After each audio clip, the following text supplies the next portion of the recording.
How you guys doing today? You guys doing good? What's that? That's the stuff open. That's stuff.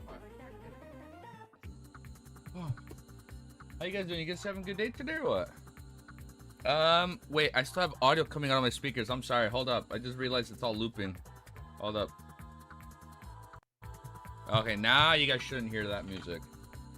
How's it going? It's going good. I'm still a little sleepy, I'm not gonna lie. I saw Lumi in Central Post that he's been, I guess, dealing with copyright issues. I find that crazy, dude. He's like going through like Chinese copyright issues right now. That's crazy. And like another channel like literally just got deleted or whatever. That's sad, dude. Alright, let me set this up and then we'll keep reading, okay? Give me 2 seconds. Yeah, no, it was somebody else, but I think he said he was dealing, right?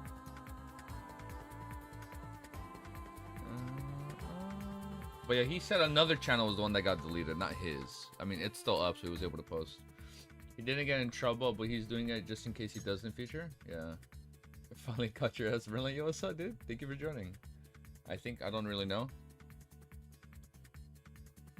Yo, we gotta tell Wiz to be careful then with uploading the trailers, man. That's kind of scary. No, we should probably tell him to be careful just keeping the trailers up. I guess the reacts are okay. I assume the issue Lumian brought up was like the people that are just like uploading the trailers for others to watch, which I find weird. It's like they don't even upload them on YouTube. That's the one thing I don't get. But I don't know. All right, let's change the music. We're gonna jump straight into it, okay? How's that light? I think it's okay. I'd rather have this light on than like the outside light. You know, summer lighting is it's too fucking hot for that shit. All right, let's close this. And which chapter are we gonna end? I'm actually not sure. I'm trying to see if I can read between 5 to 10 chapters right now in the next 2 to 3 hours. So I'm gonna do my best to lock in, okay? I got you guys. I DM'd them a while back and they're gonna make a YouTube channel. Oh, okay. Sorry, I'm like scratching my chest. Get a little itchy. Alright, let me open this up. Yeah, me and the missus, we went out yesterday and we saw, what was that movie called? Materialist? It was like a rom-com movie. I really liked it. 700-ish? Wait, no, not 760-ish. My bad. 80-ish. 80-ish. That's why I meant. All right, let me set this up. Hope you guys are having a good day, by the way. Open this. Let me open my notepad. Hold up. This one goes here. This one goes here. Chat goes here. Yo, what's up, Romero? Sorry, I only announced it like 20 minutes ago. Me and the missus, we were out pretty late last night. And then I literally slept in. I was like, fuck, I forgot to schedule stream ahead of time. And I haven't watched the trailer. So I'm probably going to do, I'll probably watch the trailer if a new trailer drops today. So all I know, it's a Roselle trailer because I saw the thumbnail from Wiz. But I'll probably wait, and then we'll just do like a double trailer react in like what 7-8 hours. Damn, Wiz also slept in. Yeah, I figured he slept in. He didn't post anything too. Yeah, we both slept in. The race is getting to us. But for now, since we slept in, we shall keep reading. Lord of the Mysteries, Zero Stalling. It is I, your fellow host, Easy Geeky. We've been doing this for what? How many? For almost a year, right? 9-8 months. I lost track, but we are at chapter 676. I don't know how much we're gonna read. Hopefully between 5 to 10 chapters. There is an official channel, but only there's an official channel for Lord of Mysteries, but it's only for the game. And I want more game news. How many chapters? I'm hoping between 5 to 10 chapters. So as long as we don't stall too much, I think we'll be good. So if you guys, my mic is like over here. I should put it closer. So if you like what you're going to see today, make sure you like, comment, subscribe, and I'm working on how to do anime reacts. I downloaded an entirely new editing software, so I think we'll be good. I'm gonna try to not use CapCuts. I've been watching videos. People are using a separate editing software, so I think it's gonna be better with that one. So I mean, we'll see how it works out. And then the filter doesn't have to be too crazy. And like I'm learning how to splice videos very slow, though they're They're still really behind previews on Twitter. Really? Oh, it's very slow though. All right, but for now, let's read more Lord of Mysteries and get the lead again. Yes, I think we're gonna get the lead. I think we'll be good. I think we're gonna get the lead again. So we are at 1 minute, 21 seconds. Copy paste. By the way, username Militum stuff is on Crunchyroll store. What? There's stuff on the Crunchyroll store? You're coping? Wait. What I miss username? I DM'd them a while back and they're going to make a YouTube channel. Yeah. Yes, the official, but the Donghua team are going to make one in the future. Like the volume 1 book. Oh, yeah. Why you pinging me? You blocked me? Dude, I'm excited to see if, they sell early copies at Anime Expo. If they sell early copies at Anime Expo, you best believe I'm gonna try and get one. I'm gonna be looking at Yen Press's Twitter leading up to that week, and I'm gonna see if they're gonna have early editions. That way, if it's true, the first thing I do, I run straight to Yen Press and I get me a book. But here, let's update this and let's keep reading. Chapter 776. Trapatriate transaction. I cannot read this word. I've never been able to read a title. Tripartite transaction. Bizarre sorcerer. Klein suddenly... JoJo's Bizarre Adventure. Klein suddenly woke up from his dream as he opened his eyes to see the dark night. It's not noon yet. It's still very dangerous. He mumbled before returning back to sleep. At this moment, he finally recalled that he had already left those dangerous waters. He wouldn't vanish or go missing if he wasn't sleeping at the end of the night. Phew, it's the kind of stable environment that's good. I have to say that the mysteriously vanishing due to not sleeping after dark is something that can be used to scare kids, making them not dare to sleep late. I was often scared by such stories when I was young. Klein walked to the desk and poured himself a cup of water. After a moment of silence, he gulped down a mouthful of water as he gradually recovered his ability to think. Zaratul really went mad. He really went mad. Oh. Zaratul really went mad. What exactly did he encounter or what happened to him? Bizarro Sorcerer Sequence 4 is called Bizarro Sorcerer. The Seer Pathway's main focus is on being tricky, crafty, pranky, and paranormal. Or should it directly be summarized as being bizarre? Yes, Clown, Magician, Faceless, and Marionettist do give me such a feeling. Seer appears to be an exception, but in the eyes of others, the style of charlatan might appear rather strange and terrifying at times. That's why Zaratul said that the fate is in the main domain of its pathway. Fate is in the main domain of its pathway. Also, it's clear that beyonders of this pathway are more inclined to being spellcasters. According to Will Ossipton's explanation, there are 3 methods to obtaining the potion formula for Bizarro Sorcerer. 1, to seek out the secret order and find the mad Zaratul. It's pretty... If we do encounter Zaratul, it's going to be a pretty cool encounter. I think that's going to be pretty sick. 2, head to the main peak of... Which I prefer we go here. Head to the main peak of the Hornicus mountain range and find the treasures left behind by Antigonus family.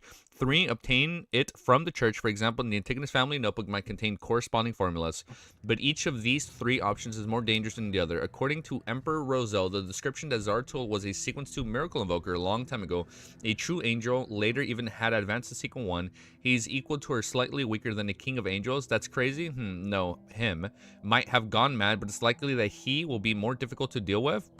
You know, when the same pathway beyonders meet, it ain't good. I know it's not gonna be good, but it's gonna be a crazy ass encounter. You know what's wild? Maybe Zaratul is the one that's whispering Hornicus Flagera to Klein.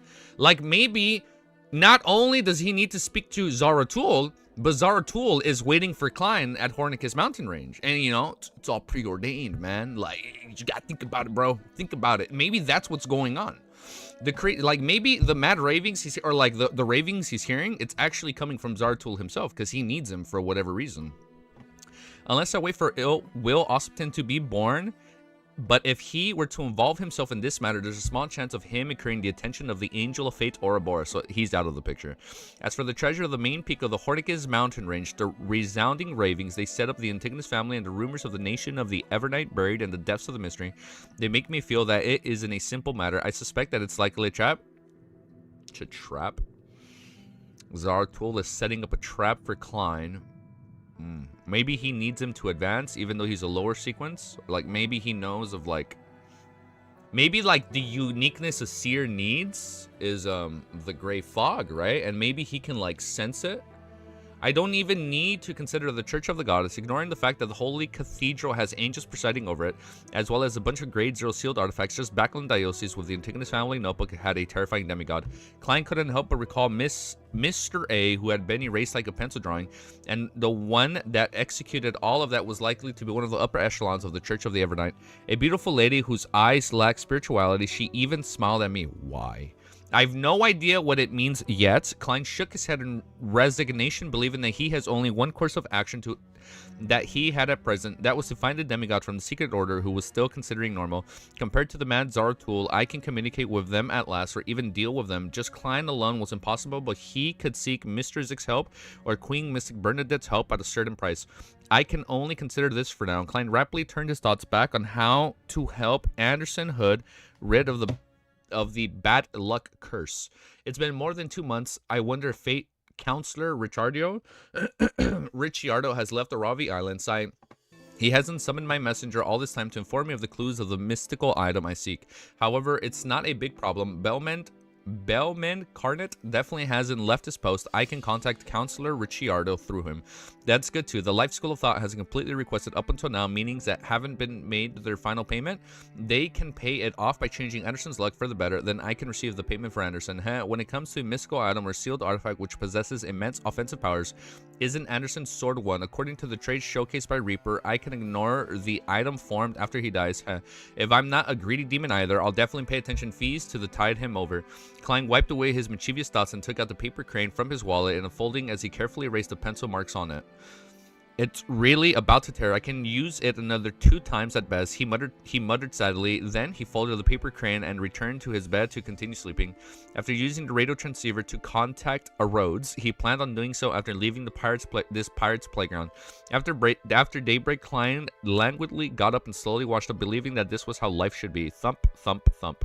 The knocking on the door interrupted his state of wistfulness. Without his acronym from danger, his spirituality, I read that wrong. His spirituality told him that it was Anderson Hood. As expected of the strongest hunter, he successfully survived up until now. Klein tisk and controlled his expression before opening the door. Anderson was wearing a deep hunting cap of unknown origin. He grinned as his hands hold him a lone gold coin. What I owe you from yesterday. Klein received the gold coin and measured its weight in his hand. The answer to your problem. Anderson's eyes lit up. What's the solution? Don't tell me that the answer is that there are no solutions. Am I such a person? I'll say that it's hopeless. Just wait for your death. Goodbye. Klein lampooned as he swept Anderson with an indifferent gaze. A demigod that's good at changing one's luck stays in Aravi Island. He owes me a favor. What do you think it means for the Evernight Church angel? I don't know, man. I feel like the angel knows of Klein, but not necessarily Klein. Just like how our Rhodes was able to detect the gray fog, I think the angel is detecting the same thing. Like, I feel like the angel in some way or shape or form can, like, detect the gray fog, and, like, that's why she smiled at him. So it's like she wasn't necessarily smiling at Klein, right? She was, like, smiling because of the gray fog. Like, maybe she can, like, sense the, like, original creator in some way, shape, or form, like, through the gray fog, right? If we're under the assumption that the gray fog is, like, the origins of everything, maybe. Like, and that's, like, sealed artifact 000, and, like, everything came from there. We'll see. Am I such a person? I'll just say that it's hopeless, so just wait for your death. Goodbye. Klein lampooned as he swept Anderson with an indifferent gaze. A demigod that's good at changing one's luck stays to Rari Island. He owes me a favor. Excellent. Anderson didn't hide his joy, so what sort of payment must I make? Very sensible of you. Klein deliberately fell silent for 2 seconds before saying, I need a mystical item with powerful offensive abilities. Do you have any clues? If the value exceeds that of luck enchantment ritual, I will pay the difference. Anderson frowned bit by bit before easing them. He said with a smile, I have a mystical item that matches your request. It has a beyond powers that can deal lethal damage. The negative effects aren't bad either. It eats, sleeps, and has some bad luck, easily attracting the monsters and enemies. Occasionally, it will be talkative and be a little off-putting. It's a joke. To be frank, my death right she don't is the mystical item you need, but it's also the one weapon I have left. I don't have one relevant clue. It's a rather special revolver. The bullets it shoots have different effects of weakness attacks, lethal attacks, and a slaughtering effect. What the fuck, a slaughtering effect? Furthermore, it can be matched with bullets of different characteristics. The negative effects include developing a weakness that originally didn't exist after every use, such as the fear of light, the fear of ships, the fear of dogs, etc. And such a weakness will last for 6 hours? What? That's so funny. There's almost no negative effects when having it on you. It just makes you easily thirsty. This is something completely tolerable. This is a bad item to have with a sun brooch. Not only gonna be hot, and it's like you're also gonna be like you're gonna be hot, and you're gonna be thirsty as fuck, dude. Oh, for Shadow Slave? Is he planning on reading Shadow Slave someday again? He left at like a high plot point. I know, dude. I know. I'm sorry, J Press. Sorry, I said it wrong. J Preet, right? It's like I want to keep reading it, but it's like today's like my last semi-free day for a good while. So I mean, probably tomorrow, like we're gonna be like back to like our 2 to 3 hour streams on weekdays, and then we have to like catch up on weekends, and that's if I don't do anything. I'll go watch his other videos. I meant like where he reads it. Like, oh really? Yeah, no, it's probably gonna take a while. I mean, my plan is to do one big series at a time. So I don't know. After I finish this, I start COI right away. So I don't know if like after this, maybe I do Shadow Slave or ROV, or at least for ROV, I might do not the light novel. I might either do the manhwa, or if like by the time the anime comes out, we do the anime. I think a break before COI is good. Yeah, because it's gonna be another 1,000 chapters. It's hype, dude. No, I know people have been asking about it. Yeah, and I feel bad. Like I started it and I just left it after like 7 chapters. I don't know, like if I were to do like YouTube full time, then like hell yeah, right? Like we'd be able to like juggle everything. I mean, ROV novel, it's kind of good. Yeah, people have been saying. I've been following your reactions as I read LOTM currently at chapter 120, hoping to catch up to volume 1 before Donghua comes. Oh, dude, finish Donghua. Dude, why are you watching me, bro? Go finish volume 1, brother. You got like 100 chapters left or so, give or take. Once you finish it, you gotta come back. You're gonna love it. It's like 100 chapters left, and like it literally keeps getting better. And if you're at 120, you've passed the first fight, right? So like once you read that first harbor fight, bro, like at chapter 70, like you're locked in, Shy. Like once you read that harbor fight, you're fucking locked into the series, and then it just keeps getting better. If you don't take a break for COI, then you will compare it to LOTM the whole time. You know what? You're right. I probably would. And I don't know if that's necessarily going to be a good thing or a bad thing. All right, because I know people say it's technically not, it's like, it's book 2, right? But it's technically not per se like a sequel. It's not like a direct sequel, but we'll see. We'll see what we do. Let me find my place, because since we were talking, I kind of got lost. But I found more. I think we're right here. There's almost no negative effects. Well, you'll become thirsty, right? There's something completely tolerable, if not for the characteristics of the revolver overlapping with my ability and mystical items I have, then I would have bought it back then. The seller's offered, damn, that's expensive. The seller's offering 9,000 pounds. So that's the total price would be 1,500 pounds and includes the revolver. How about that? Sounds very suitable. Besides, it fits my combat habits. Klein didn't directly agree as he asked in return 1,500 pounds. Huh? I found more than 10 parts yesterday.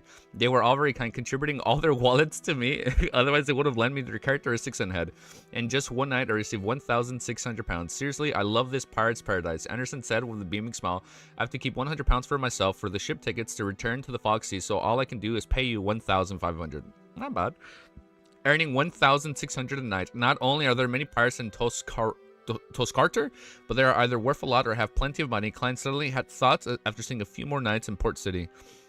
Tibet arc was peak in the novel. Yeah, I know. I do want to continue it, man. Like off stream, well, I haven't read beginning after in so long. Since we've been doing this, I'm loving COI, but I try not to relate it to LOTM. Yeah, like there's a lot that I used to read off stream that I haven't like picked up since, because I've just been doing this, right? This but considering how easy catchable and location targets had mostly been finished off by Anderson, what was left definitely not. He also felt depressed again as he coldly asked, aren't you afraid of being a target of revenge for doing something like that in the pirates playground? What were they worried about? I'm not afraid, even if the subordinates of a pirate admiral, I believe you're the same. If they're men from the Four Kings, they're no big problem either. We're about to leave, and the propagation of information takes time. By the time they come, I'd have changed ships and identities several times. Anderson said without much concern. Damn, this dude. Why are you cursing yourself again? Klein silently swept him with a look of pity. Deal. Huh? Here's 300 pounds. You'll have to wait for the remaining 1,200 pounds. That's when the bounty rewards and the characteristics money arrive. Don't worry, it'll definitely come today. If not, Anderson took out a thick wallet filled with plenty of solely bills and handed them to Klein. In conclusion of his persona, Klein only did a simple count before stuffing the cash into his wallet and pockets.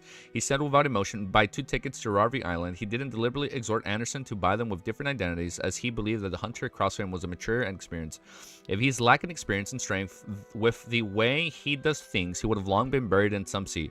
Klein couldn't help but lampoon inwardly. Alright, Anderson pointed at the floor. Breakfast together, my treat.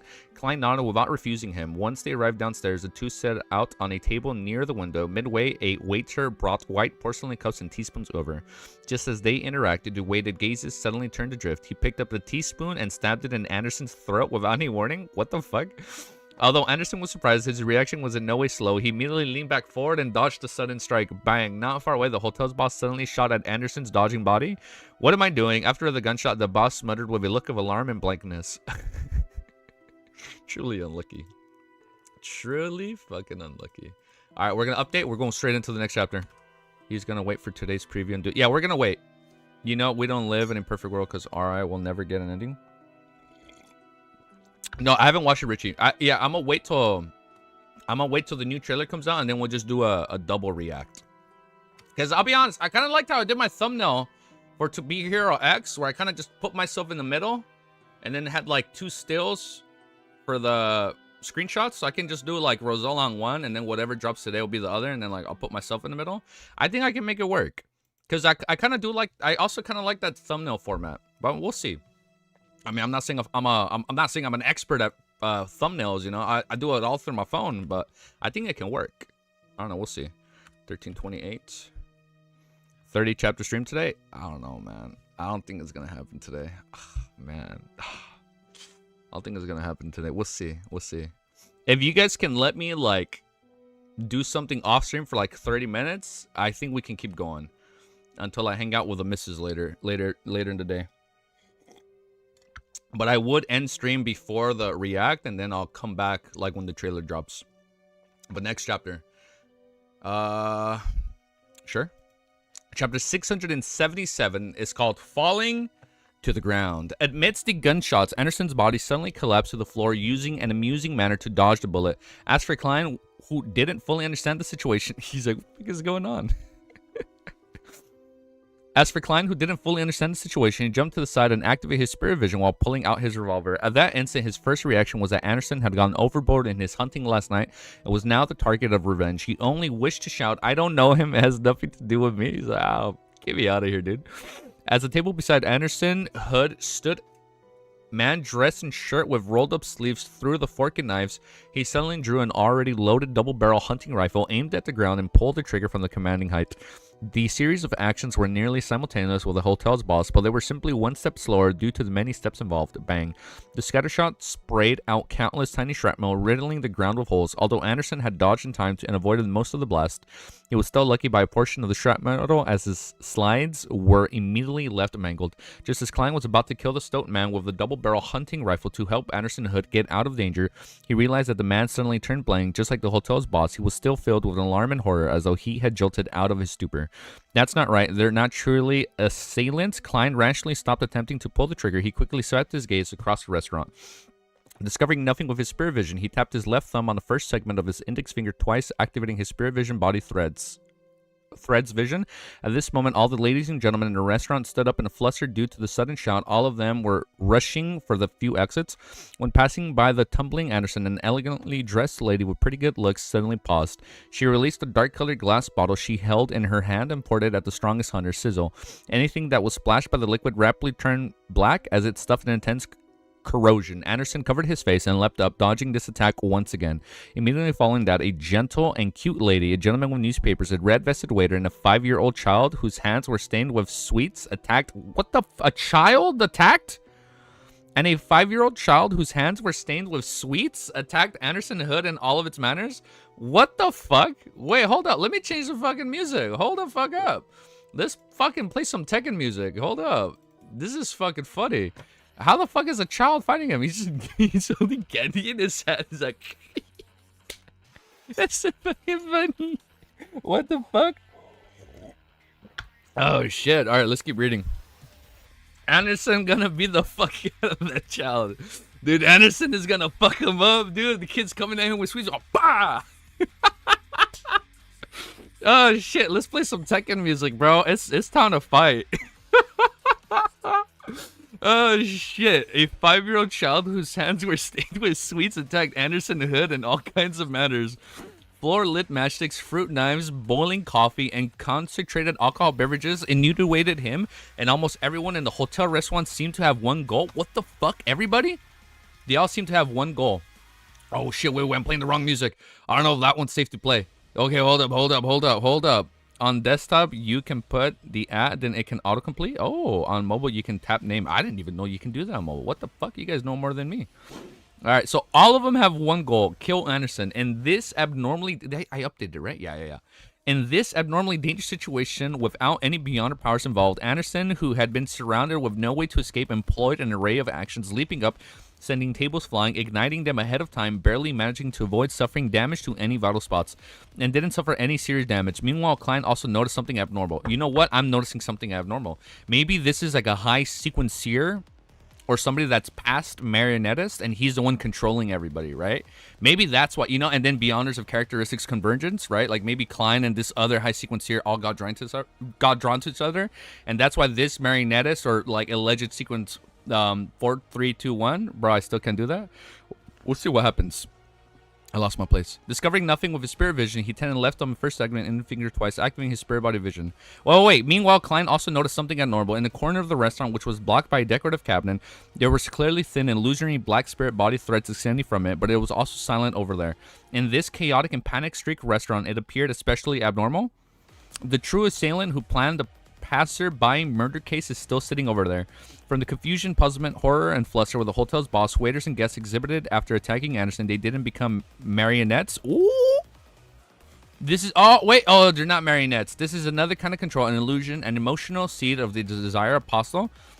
The one on the ship of the Desire Apostle could be the influence of one of the psyche. Klein suddenly had an idea lit up in his mind. He merely took 2 steps forward and sent a customer who still had butter on the corner of his lips flying.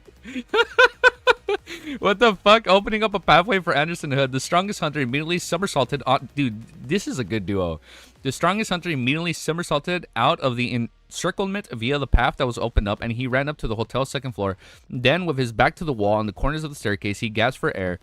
Has my provocative powers reached this level? Even the ordinary residents that I don't know wish to kill me and have actually rose to arms. Now, just as he spoke, Anderson pulled his right rib and nearly cried out in pain. No. The real circumstances is that a person plagued with bad luck shouldn't do things like hunt pirates. The reason why Klein has abandoned approaching the target, attempting to control them with his spirit body threads, was because he had thought of a possibility. The passerby were implanted with psychological cues or had suffered manipulation on the psyche level. Only then would they attack Anderson in an ordinary fashion. They didn't match the beyond powers of the Desire Apostle, as the attacks that manipulated passerby were targeted and precise without showing any observed signs of preparation.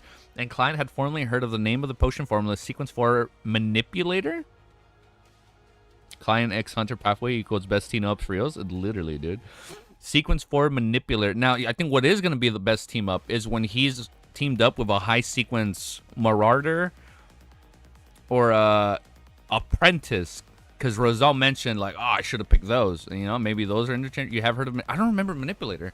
That was this volume, right? Manipulator. Yeah, manipulator. Sequence 4 manipulator. In addition, according to the psychiatrist released from Creeping Hunger, Klein always suspected that Toskararter Island had a mission figure related to the psychology alchemists. In addition to psychological cue and control on the left side of the mind, it was rather similar to that of the spectator pathway. Klein had long believed that a manipulator very likely belonged to the spectator or dragon manipulator. Spectator or dragon pathway, thus making the outline of the matter relatively clear. The psychology alchemists really do have an important base in Toskarter Island. They also send a sequence for a demigod to watch over it. This demigod influences certain pirates and makes them unknowingly do his biddings, but these pirates had unfortunately ended up as Anderson Hood sponsored last night, hence their true investor came knocking. Keeping his expressions in check, Klein looked at Anderson and indifferently and said to him, "It's likely that one of the several thin pirates from last night is involved, was a hidden demigod on the island." Do you think something like that can be done by mid-sequence Beyonder? I can't be that unlucky, right? Anderson's voice grew softer before it turned into a mutter. Indeed, these people were controlled and are innocent. Thankfully, I didn't attack back, or I would have become the main suspect of a shocking murder case and be given a bounty. When that happens, I'll be in trouble and could only become a pirate. The corners of Klein's mouth switched slightly. If one of these is being controlled had been pirates with the Beyond powers, or the mandated punchers, or priests of the Church of Storms, how would it develop? I would already be dead. Anderson threw up his hands and said in realization, "You mean he doesn't want me dead and only wants to give me a warning?" Klein nodded in a serious manner and said, "So you still have a chance. Yes, to apologize. Go see what the demigod is up to. Apologize." Anderson's face wrinkled immediately. Placed in a different position, he said with great difficulty, "I have quite a reputation in the Foxy." Klein didn't say a thing. He stood up, patched his coat, and prepared to walk off. At this moment, Anderson lunged forward and rushed to the entrance of the staircase ahead of Klein. He yelled, "I'm sorry. It was my fault. We can talk about anything." He paused for a second and repeated again, "I'm sorry. It was all my fault." Well, I mean, it has to be. You can manipulate people. Even that's what Audrey has thought about also from the very beginning. Like, once she becomes a high sequence, she'll be able to just like manipulate people out of sheer will, right? Like, you can like literally make people do whatever you want, and you just spectate and you just digest, right? You know what? It's kind of like a marionette, right? Like, Klein controls, he'll be able to like control a puppet, but like now, like they'll be able to control people and then just observe. Like, everyone there attacked Anderson. And that's all because of that sequence 4 manipulator. Like, he probably manipulated everybody with a psychological cue to attack. And then he just watches, observes, and digests. That's pretty cool, because he's manipulating. That's pretty cool. We can talk about anything. Clap, clap, clap. A series of slow claps sounded on the first floor as a figure appeared in the staircase. Amidst the light footsteps, the figure slowly walked to the bend, but Klein instinctively moved his gaze away as though he didn't wish to know what the person looked like. Damn, Masco hypnosis. Hey, you know what, man? I'm gonna say we probably all know a manipulator IRL, right? We all probably know at least one manipulator. So we'll learn after them. Amidst the light footsteps, the figure slowly walked to the bend, while Klein instinctively moved his gaze away as though he didn't wish to know what the person looked like. In addition, he realized that he didn't have any intentions of raising his arm or aiming his gun. It was as though he had been cued and had lost the intention of resisting. This is terrifying. Yet it's not a face-to-face hypnosis, which is why I couldn't detect it. But if I was directly targeted, the repercussions would be unimaginable. I can be influenced now. Yeah, Ellie's just watching in the background now. And the way Miss Justice would explain it, the other parties will use the sea of collective subconscious to silently arrive beside my island of consciousness, and then they would do something to a certain extent. Klein came to a realization as he had the sudden urge to leave and return to his room. This is the silent instruction given to me by the demigod. Klein roughly understood that the other party wished to communicate with Anderson in private. Hence, he didn't resist and walked to the staircase before returning to his room. In less than 5 minutes, Anderson knocked on the door, his face grimacing. Done talking? Maybe. Oh, wait, if we're done talking, we can turn off the battle music. Aw. It ended so quickly. It ended so quickly. Now, done talking, right? Clap, clap, clap. Done talking, Klein asked with much surprise. Anderson gave a heavy nod. Phew, yes, he got me to help him do something. As for what it is, I can't tell others. Do you still remember what he looks like? Klein deliberately asked. Anderson thought carefully as he suddenly frowned. I don't remember? He doesn't remember what the person looked like? What kind of fucking ability is that? What? I don't remember. Do you remember what it looks like? No. So you can manipulate someone's memories? As expected, look at you for 1,600 pounds. You offended a demigod. It wasn't worth it at all. Not worth it.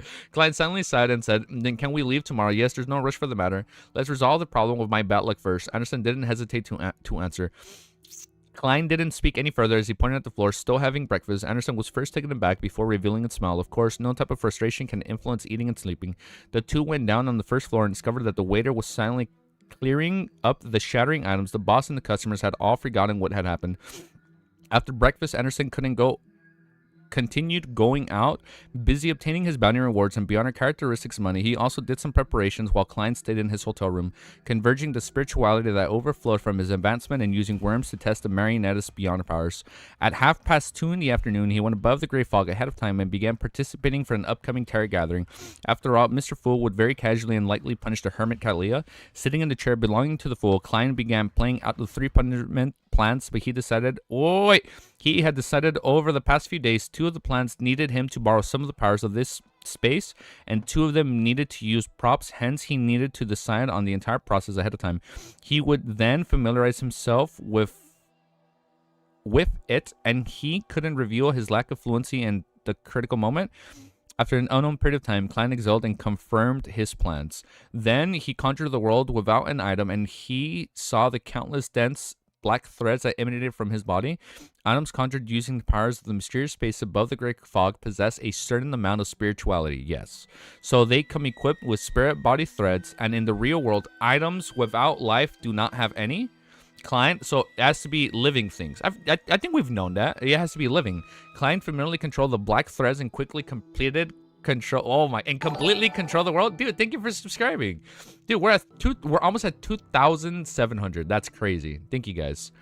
So now he has completely control over the world. It wouldn't appear as a lifeless anymore. Oh, I skipped the sentence. Black threads and completely control the world. Now, not only could he make the world's expressions more intricate and have reactions that were more like a real person, instead of making him very like stoic and scary, right? Time for punishment? Wait, why? What happened, dude? Now, not only could he make the world's expressions more intricate and have reactions that were more like a real person, but he could also make the marionette spirituality fluctuating become more natural. It wouldn't appear as lifeless anymore. Apart from that, he was like a player who had two accounts, gaining the world's vision, hearing as well as his other senses. After completing all this, Klein glanced at the golden pocket watch, sent a little son a message, and began to silently count his heartbeats. All right. Next chapter. Wait, I don't get it. Wait, I don't get the joke, Clown Man. What happened? Did bro just pull out a hollow purple? Wait, you guys playing Pokemon? Like, you guys pulled out a hollow? We got a blue pill, we got a red pill, and we got a purple pill. You're offering the purple pill. Eat this imaginary purple pill. I feel like that has something to do with marionettist. I'm gonna dive deep into that. I'm analyzing it. That purple ball probably represents the marionettist in some way, shape, or form, huh? Copy paste. Let me do my timestamp, but we're ready. 268. Let me sip my coffee. Never watched JJK. Oh my god, Gojo. Okay, hold up. That's such a, like, I know when you mix the blue and red, you get like the purple. Dude. Bro, look, hey, I'm about to show off a little, guys. Hold up. Not only have I watched Jujutsu Kaisen, I walked through the Shibuya footsteps where the fights happen, all right? Not only that, I lived the JJK moments. I walked through that Shibuya underground subway. I found all the spots. I'm like, oh shit, that's where Gojo fought him. That's where he used his domain expansion. Bro, not only have I watched it, I lived it. Sorry, I'm bragging. Still could remember, though, easy. I know, I forgot. The manga ending. Wait, hold on. It was so ass. I've never finished the ending. I never finished the ending. Wait, hold up. You guys, I know, sorry. I'm not stalling. You guys want to hear something controversial? I stopped reading JJK because I didn't like where the series was going. I didn't get to the ending, but I am deep down in my heart, I accepted it was probably going to be an ass ending. I won't spoil anyone, just boring. All right, dude. Like, what season 3 is going to cover is going to be really fucking sick. But I kind of checked out after that Battle Royale tournament. I just didn't care about the characters. I literally just did not.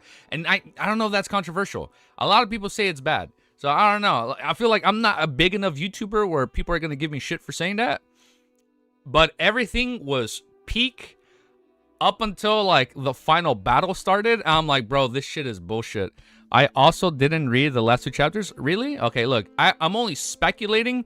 I don't know how the series ends. I don't know how they're... What the fuck was the bad guy's name again? What was his name?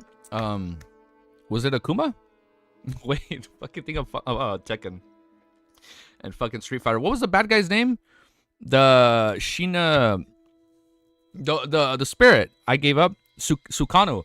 I already know how they're gonna beat him, and I don't even know how it ends. You know how they're gonna kill his ass in the most stupidest fucking way in the most stupidest way possible. They literally, for people that don't know season 2, they killed off a character, and they're gonna bring her back during the last 5 chapters of the series, and then she's gonna use her fucking abilities. Oh, whatever happens to me happens to my opponent, and that's literally how they're gonna kill him. I don't even know that happens. But not too far. I don't know how it happens. Bro said Sukunu JK. Really? I don't know how to say his name. It's been so long. But the anime is fucking sick, bro. Dude, the anime fucking slaps. Season 2 fucking slapped. And I don't know how they're gonna fucking kill him because there's literally no one in the entire verse. Oh, Sukano. Did I say Sukuna? Sukano.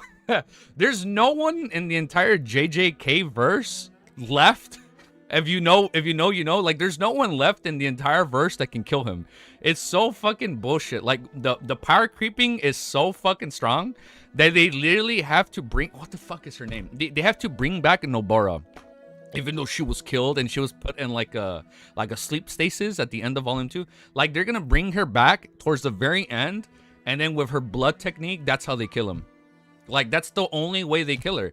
And it's so fucking bullshit. Because Gojo fights him and then he doesn't win. It's so dumb. I literally stopped reading it the fight after that. I was sorry, hold up. I'm gonna keep my hands up for slight spoilers. The last thing I read, the dude from Jujutsu Kaisen 0 was fighting him. And it was pretty cool. He used like his domain and there was like swords all around the battlefield.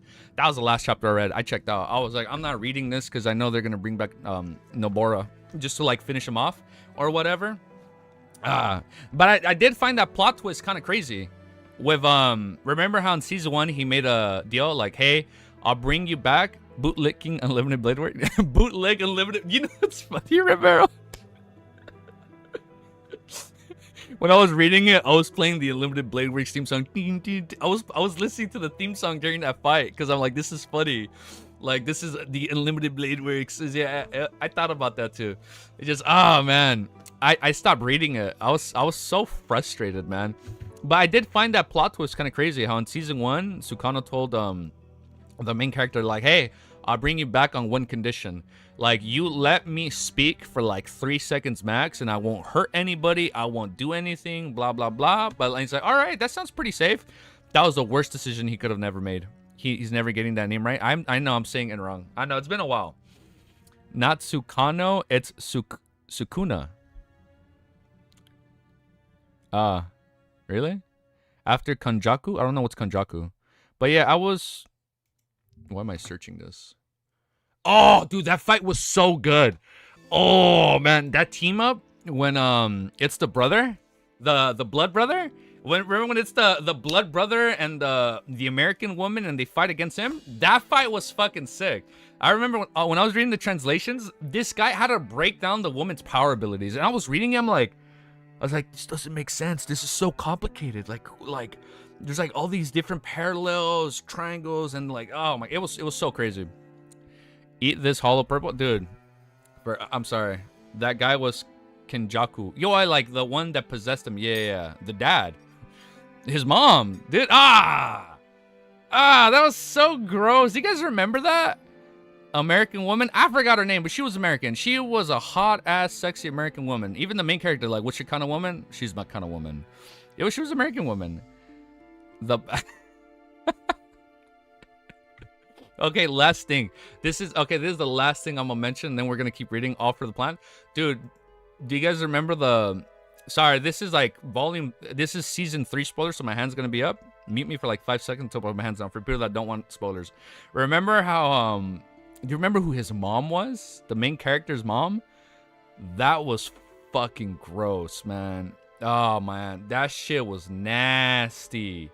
That shit was crazy, dude. The reveal, the fucking plot twist on how like he was actually related to the brother in season 2, the guy that was able to like, you know, control the blood and whatnot. Enough stalling. All right, let's keep reading. But then that shit was fuck. That shit grows me out. Aizen can never take back shots for the plan. How long do you plan on streaming? I don't know. I've been stalling for like a minute, so let's keep reading. Yeah, you guys gotta be careful, man. I can talk about anime all day. Like, genuinely, I can literally talk about anime all day. You guys gotta be careful. When you guys talk about anime, just be prepared, okay? When you guys mention anime, I've probably watched it. So just be careful, because I might go on like a crazy 30-minute tangent. All right, chapter 678, after we stalled for only 1 minute, is called Punishment. On the two sides of the ancient modeled bronze table, blurry figures extended outwards from the embers of the deep red beams of the light before turning corporeal. The surrounding remains as silent, as empty as always, as though no living creature had ever set foot there for millions of years. Good afternoon, Mr. Fool. Audrey Brisk's cheerful voice sound resided through the resplendent palace held up by the stone columns. Clyde nodded his head with a smile, watching as the other members expressed their greetings under Mistress's lead. There was no doubt that the hermit Catley appeared rather reticent. I can't read that word. Reticent. Audrey read on her was a shit. Well, I just realized when I'm out of it. Hold up, I gotta pause. When I'm talking like that and I haven't been reading, I lose focus. Oh wait, hold up. Wow, hold up. I actually lost focus because we were talking about JJK for a while. Hold up. Let me get back. Hold up. Give me a minute. Hold up. Let me adjust. Let me get back in reader mode. It's like it takes my brain for a while to adjust back to reading. Good afternoon, Mr. Full. Audrey brisk and cheerful voice soon resounded through the resplendent palace held up by the stone columns. Klein nodded his head with a smile, watching the other members express their greetings under Miss Justice's lead. Here, there was no doubt that the hermit Catley appeared rather reticent. Audrey read on her was as she had many things on her mind. After the voice came to a stop and the members had taken their seats, the Fool Klein swept Miss Justice a glance, making the psychiatrist instantly understand his intentions. Hence, she didn't raise her hand slightly to speak out. Following that, he looked at Catley and chuckled indifferently. Tell Bernadette that she can use certain items in exchange for some answers. Bernadette, after hearing this familiar name, which was neither Queen Mystic, the owner of Dawn, nor the leader of the Element Dawn, Catley realized that Mr. Fool already knew everything. Her cheap tricks were laid bare in front of him. This made her heart sink, and she couldn't help but feel an intense sense of fear. Damn. She was temporarily at a loss in regards to the attitude of their words she had needed to show in response. To her, Mr. Fool's words were clear. Pass on the message, but only that one message, nothing else. She wasn't allowed to provide any other hints.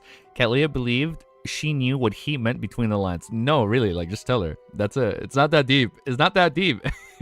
Bernadette, that's a common name from Intis females. Who could it be?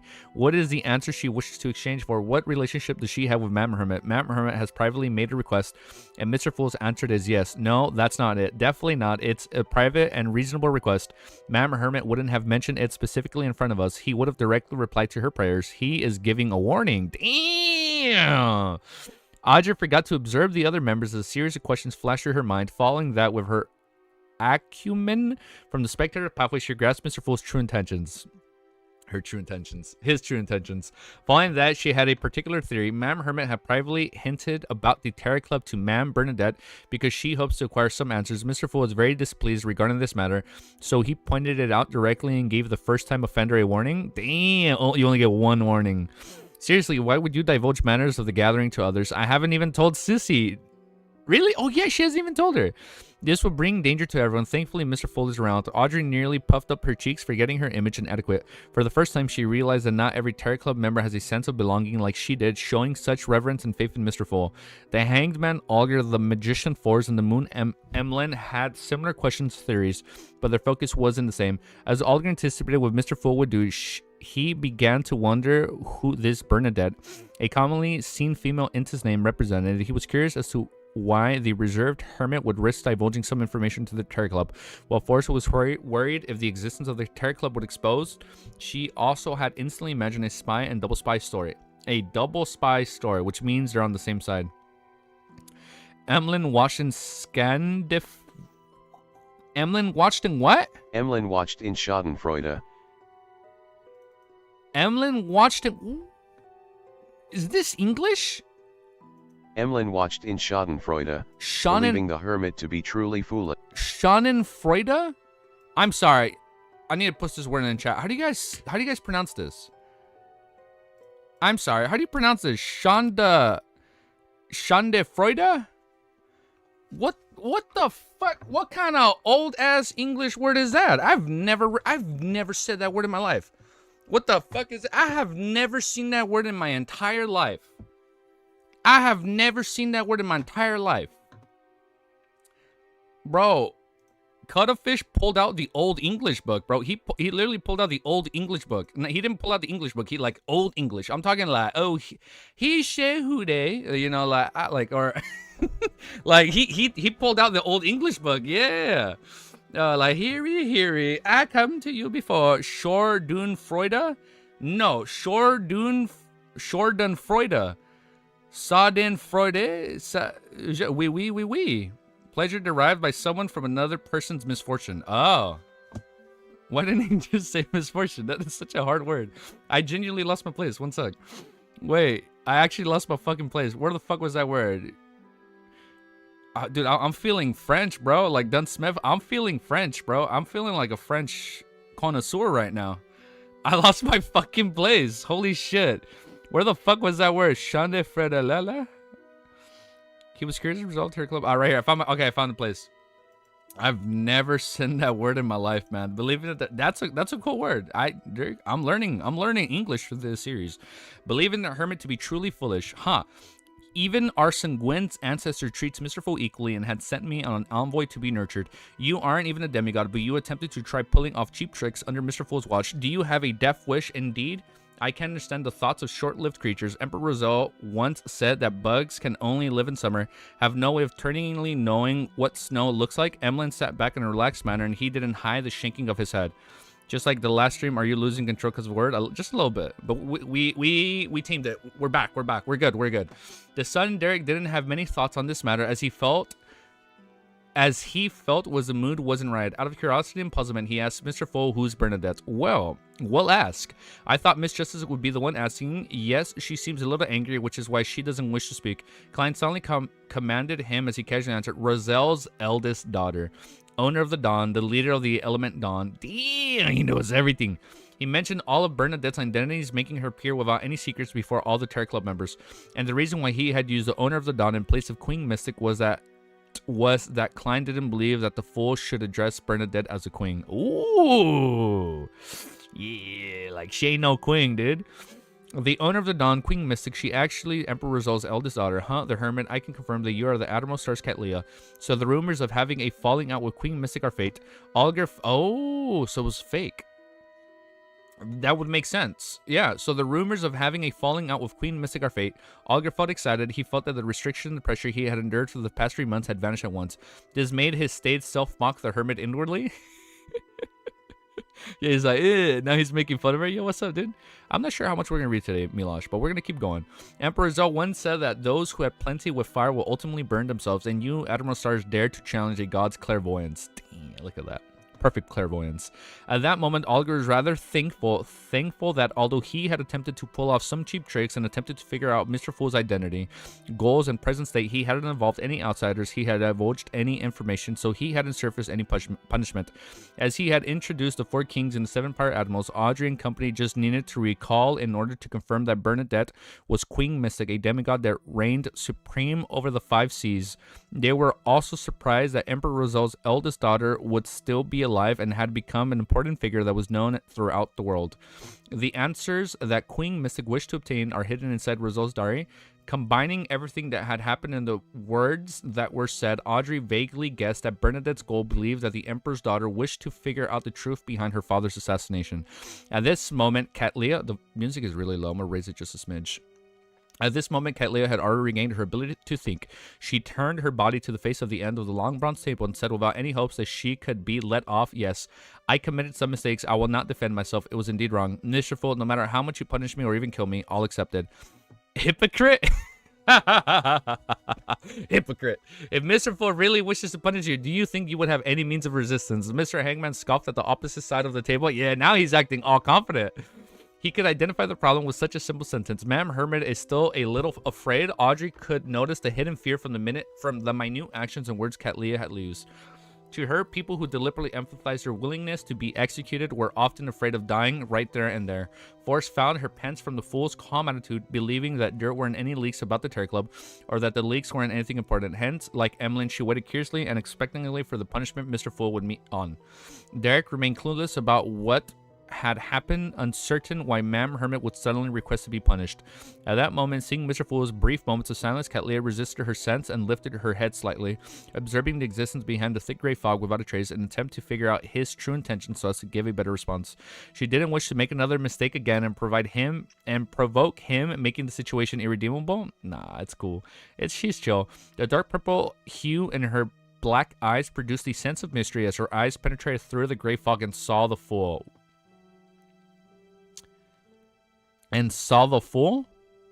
Suddenly, Catlia's eyes heated up as an illusory blood bled from them.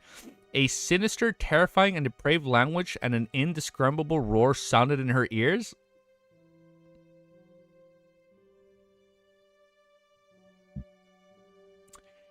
I'm sorry, is he using Creeping Hunger? What is going on? What?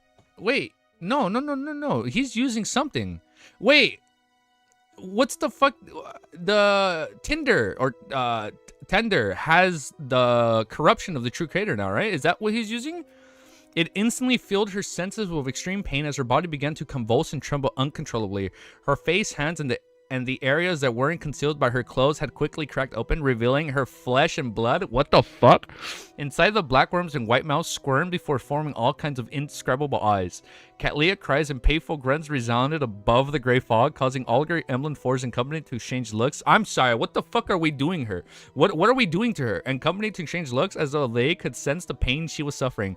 Meanwhile, damn, remember when he was trying to do this to the world? Nah, he just fucking made Catleya an example. Catleya's cries and painful grunts resounded above the gray fog, causing Olger, Emlyn, Forge, and company to exchange looks as though they could sense the pain she was suffering. Meanwhile, the blurry figure turned rather clear, allowing them to see the hermit's mutation. The disgusting and nasty scene frightened Audrey enough for her to look away. She straightened her back and looked straight ahead without daring to move. Ugh. Although the others didn't have much of an exaggerated response, they also shared the same behavior. The true creator's ravings are indeed useful. That is crazy, dude. Wait, so what happens to her? Wait, let me keep reading. The true creator's ravings are indeed useful. Klein, who was shrouded in the thick gray fog, reflected from the bottom of his heart. The reason why he hadn't immediately replied to Catleya's request for punishment was because he wanted to confirm if there was anything special about her eyes, whether they can see beyond what he allowed. For this, he had stirred some of the mysterious space's powers to be hidden in the gray fog that shrouded him ahead of time. It was to connect anyone who uses Beyonder powers to see through the obstacle to Tinder. This was equivalent to the owner of the Beyonder power directly absorbing an item corrupted by the true creator at the psyche level. Hence, with Klein not using the gray fog to deliberately suppress the influence, Catleya naturally heard the true creator's ravings. Wait, let me read that. Bro played FNAF jump scare sound. This was equivalent to the owner of the Beyonder power directly... Wait, this was the equivalent to the owner of the Beyonder power absorbing an item corrupted by the true creator at a psyche level. Hence, with Klein not using the gray fog to deliberately suppress the influence, so there's no barrier. Catleya naturally heard the true creator's ravings. Her organs, which used the Beyonder powers, was first severely damaged before she was imbued with extreme pain, causing her mutation. If Animal Stars hadn't tried to observe him, then the plan Klein had prepared was to get her to apologize to every Terry Club member. Oh! And this is only fucking happening because she wanted to look. If she didn't do that, this wouldn't have happened. This fucking snitch. If Admiral Stars hadn't tried observing him, then the plan Klein had prepared was to get her to apologize to every Terry Club member, and also to allow them to discuss a method of punishment in a democratic manner. And regardless of how democratic it was, the major punishment would ultimately be to stir something of the mysterious space's powers to connect Catleya to Tinder. After waiting for 2 seconds, Klein knew it was enough. He gently lowered his palms, allowing the gray fog to silently repress the true creator's ravings and revert Catleya's... Oh, okay, it reverts.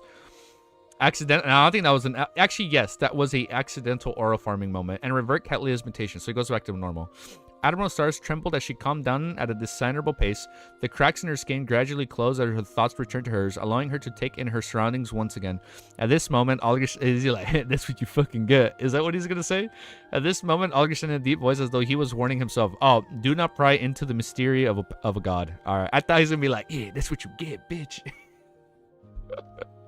I thought he was gonna say that. Because he's been so scared of her this whole time. It's like, yeah, that's what you get, dude. Alright, I like it. I'm sorry, is there a fan art on that? On her, like, mutating above the gray fog? Because that's freaking crazy, dude. I'm sorry, I didn't mean to call her the B word. I love Catleya, by the way. People have mentioned that's their least favorite member. I like her a lot. I think she brings a lot of value to the group. So let's keep reading. Chapter 679. Murder request. What up? Wait, who the fuck are we gonna murder? 40 minutes. People on Billy saw your video with a black wig. Really? What the fuck did they say? Yo, wait. Do you guys have a video of that? If you guys have a video, can you guys link it on Discord? Yeah, she's good now. All right, she's good now. You see, look, she's been put in place. She's gonna be a good character now. All right, she ain't gonna astray us. She does look beautiful. She's my favorite one. Thank you. I like her. People say they don't like her. I assume people well, they don't like her. People say she's their least favorite. I assume because of how she was being like a spy. But now she knows not to do that. Don't look directly at God. She pried on him because she... Oh, you know what? That actually makes sense, Thunder. Don't look directly at God. And she looked because, like, he's not a god. There's probably more behind it. Wind Valley already sent it on Discord General? No fucking way. Really? It's on General? Hold up. Oh, finally an audience saw your beautiful hair? Oh! Wait, hold up. Sorry, tangent. I follow him. Well, I don't follow him. I watch every time he uploads those videos of me. Let me go on his channel. Wind Valley already sent? Okay, hold up. Oh my god, it's right there. I see the thumbnail.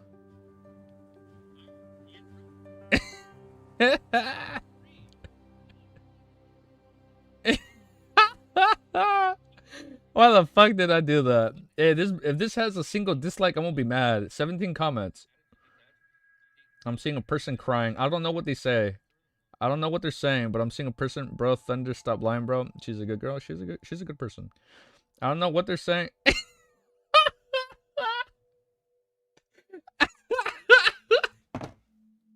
I forgot I did that. Someone took a screenshot with the pillow under my shirt and wearing the wing. Wait, I need to Google translate this. I'm sorry. We're gonna read it in 1 minute. I just want to see what this comment said. I'm gonna Google translate this because these screenshot the part when I'm walking around like that. Wait. I actually just want to translate just this one thing. It's not. It doesn't look like a spoiler. Come on. Oh, Google Translate. Come on. Don't do this to me. No. Oh. Hey, the OG spectator is watching. Yeah, dude. Says you haven't been watching me recently. There's people in China that re-upload my videos, and it's fun. It's pretty cool. They get more views in China than here, dude. They get like 100,000. Well, one has like 100,000 views. That is crazy. So they finally saw that on Bilibili. Hey, if you're watching, dude, make a Bilibili account. You'll see all my videos there. Just search up my name, Easy Geeky. You'll see it there. All right, let's read the next chapter. That's so fucking funny. I'm gonna go through the comments on that video later, because that looked pretty funny. Bro might get famous on CN. I'll be honest. I am a little sad that those CN videos are doing really good. I made an account. You need to stream there. I have an account. I don't know how to stream on Bilibili. I don't know. Like, I made my account. I linked everything. Like, I have my account set up. I can't read the website. Blocked. I don't know. Yeah, I think you should stream there too. I have an account now. I made my account and everything. I don't know how to multi-stream platform. I can multi-stream on Twitch. I haven't set up Twitch again. It's been a while. I don't know how to just learn Chinese. Dude, I used to learn Monster Hunter back in the day. So I can get like 2 weeks of like Xbox Live to play back in the day. And I remember learning Japanese for that. And it's like, the thing is, guys, please defend Katlia for me when Wiz reaches this place. Bro, gonna need to get a personal translator. I know, I'm gonna need help. Like, I have my account, everything set up. It was so hard, man. I had to use like Translate. I like, when I was setting up my account, I'm like screenshotting, translating. I'm like, I think this is how you make a password. It's like, I think this is where you link all your shit. I think this is how you do it. Yeah, but is bro abandoning the use? Is bro abandoning us for Bilibili? Like, all right, guys, I'm going Bilibili now. Goodbye, YouTube. I'll be on Bilibili. No, I'm kidding. You need to stream.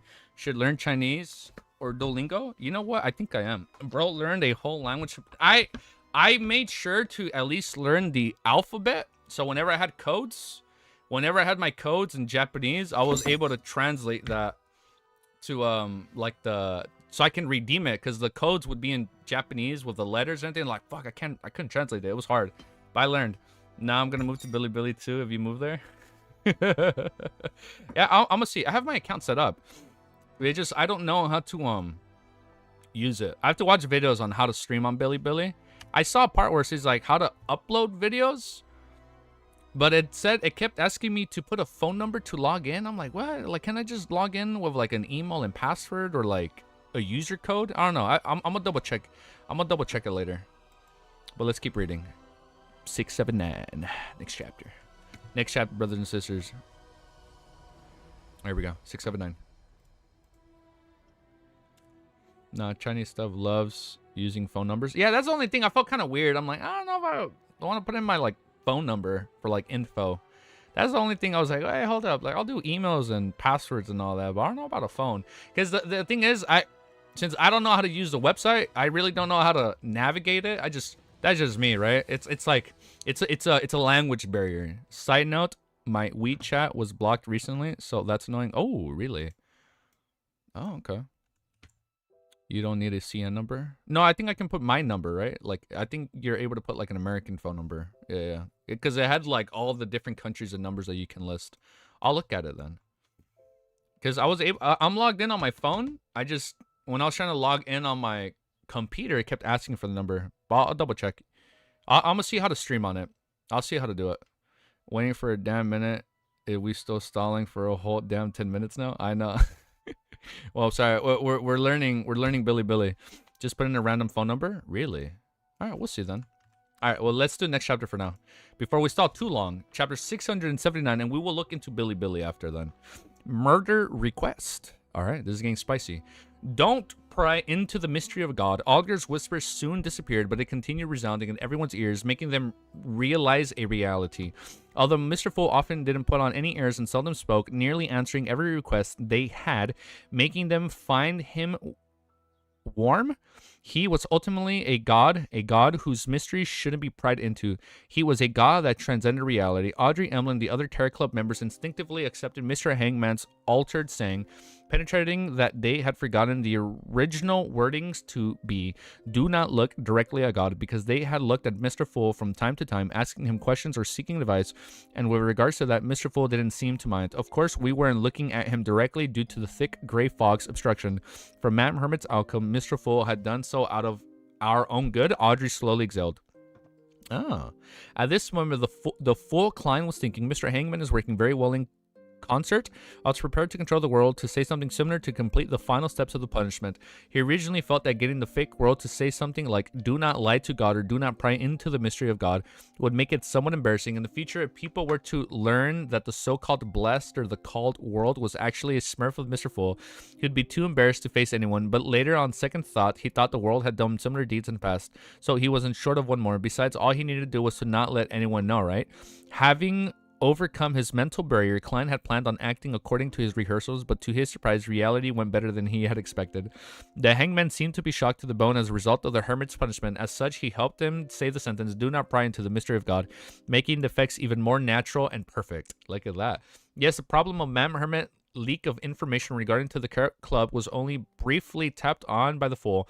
He had given a warning via the insinuation behind his words, but she later suffered from prying into the mystery of a god. It wasn't truly the Fool's intentions. This is the outcome I wish for the most. This can effectively uphold the Fool's image. After all, a god wouldn't be petty with mortals, as it would only tarnish his reputation. However, the way Ma'am Hermit did things is way too bold. I just realized and confirmed today that she had pried into the mysterious of the Fool more than once. Although it wasn't of any vile motives, it's also something worth punishing her for. Hey, my previous reactions must have made her believe that I had acquested her observations. I'm reading wrong. So she had made it her habit. In the end, she ended up falling headfirst into my expectations. In addition, without fully grasping Mr. Fool's attitude, she directly gave hints to outsiders. Her boldness is obviously extraordinary. This means to show that she hasn't suffered enough in the past. Today's lesson should be enough to drill it into her for a very long period of time. But for how long? Thinking back to her state in mind, all of it seems pretty much to be expected of the outcome, sparing the rot spoils and child. I also managed to put Mr. Hangman as well as other members in check today as a result. Klein suddenly muttered to himself in amusement, surveyed the area, and said calmly, that shall be all. Upon hearing this, the Madame Hermit, whose spirit body had just recovered, felt relieved. She felt intense fatigue and joy surge through her body. All she wanted was a reclining chair from her to rest for a while. The first time is a warning, but the second time wouldn't be a nice outcome. This part, Admiral sighed silently, warning herself not to try her cheap tricks any further, believed that her hints could fool Mr. Fool. She was also in no attempt to pry into his secrets. The pain she received was in no way weaker than the torment of her having knowledge injected into her by the hidden sage. Therefore, she believed without a doubt that Mr. Fool was essentially God, a true God, an unfathomable God whose mysteries couldn't be pried into. Thankfully, Her Majesty now knows where she can exchange the answers that she had desperately looked all this while. I don't need to hint to her or tip off her in the future. Katlia turned her body to the side again, trembling as she looked at the end of the long bronze table. This time she only dared to look at the end of the table of the armrest. The dark purple hues in her eyes had also turned faded. She's not even looking at him anymore. Damn, that's crazy, dude. Amidst the silence with sincerity, she said, I'll remember your leniency and sparing me. And the gray fog, the foot, damn. Aura farmed. Accidentally aura farmed. I got mine done after they moved out. Oh. Aura farming, dude. After a moment of waiting, the magician force straightened her back and looked around and spoke before Justice Audrey. Everyone, is anyone interested in an what the fuck? Is anybody interested in an assassination mission? The target is an important member of a cult. Grateful for the favor her teacher Dorian Gray had given her, Forrest had recently hoped to do something for him. Oh, she's gonna hire them. After some consideration, she placed her sights on the Aurora Order Oracle who had dealt the immense damage.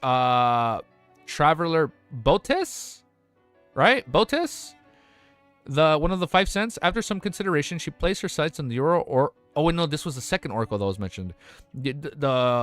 Botis was the one that originally betrayed the Abraham family. Wait, right? No, who had dealt immense damage to her teacher's family. Lewis Wayne, who could be a scribe or traveler. Yeah, that's somebody else. Love how Audrey never understood the chats, but just goes, oh, anyways.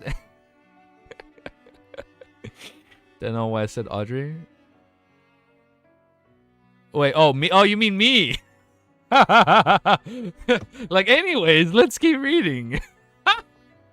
She didn't let the layman travels get to her hearing to the point of believing that she could kill an experienced Sequence 6 or Sequence 5 beyond her who was good at escaping. The reason why she had such considerations was that she believed that the secret organization knows about the Terror Club, which was backing her, would provide her with unimaginable support. Botis is an oracle. He is not a saint of the... Oh, saint is the 22. Oracles is the 5. Got it. I mixed them up. My bad. Yeah, I mixed up Traveler Botis, which became a demigod. He was the one that originally betrayed the Abraham family before.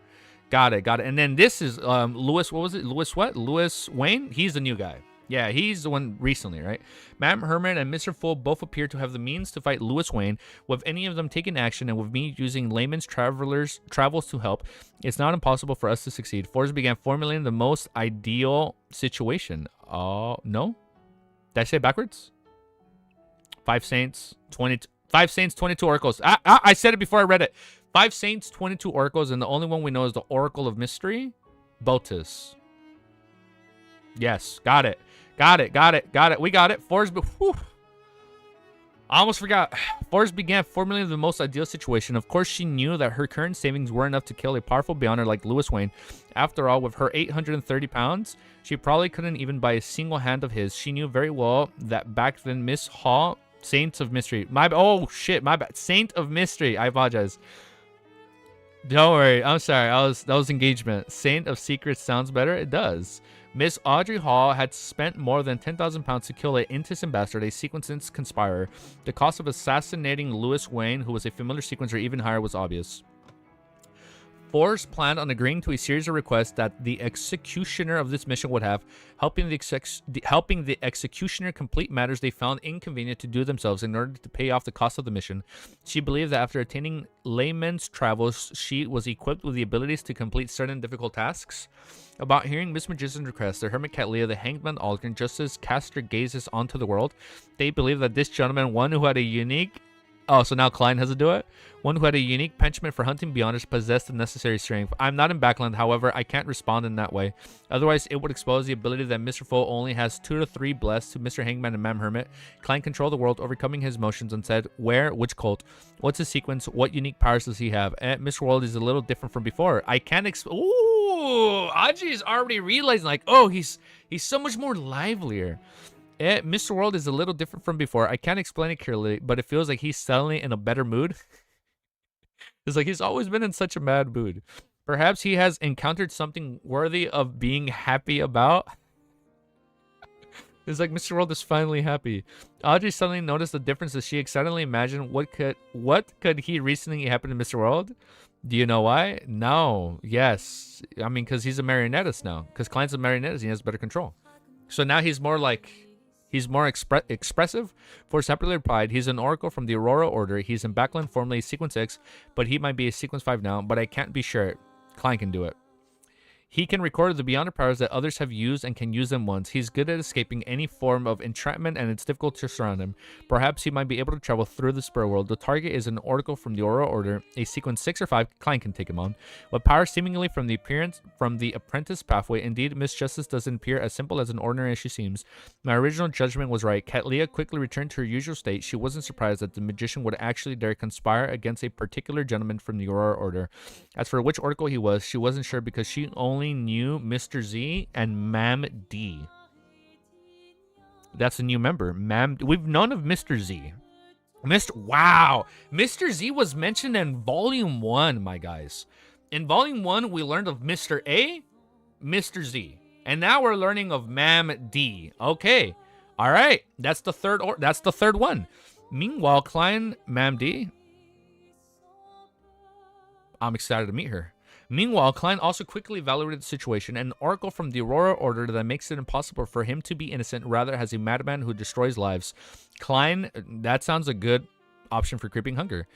Killing him doesn't make me feel guilty? Wait, an oracle of the Aurora Order that makes it impossible for him to be innocent, rather he's a madman who destroys lives. Klein, killing him doesn't make me feel guilty. It's not like I haven't offended the Aurora Order more than twice. It's true. That's true. Sequence 6 or 5, that's something I can't handle. I've seen something that matches the trait of recording and releasing beyond our powers and described by Miss Magician. Mr. A had used it before, but it might not really be it. To me, it doesn't matter if he's good at escaping and traveling through the spirit world. As long as I'm close to the oracle and successfully controlled his spirit body threads, there will be no way for him to run. Damn. Oh, Mam Dally. That'd be funny. Imagine it's like fucking Madam Dally and Madam Dally, Mam D. Yeah, that makes sense. The acronyms line up. It's hard to tell what will happen in a direct clash. I do have quite a solid chance of success. He can. What do you mean solid? He can do it. There will be no way for him to return. I do have quite a solid chance of success if I sneak an attack in him. Of course, succeeding a sneak attack is a whole other matter. After some serious considerations, the world looked at the magician force. I can consider taking on the job, but not anytime soon. It will at least be 2 months later.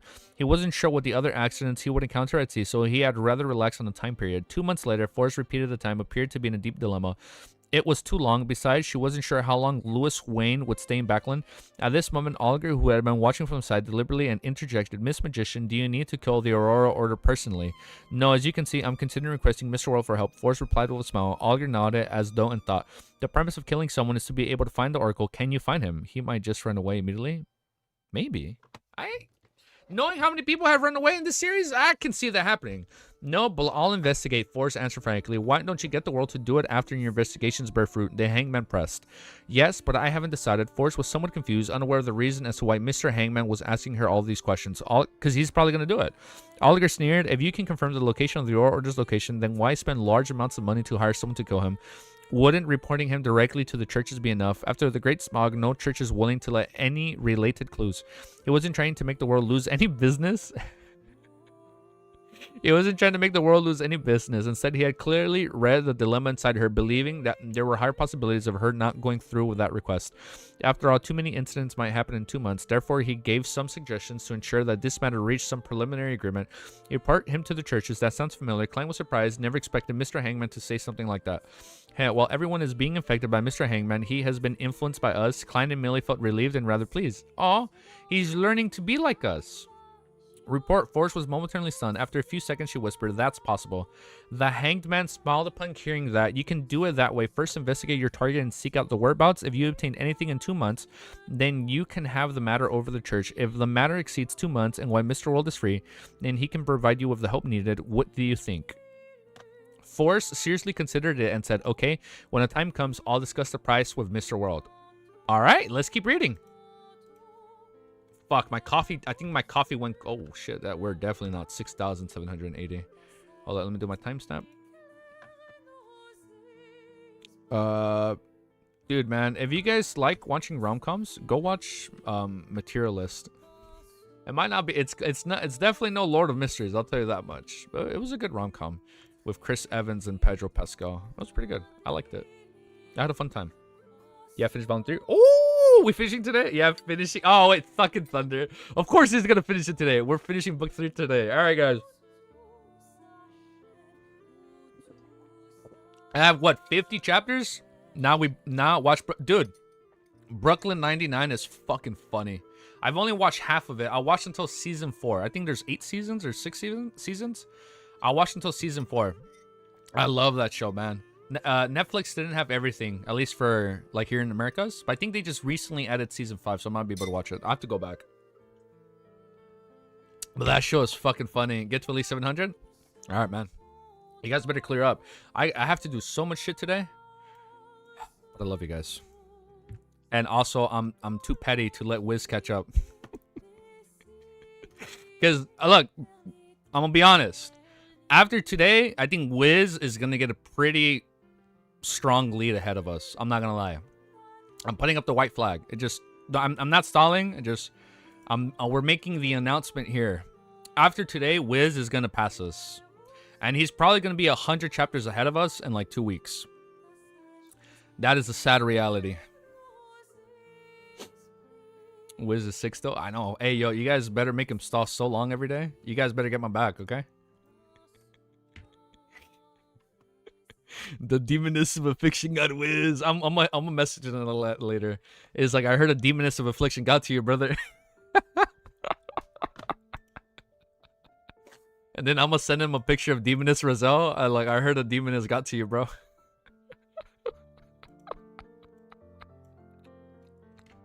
Ah, shit, that's fucking funny. All right, let's keep reading. Now I'll protect him from the stalling. No, Milosh, how dare you? We're supposed to be close to each other. I thought we were better than this, guys. No, I'm kidding. Thank you guys for hanging out with me, by the way. All right, chapter 680 is called New Thoughts. After receiving the world's consenting nod and confirming the matter regarding Lewis Wayne, Force thought for a moment and continued, does anyone have a meteorite crystal? I feel like we have one. A meteorite crystal of the crystallized blood of a Lenavoo squid, or any information about them. These were the main ingredients of the astrologer potion formula. Forrest originally planned on continuing her request, hoping that Mr. Moon, who was also in Beckland, could help her find Lewis Wayne. But after some consideration, she decided to first do it herself. Only after confirming that there aren't any solutions or clues would she then request the Terror Club for help. Meteorite crystal, Lavus squid's crystal blood. Sounds familiar. I feel like we can get the meteorite crystal from the Aftermath, right? Of volume 2. I feel like there has to be a meteorite crystal there. Isn't this because I know the seer potion formula? Yes, it's familiar because of the seer potion formula. The main ingredients is 50 grams of star crystal and 10 milliliters of Lebanese squid blood. The main ingredients of astrologer are likely the upgraded versions of a seer. Interchangeable pathways. Hold up. Apprentice and seer might just be interchangeable. Remember how Lazo squid is also used in this? Yeah, no, it's right here, sequence 9. Okay, I think this might be a little on the nose, but I think apprentice and seer are interchangeable.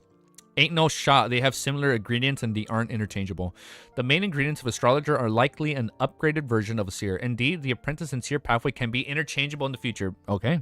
With this in mind, Klein suddenly had an idea. Since the potion formula of bizarre sorcerer is difficult to obtain, with the 3 options being extremely dangerous, should I consider the other sequence 4 options in the neighboring pathways, such as apprentice? It's 6 a.m. now. Now I stayed up all night. Oh, I'm so sorry. You guys are up so late. Dude, well, good morning to you. Oh, shit. With this in mind, Klein suddenly had an idea. We read this. Such as apprentice. Once he had this idea, he brought in... Oh, that's why the chapter's called New Thoughts. Because now he's like, do I go apprentice or do I stick to seer? Once he had this idea, he brightened up and he felt that most of his predicament had vanished. And for the sequence 4 potion formula, the apprentice, the Terror Club had clues to it. It's the Abraham family behind the magician. With this in mind, the world looked at Miss Magician with a subconscious gentleness to his gaze. It left Forge shuddering, suspecting whether Mr. Fool had already formulated a plan to hunt Lewis Wayne. At this point, the Fool recalled another problem. According to Dunn and Daly's theories, the first 5 sequences of the Seer pathway didn't present any obvious progressions. Each of them presented a beyond power for one aspect. Then, at the critical point at sequence 4, the 5 of them would converge and clench like a fist, presenting a qualitative change. Which would be this. But now he might not go with this qualitative change. Back when Captain and Mam Dally made this theory, they only knew bits of information regarding seer, clown, and magician. I'm only able to verify this idea for the subsequent faceless and marionettist by myself. So could it be that seer, apprentice, and the possible marauder pathway cannot be interchangeable at sequence 4, but at sequence 3? Because you need that qualitative change. Klein slowly felt joy dwindle again. He knew too little and was temporarily unable to make a judgment, and all he can do was await Mr. Zick reply and wait to leave the waters, which were watching the true crater before contacting the roads. As Klein was thinking, he suddenly heard Katlia say, I have the crystallized blood of a Linavu squid. It will cost 600 pounds. As for meteorite crystal, I know where to get it from. How many grams do you need? We need a couple. How many grams do you need? 600 pounds, a very reasonable price. Force replied in a pleasant surprise, 60 grams. All right, I'll have them to you within 2 weeks.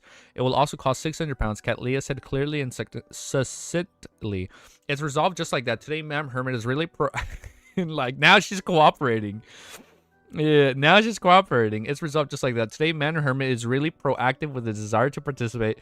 Yeah, she had just been. Force quickly nodded. That wouldn't be an issue then. All of a sudden, she's participating, huh? I have 830 pounds in savings. That's enough for me to buy the crystallized blood of the Lavos squid.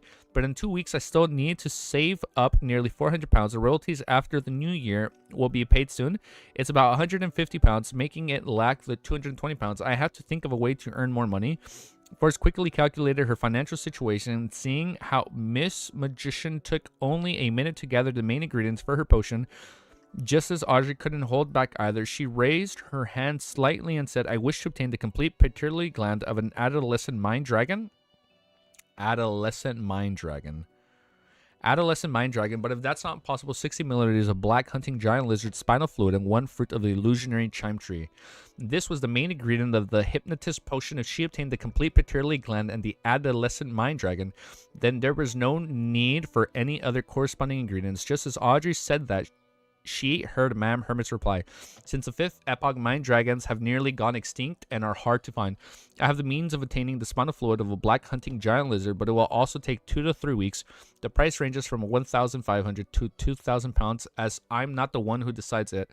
I can help you keep a lookout for the fruits of the illusionary chime tree, but I cannot guarantee anything. What great efficiency! After Ma'am Hermit was punished, her sense of belonging towards the Tarot Club had appeared to increase. She was more active and amiable. Audrey was momentarily speechless. After a few seconds of silence, she bowed slightly and said, no problem. Alger, who had been watching by the side, suddenly felt the development wasn't going as he had expected. Having been punished by Mr. Fool, the hermit changed her style of being mostly an observer. She began to evolve herself to every matter that she could involve herself in during the tarot gathering. And with the strength, background, resources, and channels of a pirate admiral, she immediately produced an intense and blinding light. This blinding Alger so much that he could hardly open his eyes. He had a strong feeling that he was at risk. At this moment, he wished for Ma'am Hermit to return to her former state. Klein also felt surprised by what he had heard and saw. I thought Ma'am Hermit would be silent for some time, feeling an aversion of the Tarot Club for some time, but in that end, is she the type that needs to be beaten in order to be obedient? Damn! No, we're good. Yeah, I know, I was reading pretty fast, but no, we're good. If she's the type that needs to be beaten in order to be obedient. Yes, Spring the rod spoils a child. Queen Mystic must have spared the rod too... That's so wild. Queen Mystic must have spared the rod too much? Damn. The way Queen Mystic does things isn't too much to speak of either. The Emperor has also spared the rod. I'm sorry, is that a way for saying like they never hit them as they were kids? Klein is definitely being the hard parent right here. He literally gave her the full ravings. He's like typical CN parent. Is that I don't know how they act. Dang, I fell asleep for a few minutes. It's been like an hour, Merlin. The Emperor had also spared the rod as he wait, so that's how they say like when they don't like discipline someone, like you spare the rod? Is that what they say? No discipline? Is that how it is? I mean, it's like a culture barrier. I wouldn't know that. As he lampooned, Klein controlled the world, making him survey the area before chuckling. Does anyone of you have the potion form of the Seer Pathway Sequence 4, or have any clues regarding it? Sequence 4, Mr. World is beginning to advance towards the realm of a demigod. Audrey was surprised. She originally imagined that she was advancing sufficiently fast, and she originally managed that she was sufficiently fast, and she felt a little proud of that. Now she's all excited. But now she suddenly realized that she's falling behind. Mr. World had instantly become really soft. Forrest was similarly surprised. I thought my phone was ringing. Although she felt that silent, reserved, and unsocial, Mr. World was a powerful beyond her. She believed that he was still very far from a demigod from Sequence 4. But to her surprise, he was already seeking to purchase the Sequence 4 potion formula. As expected, Mr. Fool was blessed, Alger sighed. Likewise, Emlyn and Derek shook their heads, expressing that they had never heard of the name of the pathway Sequence 4. Claiming to believe that he could obtain clues from the city of Silver, the Sanguine could only hopelessly retreat the world's gaze. After a few seconds, Catlia said, I need a drop of blood from a mythical creature, regardless of the kind. In the palace held up by the stone columns, silence suddenly became the main sympathy. Even the world didn't know the exact concept of a mystical creature was. Klein didn't expose the point as he planned on inquiring about it to the people he could ask in the future. He controlled the world to remain silent for a few seconds before saying, I'll keep an eye out. As this was a rare request of Madame Hermit, Justice and Company also gave similar responses. Alright, Catlia wasn't surprised by this outcome. The only reason why she made the request was to express her attitude of being integrated with the Terror Club. All of a sudden, her attitude of being integrated with the Terror Club to Mr. Fold. She believed that this was better than trembling and being apprehensive at eliminating the after effects of what had happened. Like, I should participate now. That's so funny. He's like, okay, maybe I shouldn't act like this. After a brief pause, Derek was about to say something when Emlyn spoke out ahead of... Fucking Emlyn, dude. Is no. I want to speak before Derek speaks. Fucking dude, no shot. He's still being mean to a kid. Derek was about to say something when Emlyn spoke out like, I'll speak first, Mr. Derek. Out ahead of him, the Sanguine Baron chuckled. The request for our row is clear. He wants a Sun Sequence 6 Nordorari potion formula, and Mr. Hangman wishes to obtain the Ocean Songsters. Upon hearing this, Klein suddenly felt a little guilt-ridden. Why would he feel guilt? When he first obtained Creeping Hunger, he had wished to quickly release the... Priest of Light in it and obtain the Sequence 6 and Sequence 5 potion formulas of the Sun Pathway, so as to sell it to Little Sun, yet he hadn't completed it all this while. I'll walk around the Toscardas Pier tonight. I'll find the pirate with beyond powers who deserves to die, or some gang leader to settle this emergency, regardless of which sequence they are, or I can directly release the Priest of Light. Klein made the world deliberate before saying, I'll provide you with a Northerly potion formula in 3 days. Upon seeing this, he looked at Little Sun. You can consider what item you wish to exchange for it. Alger, Mr. World, Derek replied in glee. As for the Ocean Songs or potion formula, which the Hanged Man needed, everyone didn't have any clues. I feel like he can just release it and then just give it to him right away. Like, since he's already, like, Sequence 5 Marionettes, I think it'd be okay even if he loses it and doesn't necessarily replace it right away. Emlyn cleared his throat and said, my request is different from the last one. I hope that you can help me find the believers of the Primordial Moon. Every effective clue will be rewarded with 100 pounds. A direct confirmation will be 500 pounds. If he looked at Mr. Fool to make a request, and after obtaining his approval, he conjured 5 things that resembled bounty notices. Each person received a set of 5 bounties. He and Derek didn't have one. Klein controlled the world to pick it up and casually browsed through it. Galise, Kevin, Dandy, Laura, and Windsor bearing Argos. They aren't weak at all. At the very least, they're equivalent to the recently born vampires. He silently muttered to himself as he memorized the corresponding information. After completing this matter, Emlyn felt more confident about winning the competition. He leaned back. After completing this matter, Emlyn felt more confident about winning the competition. He leaned back casually and waited for the other members to issue requests. This time, no one spoke again. Upon seeing this, the full Klein chuckled. Continue your free exchange. Instantly, Audrey, Alger, Catlia, and company cast their eyes at Derek. They remembered that the Sun had previously mentioned that he would have arrangements to join an exploration mission that involved the periphery of the Giant King's court. This is a good Terror Club so far. I'm liking it. Let's keep reading. I do find Emlyn's and Derek's banter a little funny, you know, like the sun and moon, two polar opposites. I do like it. Like, they're all so like proud of where they come from that they're like, no. I like their little rivalry. It's pretty funny. But let's keep reading. Let me update this. 681. Let's open this. Timestamp. 1 hour, 6 minutes. And 5 seconds. Copy, paste. 1, 2, 3, 4. All right, 6 chapters so far. This is our 6th chapter, and we've been live for an hour and a half. Okay. Is more respectful towards our parents, though. Nothing personal, but I have seen some spoiled kids in the U.S. to look and. Sadly, bro, Here in the Americas, there is a lot of entitlement because people did not get disciplined enough as a child. Yes, Thunder, I agree with you. That is a sadly common thing here. Everybody thinks, wait, everybody has the Leonard complex. Everybody thinks they are the main character. every American unironically has main character syndrome. I can say that because we are from America. I can say that. All right, it's chill. I can say that. All right. Yes, but that is a common thing here. You see that a lot here in America. Everybody's really high and mighty, sadly. Little Sun and the Hanged Man are fire couples. I can see that. Okay, cool. So when an adult acts up and stupid, I can beat their ass. Can I answer that? Yes, no? Yes, no, maybe so. I can neither confirm, same logic, right? I can neither confirm nor deny. I'm just saying, everybody, do what you think is right. And now we keep reading. Chapter 681 is called Indirect Answer. Being the main focus of attention, Derek didn't choke. He eagerly said, I've recently been in an exploration team led by the chief to the afternoon town. And wait till you guys hear this story. It's a key gateway that leads to the Giant King's Court. Is a door that separates myth from reality. It's pretty cool that Derek came across now the Giant King's Court, and towards the end of volume 2, he came across the mural, and towards the end of volume 3, now we're coming across the Giant King's Court.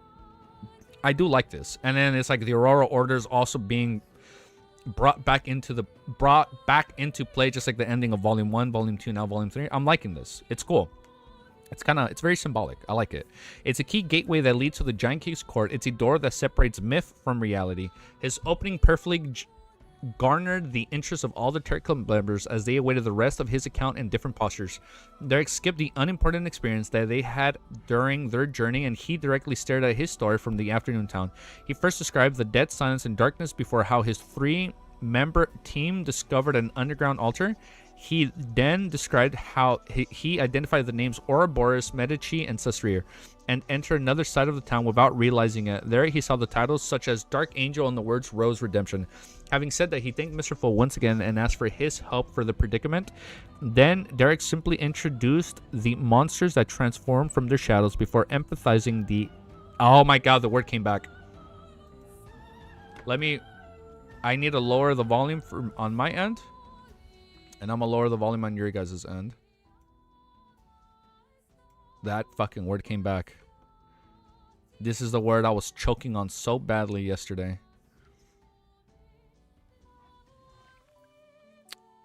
Here we go. Ecclesiastic. Alright, I got it right. It's pronounced ecclesiastic, who was in constant patience and half collapsing cathedral. Yo. I finally said that word wrong. I finally said that word right. He used his own words to describe what he said, mentioning that... Oh my god, here it comes back. He used his own words to describe what he said, mentioning that the ecclesiastic suddenly self-destructed when he was about to say the name of the 4th king of angels and was burnt to a crisp by a transparent flame. And he was literally burnt, bro. Another king of angels in the mods in Afternoon Town is really dark and scary. Wait, hold up. Let me sip my coffee. I don't know what you guys were talking about. But I don't know if you say you were heated, so you're dropping something. Oh, yeah, like, if you guys came to a disagreement, hey, don't forget, at the end of the day, we're a beautiful tarot club. And if there's one thing that we agree with, Lord of Mysteries is fire. So if there was a disagreement in chat, I hope we can put that aside and enjoy some Lord of Mysteries. Ecclesiastic. Yes, I said it right. Ecclesiastic. Yeah, so if there was some disagreement in chat earlier, I didn't see what it was, but I hope we can all remember that we're here. Oh yeah, I'm dropping this. Who's having? Oh, I don't know. I saw something that you got too heated, so you're gonna drop something from 10. So I don't know what you guys were talking about, but there was some disagreement. I hope you guys can all put disagreements inside. I don't know what happened. I didn't see that part. I didn't see what happened, but just in case. Ecclesiastic, right? I said it right. The ecclesiastic. Yeah, I'm dropping it too. Okay, awesome. The ecclesiastic pension has a very a feel of a prophet predicting a calamity. Audrey listened and relished as she had her interest to be a blank line of unspeakable names peaked.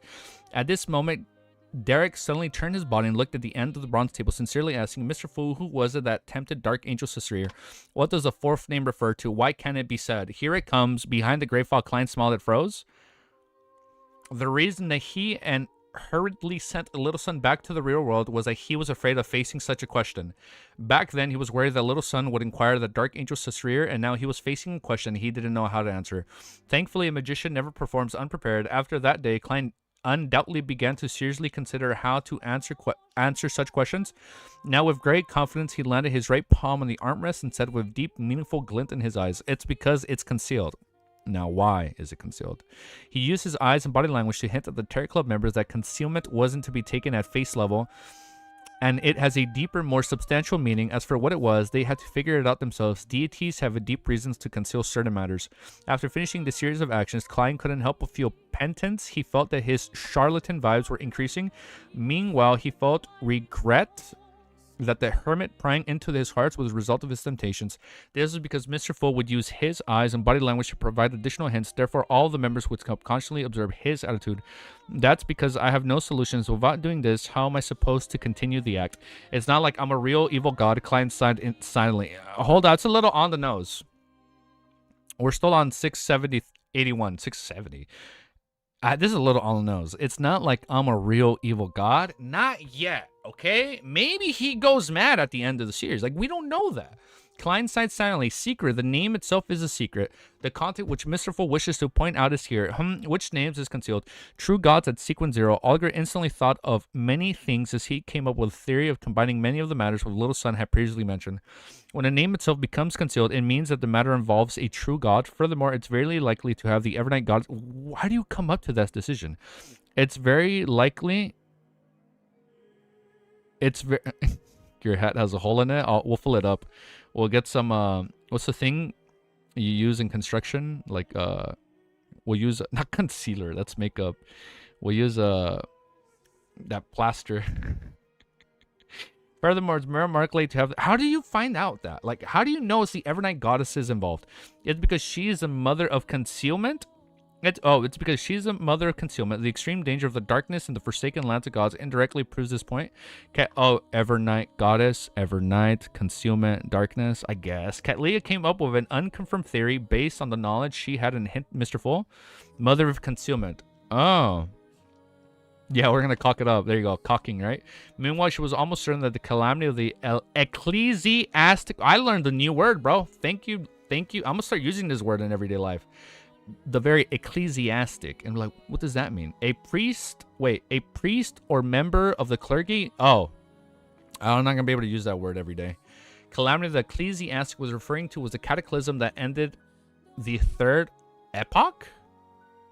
Meanwhile, she was almost certain that the calamity of the ecclesiastic was referring to was the cataclysm that ended the third epoch. It was her honorific name? That was... No. When was that? Mother of Concealment.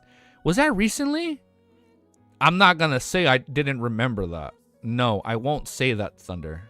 I will not say that I didn't remember her honorific name. A king of angels who was tempted afternoon town resides who fell from the grace, a town being corrupted bit by bit, a black flower calamity that blooms, all of that buried an epoch creating the forsaken lands of gods. With a heavy sense of history, Katlia couldn't help but think poignantly.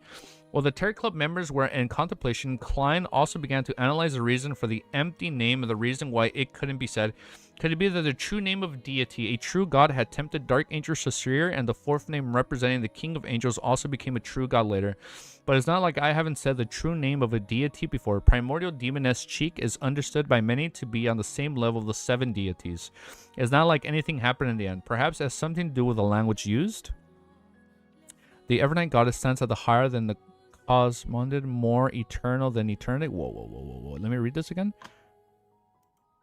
The Evernight goddess stands higher than the cosmosant, more eternal than eternity. The land of crimson, the mother of the land of... I remember this part. The Lady of Crimson. I thought this was her title. I remember this part. Why is it doing that? I remember this part. The Lady of Concealment. I forgot this part. The Mother of Concealment. The Empress of Misfortune. The Horror. Mistress of Repose and Silence. Damn. I forgot all about that. I had all these in my notes and whiteboard. Yo, no shot. You had a whiteboard up for this? Damn, that's what I want. I want to have a crazy ass whiteboard up here, but just I don't have a whiteboard on me. I just realized my light is like right here, blocking everything. Yo, hello. What's up, guys? Don't forget, after this chapter, I'm gonna take a quick 5-10 minute break. I just need to do a quick phone call. I have to do something, and then I'll be back. I have to make sure my button-up shirt works. Shirt fits. I bought a shirt, and I just gotta make sure my button-up shirt fits. So it'll be quick. I'm gonna just try on my shirt. I'm gonna see if it fits. If not, I have to exchange it, and then I'm gonna do a quick phone call, and then we'll come back. Let me find my place. Mother of the mind, the emptiness of the Empress of the Sims. That made me laugh, dude. While the Terry Club members were in contemplation, Klein also began to analyze the reason for the empty name, or the reason why it couldn't be said. Could it be the true name of deity, a true god that had tempted Dark Angel Sasir, and the fourth name representing the King of Angels also became a true god later? But it's not like I haven't said the true name of deity before. Primordial Demoness Cheek is understood by many to be the same level of the 7 deities. It's not like anything happened in the end. Perhaps it has something to do with the language used. The language of Lowen, Intis, and Phasic, and even more ancient Phasic, poses the ability to stir the powers of nature. On the other hand, the commonly used Jotun, the City of Silver Can, the ecclesiastic likely use a similar language. I should later try to pronounce cheek using Jotun, then I'll die on the spot and succeed in courting death. Forget it. Besides, having a blank name and an unspeakable name means different things. I have no idea why. At this moment, seeing how Little Sun was still in a confused state without understanding Mr. Fool's meaningful hint, Alger Vulture to give an explanation. The two names might separately represent 2 deities, so they cannot be said. Perhaps the true creator had tempted Dark Angel Sasir, leading them to fall from grace, and the few kings of angels. I'm sorry. If it's presumed that Dark Angels, could it be inferred that Dark Angel Seer letting to fall? Wait, no. The fourth unnamed one is the one that had Evernight Goddess's title. Okay, never mind. I was thinking Sasir. Never mind. It's why he had a temple and statue in the Forsaken Lands of Gods. I don't know. Like, could it be inferred that Evernight Goddess was tempted by the true creator? And maybe that's why she's always represented in like a dark regal dress and not like a beautiful luscious white dress to represent, like, I don't know, like corruption. The fourth name that corresponds to a king of angels might have benefited greatly from the calamity and succeeded in advancing to become a true god. Similar to my guess, but they can't be confirmed. Katlia didn't supplement as she didn't believe that your theories were facts. Audrey Force and Emlyn listened attentively as they couldn't help but feel poignant about the Terry Club often made things appear especially high and discussing such matters. My goat, the true creator, mentioned. Things like King of Angels, evil gods, and real gods are ancient secrets all depend on a single word. Is that so? I get it. Derek came to realization as he earnestly thanked Mr. Fool once again. Just like he was about to turn around, he suddenly recalled something and wordly asks, Mr. Fool, is the crux of leaving the Forsaken Lands of Gods really in the Giant King's court? After all this time, he had already accepted Mr. Hangman's take of the region where the City of Silver is located was known as the Forsaken Lands of Gods. That's what I believe, but the problem is that I'm unable to confirm it. To not search for the sea and switch to exploring the Giant King's court was likely Shepherd Lovia's suggestion. This can practically verify my theory, but it cannot eliminate the possibility that it's a conspiracy. The Fool Klein's smile nearly froze again. His thoughts raced as quickly as thought of a solution that didn't need to give him a direct answer without tarnishing Mr. Fool's reputation. He immediately gave a relaxed chuckle, turned his head at the Hermit Kalia. Speaking of this matter, Bernadette also knows that the methods for entering the Forsaken Lands of Gods. Kalia immediately recalled her vague memories of the dream and subconsciously looked at the ends of the bronze table. Is that projection? Before she finished speaking, she suddenly realized that she was sizing up Mr. Fool again. She hurriedly closed her eyes and said, My eyes of mystery prying is instinctive. It can only be enhanced and not be deactivated. I need to rely on mystical items to seal it, but it doesn't exist here. Is that so? Klein nodded gently. You can conjure a pair of glasses. Yes, Mr. Fool. Katlia followed the instructions and conjured a pair of glasses. During this process, Klein stirred a minute amount of powers above the gray fog and infused them into the pair of glasses. Into the glasses? By this time, Katlia wore them. She discovered that her eye of mystery prying had been sealed, and as she had expected. It was only at this point that Forrest and company realized that Mam Hermit's eyes were extremely special. It has something to do with the prying of mysteries. He talked about that before, right? And it didn't need to be activated to use it. It just does it on its own. The chat is different. Oh yeah. So for example, this is what I see. I'll show you what I see. What I see like YouTube chat. This overlay, I don't see this. So whenever there's a message that's unsent, I don't see this. Because like I can look at it, right? And I can't even read it because OBS isn't full screen, so I can't even read the text. The chat is different, and in the chat the easy sees the stuff of easy chat. Yeah. Would you like whenever something gets deleted, it gets deleted and I don't see it. But like this chat right here, I actually can't even read that unless I were to like full screen OBS. But then if I full screen OBS, I can't see everything else on the top monitor. So no, it's cool. If there's ever anything unsent that's still visible here, I can't see it. Her eyes, question and answers. Oh, here we go. Activated, doesn't need to be activated to use it. It's no wonder we didn't notice it. Mam Hermit was severely injured because of her attempt to pry into the mysteries of Mr. Fool. Audrey moved her lips in enlightenment, having one of these questions answered. As for Olga, who recalled how the Hermit had previously sized him up and how he had wearing the clergy clothes of the Church of Storms, his face nearly drank. I fell for that, Unhinged. I actually believed you. Klein didn't wait for the members to calm down. He chuckled and replied to Katlia's previous questions. It's that projection, the projection of the Giant King's court. So it's the projection of the Giant's King court, Katlia muttered in pleasant surprise. Then her mind went adrift as though she likely also knows this answer. Derek spent a few seconds to digest the conversation between Mam Hermit and Mr. Fool, and he vaguely came to realization the key to entering the Forsaken Lands of Gods has to do with the projection of the Giant King's court. Therefore, the crux of leaving the Forsaken Lands of Gods is really in the Giant King's court. Derek's heart palpitated as he bowed his head in excitement. Thank you for your answer, Mr. Fool. Klein silently heaved a sigh of relief. He felt that such a situation was extremely draining on the brain. Oliver kept his emotions in check as he looked around before looking at the Hermit. Where is the projection of the Giant King's court? He didn't dare ask Mr. Fool as his question about the Forsaken Lands of Gods has previously been rejected. Katlia answered frankly, in the waters of the easternmost front of the Sonia Sea, in the dream of the nighttime there, I happen to wish to share with all of you what I encountered this time. Audrey and Forrest simultaneously slowed their breathing as they... Why did I say slowed? Slow their breathing as they waited excitingly for Mam Hermit to recount her encounters, which were bound to be fantastic. She probably has amazing stories, right? Hello, I'm Ahmad on Twitch too. Oh yeah, you are. I don't even know if Twitch is talking right now. So remember someone spammed easy when Klein died in Volume 1? Really? I don't remember that. You know what I do remember? When we had those trolls join the chat and they started spamming some nasty shit. So heads up, man. If that ever happens again, we ban them.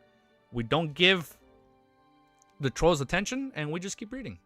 And we pretend that didn't happen. Yeah, I remember when that happened. That was kind of wild. All right, so I'm going to take a quick 10-minute break. I need to try on some clothes, make sure they fit. Hopefully I didn't gain too much weight in the last 2 months. I'm going to make a quick phone call, and then I'll be right back, and we'll keep reading. So we're just going to take a quick 5-10-minute break. How much fan art will it take for me to be modded?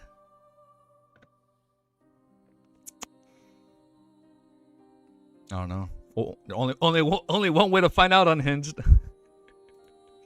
I think when... I mean, Romero's been good so far. He says he's been okay. But if we ever need more, I still need to ask. I still need to ask the others. I want to ask everybody first, and then we'll see. But I guess right now, luckily, we haven't had like that many crazy spams. Even though it's true, I have to Lord. So here, we're gonna take a quick break. Let me just put this up right here. Oh wait, let me change this. We're not gonna eat that long.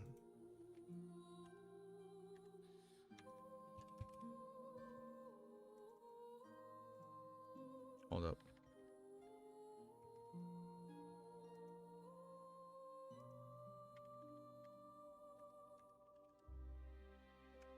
I'll be right back. I'll be right back. If you guys want a quick plug, watch our To Be Hero X episode 2 3 react. Let me know how'd you think. After I end stream today, I am gonna react to episode 4 off stream. I'm gonna react to it off stream just so I can see if I can like get everything worked out. But I'll be right back, okay, guys? One sec. I gotta make sure I didn't gain too much weight, and I'll be right back, okay? And I'm gonna do a quick phone call. Gotta call the missus. BRB.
We're back.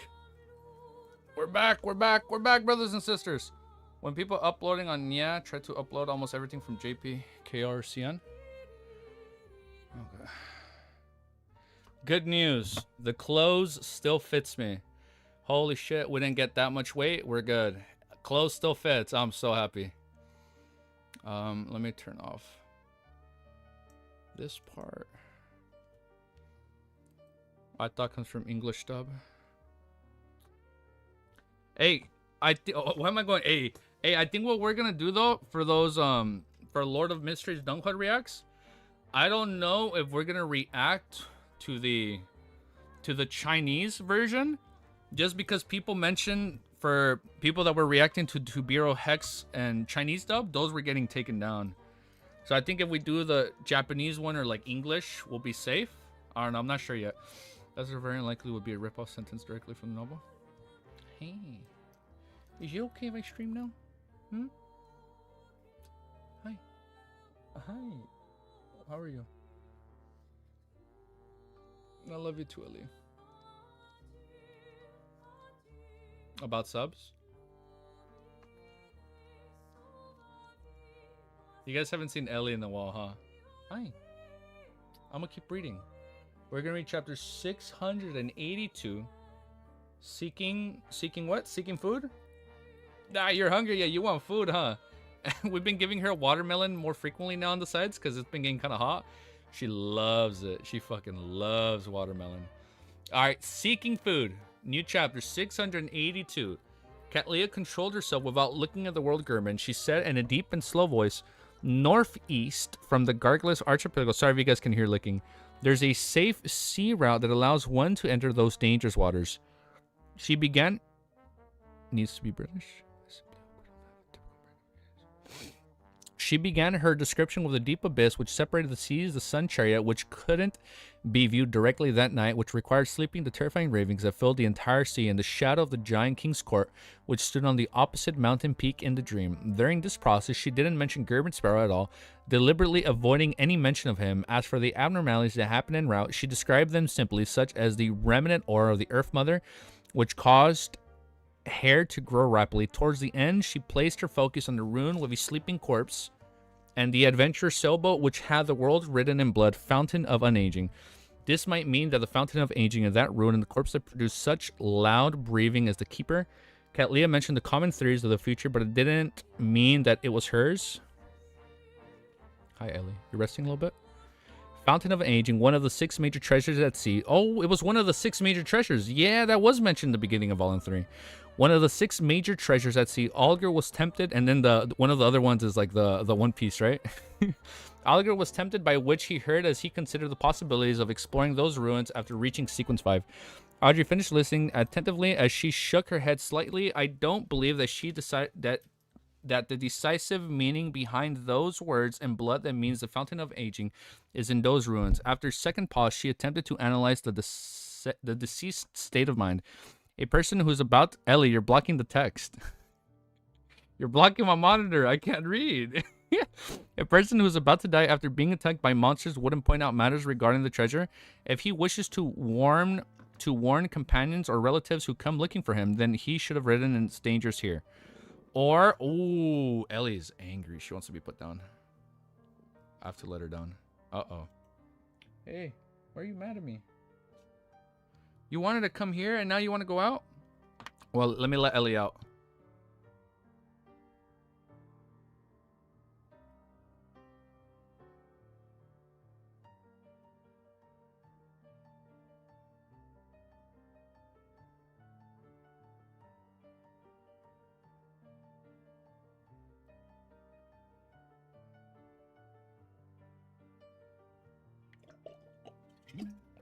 Mushrooms. Mushrooms already? When?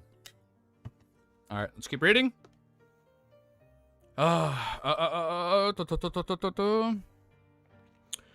We're going to continue reading from right here. The Fountain of Unaging is a scam. Ketlia looked at the world before retracting her gaze and thought. It seems to corroborate with certain theories and guesses. Olger found, and he didn't look at the world's judgment and believed that Miss Jess's and Mr. Moon's explanations were devoid of reason. Instead, he realized that he had completely failed to consider the possibility. To him, this was a mistake he shouldn't have committed. After all these years, I've still been temporarily blinded by immense profit. He fell silent for a few seconds inside.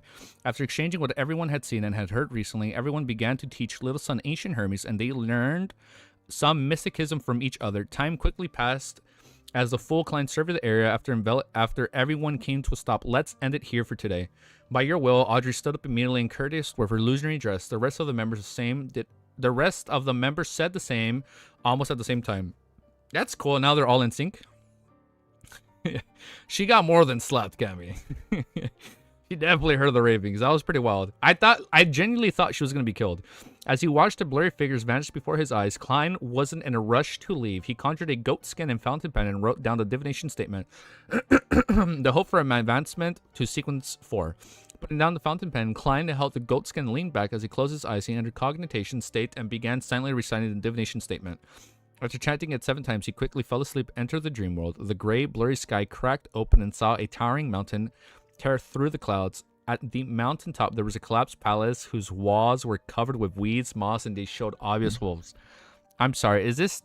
We haven't seen this since Volume 1. Is this the one covered in maggots? Inside the palace hall was a huge throne carved out of stone. It was adorned with dull gemstones and gold. It was mostly mottled and damaged. It looked as though it wasn't prepared for a human, as countless translucent maggots were... Oh, shit. We haven't seen this since Volume 1, dude. Wait. So this is at Hornicus Mountain Range. Yes, the maggot throne. It looked as though it was prepared for a human, as countless translucent maggots were bunchly dense together. Wait a fucking second. Countless translucent maggots. I'm sorry, does this imply they're translucent worms of time? Is that what this is? Yes, we're on 682. Wait a second, I'm sorry. Do all these represent maggots? Like worms of time because they're translucent? What the fuck? Wait a minute. So maybe this has something to do with Amon. Or something with worms of time, because now it's saying maybe. Oh man, we got gummy worms in chat. Those keep reading, bro. Okay, let's keep reading. Hold up. Translucent maggots were bunched densely together. They squirmed slowly as they kept. They're fucking growing. Around the throne was a raving that seemed to penetrate the long rivers of time and history. Time. Okay, it was illusionary, ethereal, and constantly echoing. Hornicus flagera, Hornicus flagera, Hornicus flagera. The moment the ravings entered his ears, Klein jolted awake before frowning. It really is the main peak of Hornicus Mountain Range. That said Malcolm? It really is the main peak of Hornicus Mountain Range. Furthermore, I can see and hear it more clearly than before. Oh, it's getting better. This made him recall Queen Mystic Bernadette's prophetic words. Your fate lies on the main peak of the Hornicus Mountain Range. Is that my fate? It really makes me want to be rebellious and not go. He's in his rebellious stage. Like, I can't go. So I can't deal with absolutes. It depends. Klein sighed and conjured the 5 bounty notices provided by Emlyn White. Combining the information he had, he used the methods of divination to find the locations of primordial moon believers. Finally, due to his lack of information, he could only confirm 2 points. Galvis, Kevin, Windsor, Bering, and Erogues are all in Backland. I read all those names wrong.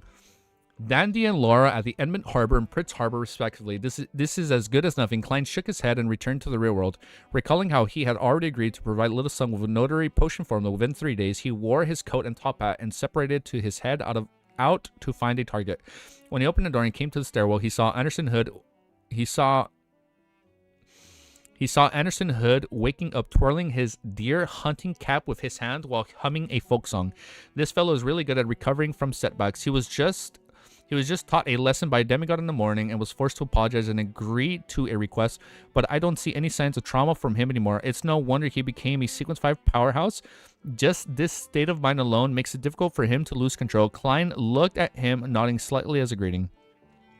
Good afternoon, German Anderson chuckled as he waved his hands. I received the bounty and characteristic money. I'll pay you the rest now. As he spoke, he took out stacks of cash of different thickness from different pockets.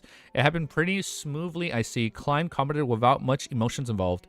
Anderson immediately laughed. That's right, it happened far smoother than I imagined. Those fellows who should have rocks for brains were surprisingly friendly, polite, and efficient. I even suspect that whether I've become a blessed of lady luck. There's no such deity. Klein ruthlessly shattered his fantasies. Why so serious? I understood that Joker reference. Why so serious? It's life. Relax a little, relax a little. Anderson handed over the remaining 1,200 pounds. Actually, I'm very clear about what happened. This gentleman doesn't want me to waste my time, so he secretly exhorted those people. Klein glanced at the people, pressed down on it, and asked in passing, have you confirmed which pirates gave you the problem? He was asking about the prey that resulted in the manipulator's involvement. There's no way for confirmation, Anderson said with a bitter smile. Do you think I didn't confirm it ahead of time? Although I appear nonchalant in front of you, I will investigate the prey's background and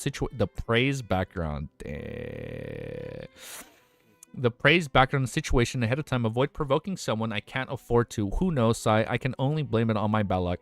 This fellow is more careful than I thought. That's right, his previous sequence was called Conspirer. Klein thought in enlightenment before asking indifferently, who deserves death the most in this area? Anderson was taken aback before he chuckled. Does our crazy inventor plan on beginning his hunting activities? However, you have to consider it well.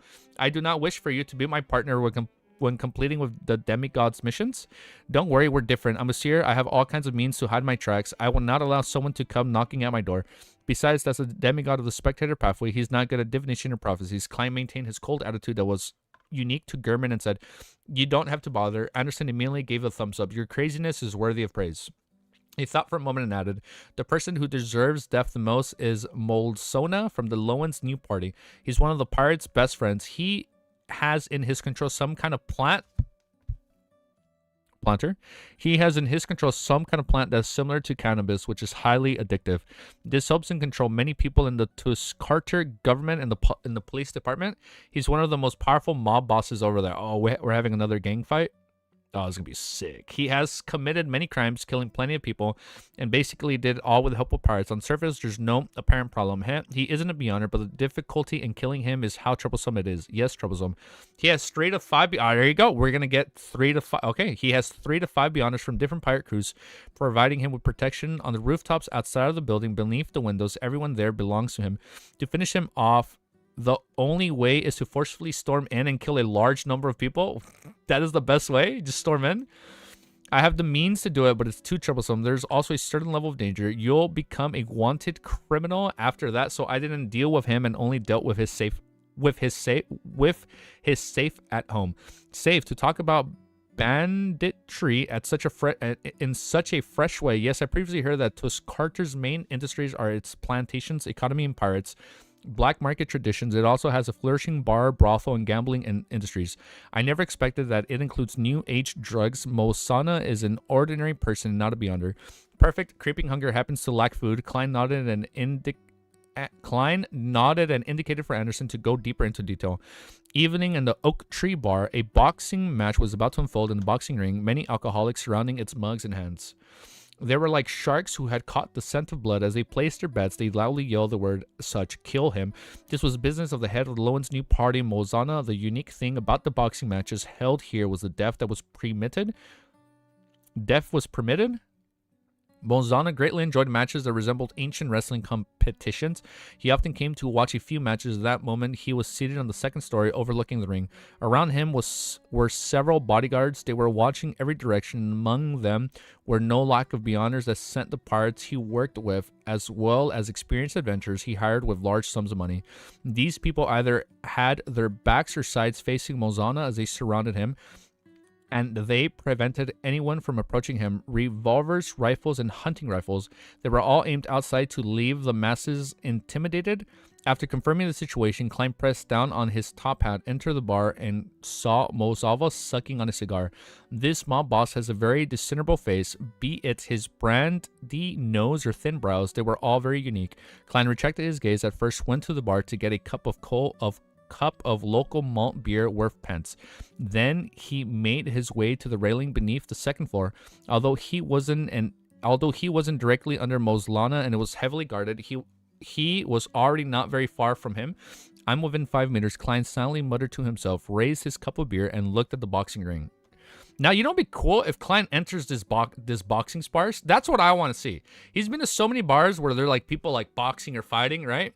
Like street boxing or like street fighting. I want to see him enter a street fight. That'd be pretty cool. That would be pretty fucking sick. All right, let me do my timestamp and let's fucking keep reading because I know I stalled today, so I do apologize for that. We're only an hour and 33 minutes into recording, and I've been live for 2 hours and 20 minutes. So there's like 50 minutes where I wasn't really like doing much. Any thoughts? Oh, you're gonna head out username? Don't worry, we're gonna have the videos up right away, okay? Pinky promise. Pinky promise. Pinky promise. Let's do this. Chapter 683. My music is really low, so I'm gonna raise it a bit. So you're here as well. Black spirit body threads that stem from the direct life forms appeared in Klein's vision. Can you guess how he's gonna hurt him? He has to enter the fight, or he's gonna be using his marionette. He's probably gonna use his marionette abilities in some way, shape, or form, right? Like maybe he's gonna like control him to enter the boxing ring, and then he gets killed that way. Like he's gonna indirectly kill him in some way with his new abilities. But he didn't immediately extend his spirituality to attempt to control him. You've read at least a few more chapters. You've got to read. I know. We're gonna keep reading. After distinguishing and confirming which spirit body threads belonged to Mozana, he gulped a mouthful of malt beer as he began to focus on the boxing match in the ring, just like a real member of the audience. Dude, thank you for subscribing. Just like a real member of the audience. The two boxers had their tops bars and didn't wear any protective gear. They fought all out, constantly clashing with each other as fists met flesh. And the situation quickly escalated to a fervor. Many of the alcoholic gamblers had adrenaline pumping through them as he shouted from the boxers they supported, passionately yelling, "Kill him. Finish that son of a bitch." On the second floor, Mozana also forgot the cigar in his hand that was fixated on the ring below. His hands clenched tightly into his fists. Apart from those who have their backs facing him because they were keeping tabs on any suspicious people or watching the important regions such as the rooftop or area beneath, the people around him couldn't help but have their eyes peeled into the intense boxing match. Klein raised his hand again, gulping a mouthful of beer as though he was out of breath from the tense atmosphere. At this moment, his spirituality suddenly extended and grabbed onto the illusory black threads corresponding to Mozana. On second thought, 2 seconds, 3 seconds, the brandy-nosed Mozana was just about to pump his fists a little as though he was in the ring himself when he suddenly found his brain go numb. He felt the surroundings abruptly turn odd as though several panes of glass were in between him and them. Mozana immediately discovered that his thoughts had clearly slowed. So he knows something happened. Mozana immediately discovered that his thoughts had clearly slowed down as though all parts of his brain had suddenly rusted. Your brain suddenly rust. Okay. As the target was only an ordinary person whose spirit body was far more inferior than that of the Beyonder, Klein took less than 20 seconds to achieve initial control over him. Oh. I remember back then it said 5 steps. It's the initial stage. Yeah, no. Back then it said like for a Beyonder it's like 5 minutes, but because he's not a Beyonder, it happened in 20 seconds. Yeah, no, yeah. Yeah, for it's like the Antigonus family. No, it's like the Antigonus puppet. It slows your thoughts, it slows your movements. Yeah, and I remember that. It's pretty cool though. Like now he can, like even with Rosalgo, he remembered, like when he mentioned that in volume 2. Like, oh, it's like the Antigonus puppet, which is so fucking I find it cool how there were so many like abilities or like just abilities that he was introduced in volume 1 that he didn't necessarily use, but it basically introduced him to abilities he would use. 5 minutes was for full control. I thought 5 minutes were full control against a Beyonder. That's what I thought, like against a Beyonder, but since he's not a Beyonder, it happened in 20 seconds. That's pretty cool though. 20 seconds to achieve initial control over him. 7 seconds. All it took was 7 seconds. Oh no, something wrong is happening. It's likely Beyonder with relatively special powers. Mozana, who often he's like, ah, shit. Mozana, who often interacted with pirates, was. Oh, now the music is way too loud. Mozana, I lost my place. No, I'm sorry. Mozana, who... Oh, something wrong. It's like a Beyonder with relatively special powers. Mozana, who often interacted with pirates, was no stranger to the mysterious world. It was why he spent large sums of money to hire Beyonders to protect himself. If he hadn't long destroyed his body with sacks and alcohol, making his psyche relatively weak and his condition terrible, giving him a high chance of losing control, if he were to consume a potion, he would have also wished to obtain supernatural powers himself. At that moment, as his thoughts were slowing down and due to his lack of experience, look at that. That's pretty cool. He only lasted 20. Mozana spent more than 10 seconds to figure out that he was unresolved. He immediately reached out of his arm, opened his mouth, in an attempt to shout for help. However, his actions were extremely slow and his voice was weak. With a number of his bodyguards around him engrossed in an exciting and nerve-wracking boxing match, they didn't notice. And the audience is roaring in an ever-increasing crescendo, as well as all the guards along the perimeter putting their attention on any possible attack locations to protect their employer. His obvious abnormality ended up being neglected. Damn, dude. When the climax of the match received a temporary respite, a number of bodyguards and subordinates turned to look back at their boss, and they saw that his eyes appeared somewhat in a daze. His hands didn't seem to be in the right place, as if he was still caught up in the match, anxiously awaiting for the final results. The corners of the mob's eyes had tears welling up as he tried hard to release his fingers to drop the cigar and attract the attention of his subordinates. But he discovered in despair that his line of thought was becoming highly impeded and stiff. Even with a simple action needed more than a minute to complete, and his fingers were even resisting his will. Pa! The burning cigar finally fell to the ground. I can just see this happening. I can see this happening in slow motion. It falls down. The burning cigar finally fell to the ground as Moslana's tears flowed down to his neck. What are you gonna do? You gonna cry? Flowed down to his neck across his cheeks. A few bodyguards discovered this, and they were about to ask their boss if it was because the match was too excited. He was so emotionally excited watching this fight. He was too excited when Moslana suddenly bent down and he wiped his face. He picked up the cigar. That was an excellent match. Give the victor the money. I'm sorry, is he being controlled by Klein? Moslana flicked the cigar and pulled up his collar as he grinned happily. He didn't say exactly how much was to be given, as Klein didn't know the market rates. All he could do was give a vague comment. Yes, Moslana, one of the Lone's new party, had already become a marionette. He's a marionette. Moslana of the Lowen's new party had already become a marionette. As this mob boss was only an ordinary person and his spirit body was even weaker than most healthy humans, all it took was 2 minutes and 15 seconds. That's it. That's all it took. All it took him was 2 minutes and 15 seconds. If the time needed was any longer, he would have to divert his attention to create an illusion to create some chaos, making the bodyguards place their attention on protecting Moslana and not being able to discover his abnormality in time. Kill him, kill him. The shouts of the audience suddenly turned uniform as the match in the ring came to an end. Moslana also allowed his bodyguards to continue watching the match. When a boxer collapsed to the ground unconscious, Moslana took a swing of his cigar and said to the lounge, "I want to take a break."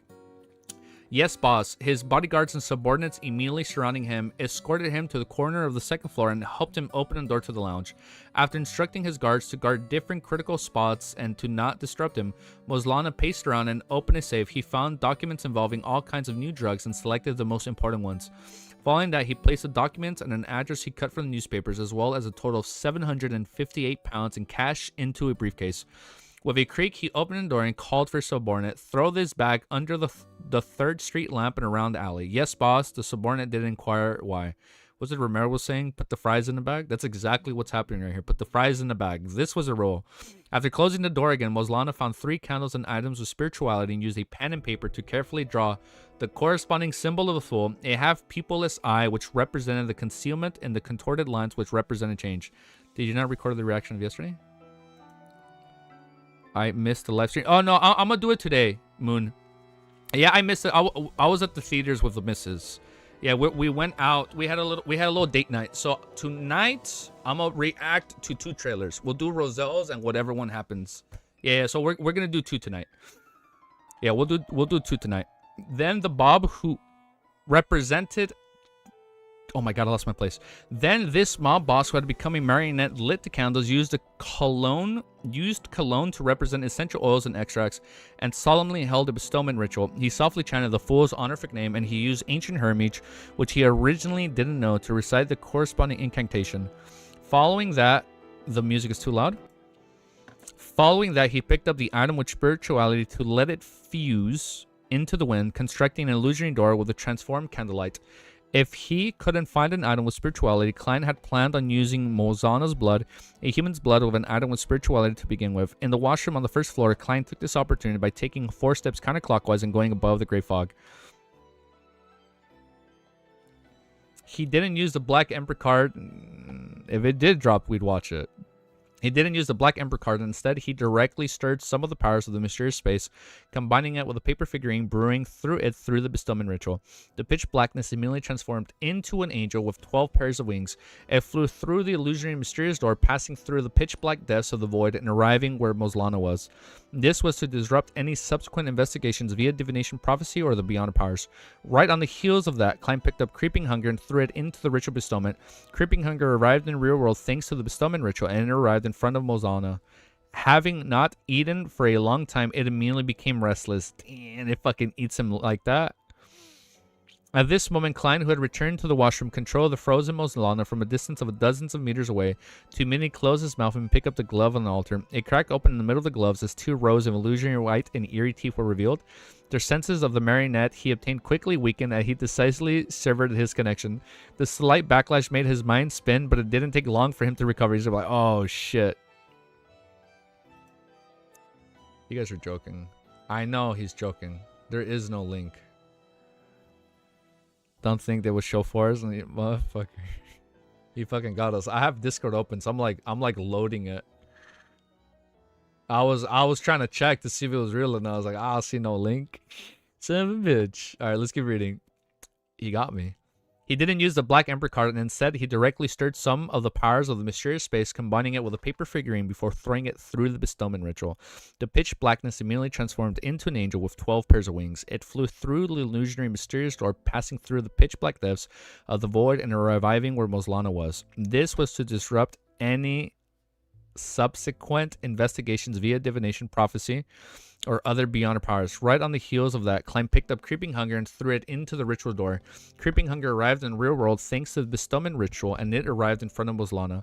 Having not eaten for a long time, it immediately became restless. At this moment, Klein, who had returned to the washroom, controlled the frozen Moslana from a distance of dozens of meters away to immediately close his mouth and pick up the gloves on the altar. A crack opened in the middle of the gloves as 2 rows of illusionary white and eerie teeth were revealed. The senses of the marionette he obtained quickly weakened, and he decisively severed his control. The slight backlash made his mind spin, but it didn't take long for him to recover.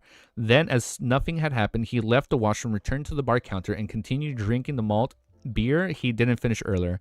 At the same time, he found a rat on the second floor through the use of spirit body medium threads. He then made it become the marionette in less than 2 minutes. The rat began The rat? The rat began searching for a tunnel in the path with rather awkward and unfamiliar motions. And it took quite some time before entering Moslana's lounge through a hole hidden by a bookshelf. At this moment, a thin glove that resembled human skin lay silently on the ground as there was nothing left behind by the Moslana, not even his clothes. Damn, so even animals. Okay, I was under the impression it might just be people, but he can any living things, any living entity that has the spirit threads. Got it. It's just inanimate objects can't be used. I said it wrong, but yes, okay. Wait, the rat is a beast. So technically, beast tamer confirmed. Remember how Rozongo took control of a small worm? Yeah, it's when like the worm like peered into like Klein's and he was like observed. Oh shit! I always wondered how that worm was gonna tie into play. Yeah, Rozongo controlled. I never thought about that. Yeah, he made the worm a marionette. See, so he is a beast tamer. Okay. The rat climbed up to the table and bit by bit on the paper the symbol corresponding to the foal, placing it close to the burning candle. The paper quickly ignited and burned to ashes. After extinguishing the 3 candles, returning them to its original location, the rat came besides Creeping Hunger and bit onto it. Dude, there are way too many worms brought up in the series. I'm getting a little scared. Then it returned via its original path and left Moslana's lounge. It stealthily ran all the way to the balcony facing the outside on the second story, and it silently climbed down. On the first story, where the bar counter was, Klein finished drinking his last mouthful of beer, put down the cup, and slowly stood up. He pressed down on his half-top hat, stuffed his hands into the black double-breasted frock coat, and walked past the alcoholics and gamblers without any haste and came to the streets. Following the light of street lamps, he entered the alley at a normal pace while he pulled out a paper figurine, lighting it with a flick.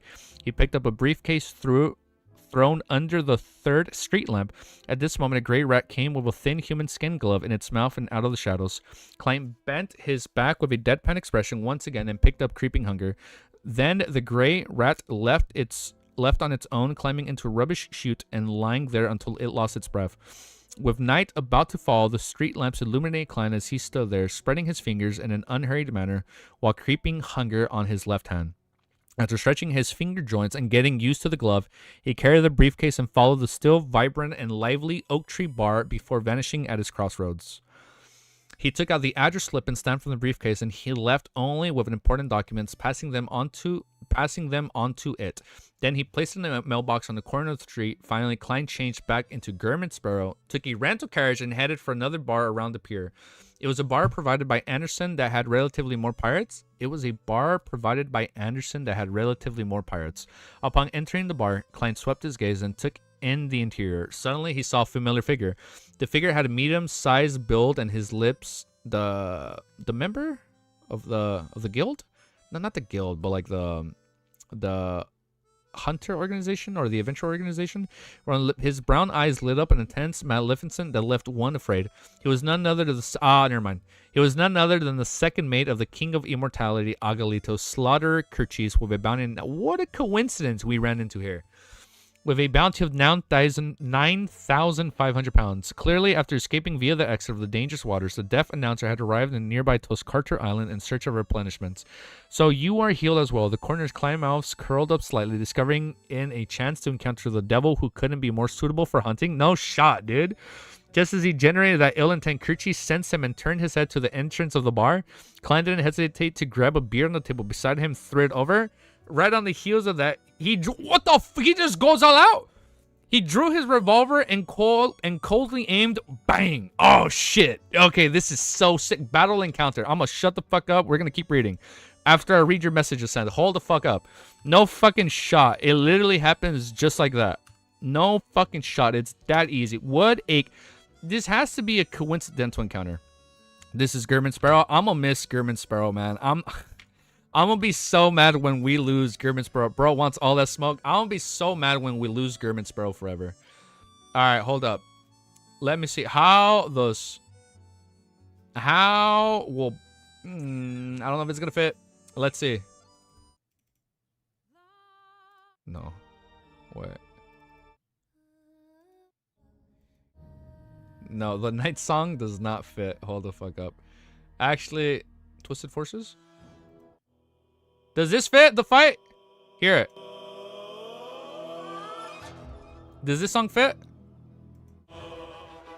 Will this fit the fight? Or nah? Let me put up I'm gonna put Tekken 8 song in the meantime. I don't know. I don't think this is gonna fit. Sure? Alright, bet. We'll play it. If you guys haven't played Baldur's Gate, this song fucking slaps. I'm gonna loop it. Larry is getting bread. He's get the fucking bread, Larry. All right, let me do my timestamp. I haven't read a sends message. Hold up. Let me just do my timestamp. 1:46. All right, timestamp is ready. Initial control is when your thoughts and actions are slow. Oh, when the other person's thoughts are hampered, that's initial control. If you are under full control, you die, and Klein can basically control your corpse. So like when they die and become a complete marionette, that's when you have complete control. Okay, he used the power of bribe when he threw the beer. Alright, let's fucking loop the song. Let me drink water. I gotta hydrate. This is gonna be a good fight. Wow. We fucked up, guys. If Mysterious Foe was here, he'd be disappointed in us. We forgot to update chapter. A chapter ago. So we're not on 3, we're on 4. Alright, we're gonna try this song. That's one Malore. Are you guys ready? Next chapter. 684. We're gonna mix it up. We're gonna play Twisted Forces from Baldur's Gate 3. We're gonna see if this song fits. Battle Encounter Kacha. I'm gonna lower the volume just a bit. Kerchis only half turned his body as the cup of beer hit the round table beside him, smashing the pieces. I'm gonna lower it down even more. Smashing the pieces. Amidst the gunfire, he didn't attempt to dodge, as though he had instinctively seen through the illusion. It was as though he had a spring installed into him as he bounced to the forefront among the gamblers and the alcoholics who were crouched down. I'm sorry, I'm like trying to control this while I'm reading. Who were crouched down or scattered. His gaze was locked onto the cold adventurer wearing a suit. Oh my, I can't do this. Hold, let me fix the audio. Now the music is way too low. There you go. Okay, we're good. There you go. There we go. Whoever was shoot by the door, Gurman Spur, Kirchi's pupils constricted as he opened his mouth and chanted the language of foulness that stemmed from the abyss. At this moment, Klein truly pulled the trigger as a pale golden bullet that appeared to the scooped out of the boiling hot water shout out, going straight for the slaughterer, who had a bounty of 9,500 pounds. So the reason he couldn't detect him, because he just shot right away, and there was no killing intent. Like, it just happened right away, so that's why he wasn't able to detect him, right? The bullet entered the cage as the light of blue flame solidified. Following that, the bullet emitted sunlight just enough to neutralize everything. Two figures stood up beside Kirchis. One of them was a short-haired woman wielding dual pistols, and the other was a boorish man in boxing gloves. No? Clearly, Kirchis didn't come to the Toscarda Pier and search for supplies alone, or it should be said because it was because it was randomized. Like, since there was no killing intent, or like there wasn't any like build up to the fight, Klein had no bloodlust towards him. So that's why he wasn't able to detect him. He wasn't able to detect him because there was bloodlust, and it just happened like right on the spot. No wonder that's why he acted so fast, because he knew if he was like planning it right there, he would have had enough time to leave. Okay, that is smart. Clearly, Kirchis didn't come to Toscarda's Pier and search for supplies alone, or it should be said that he definitely had partners he knew here.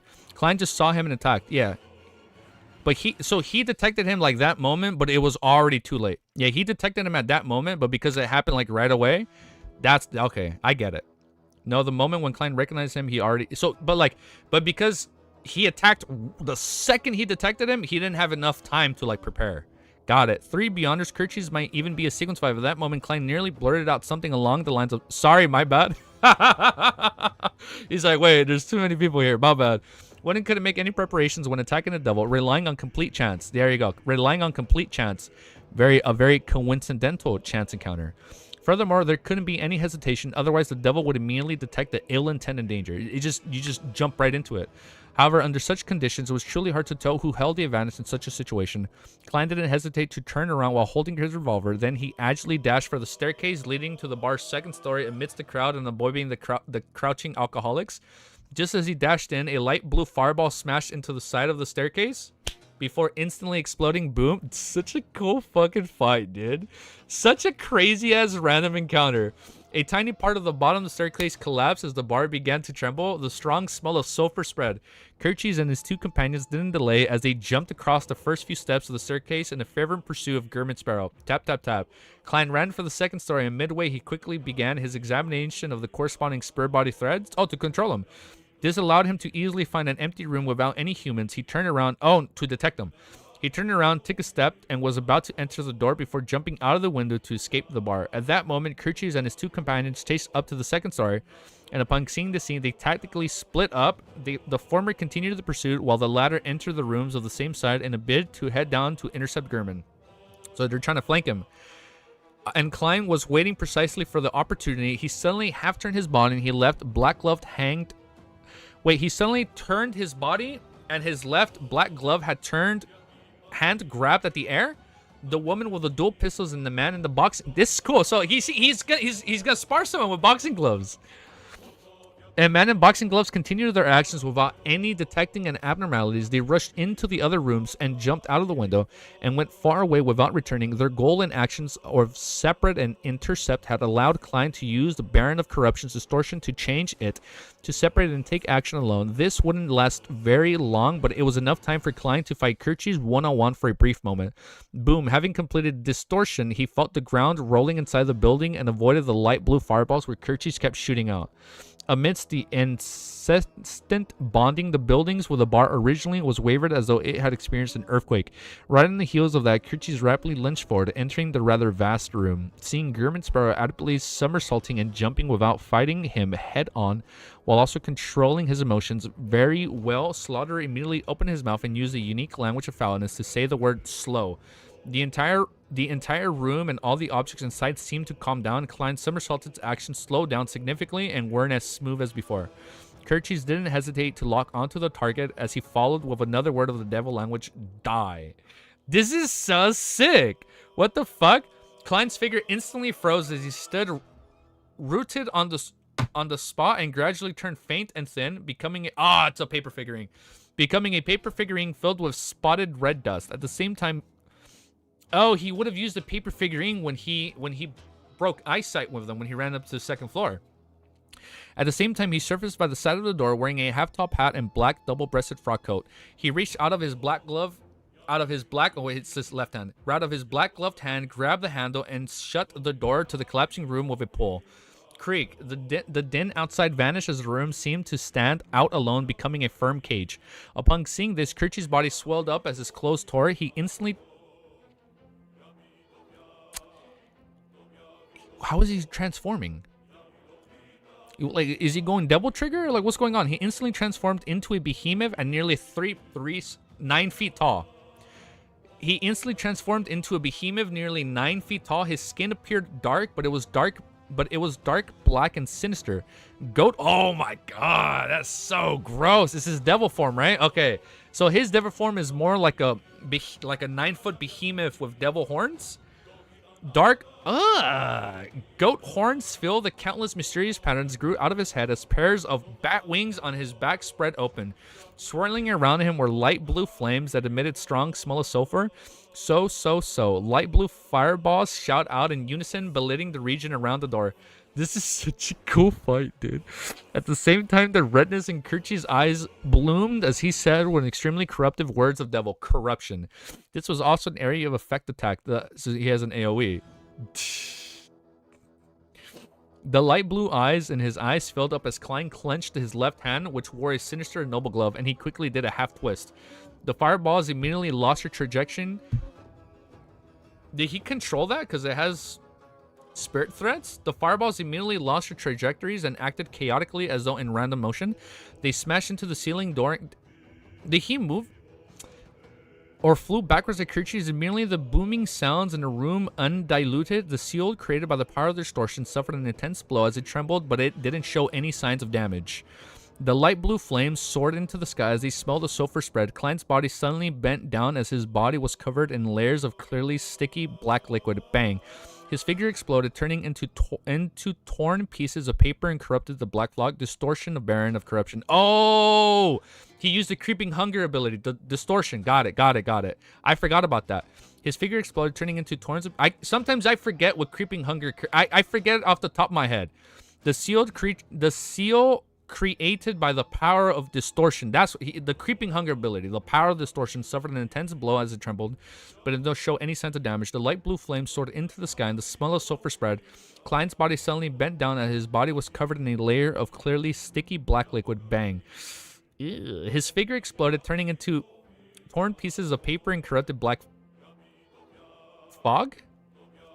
Immediately following that, he suffered on the other side his skin in clearly dark shade.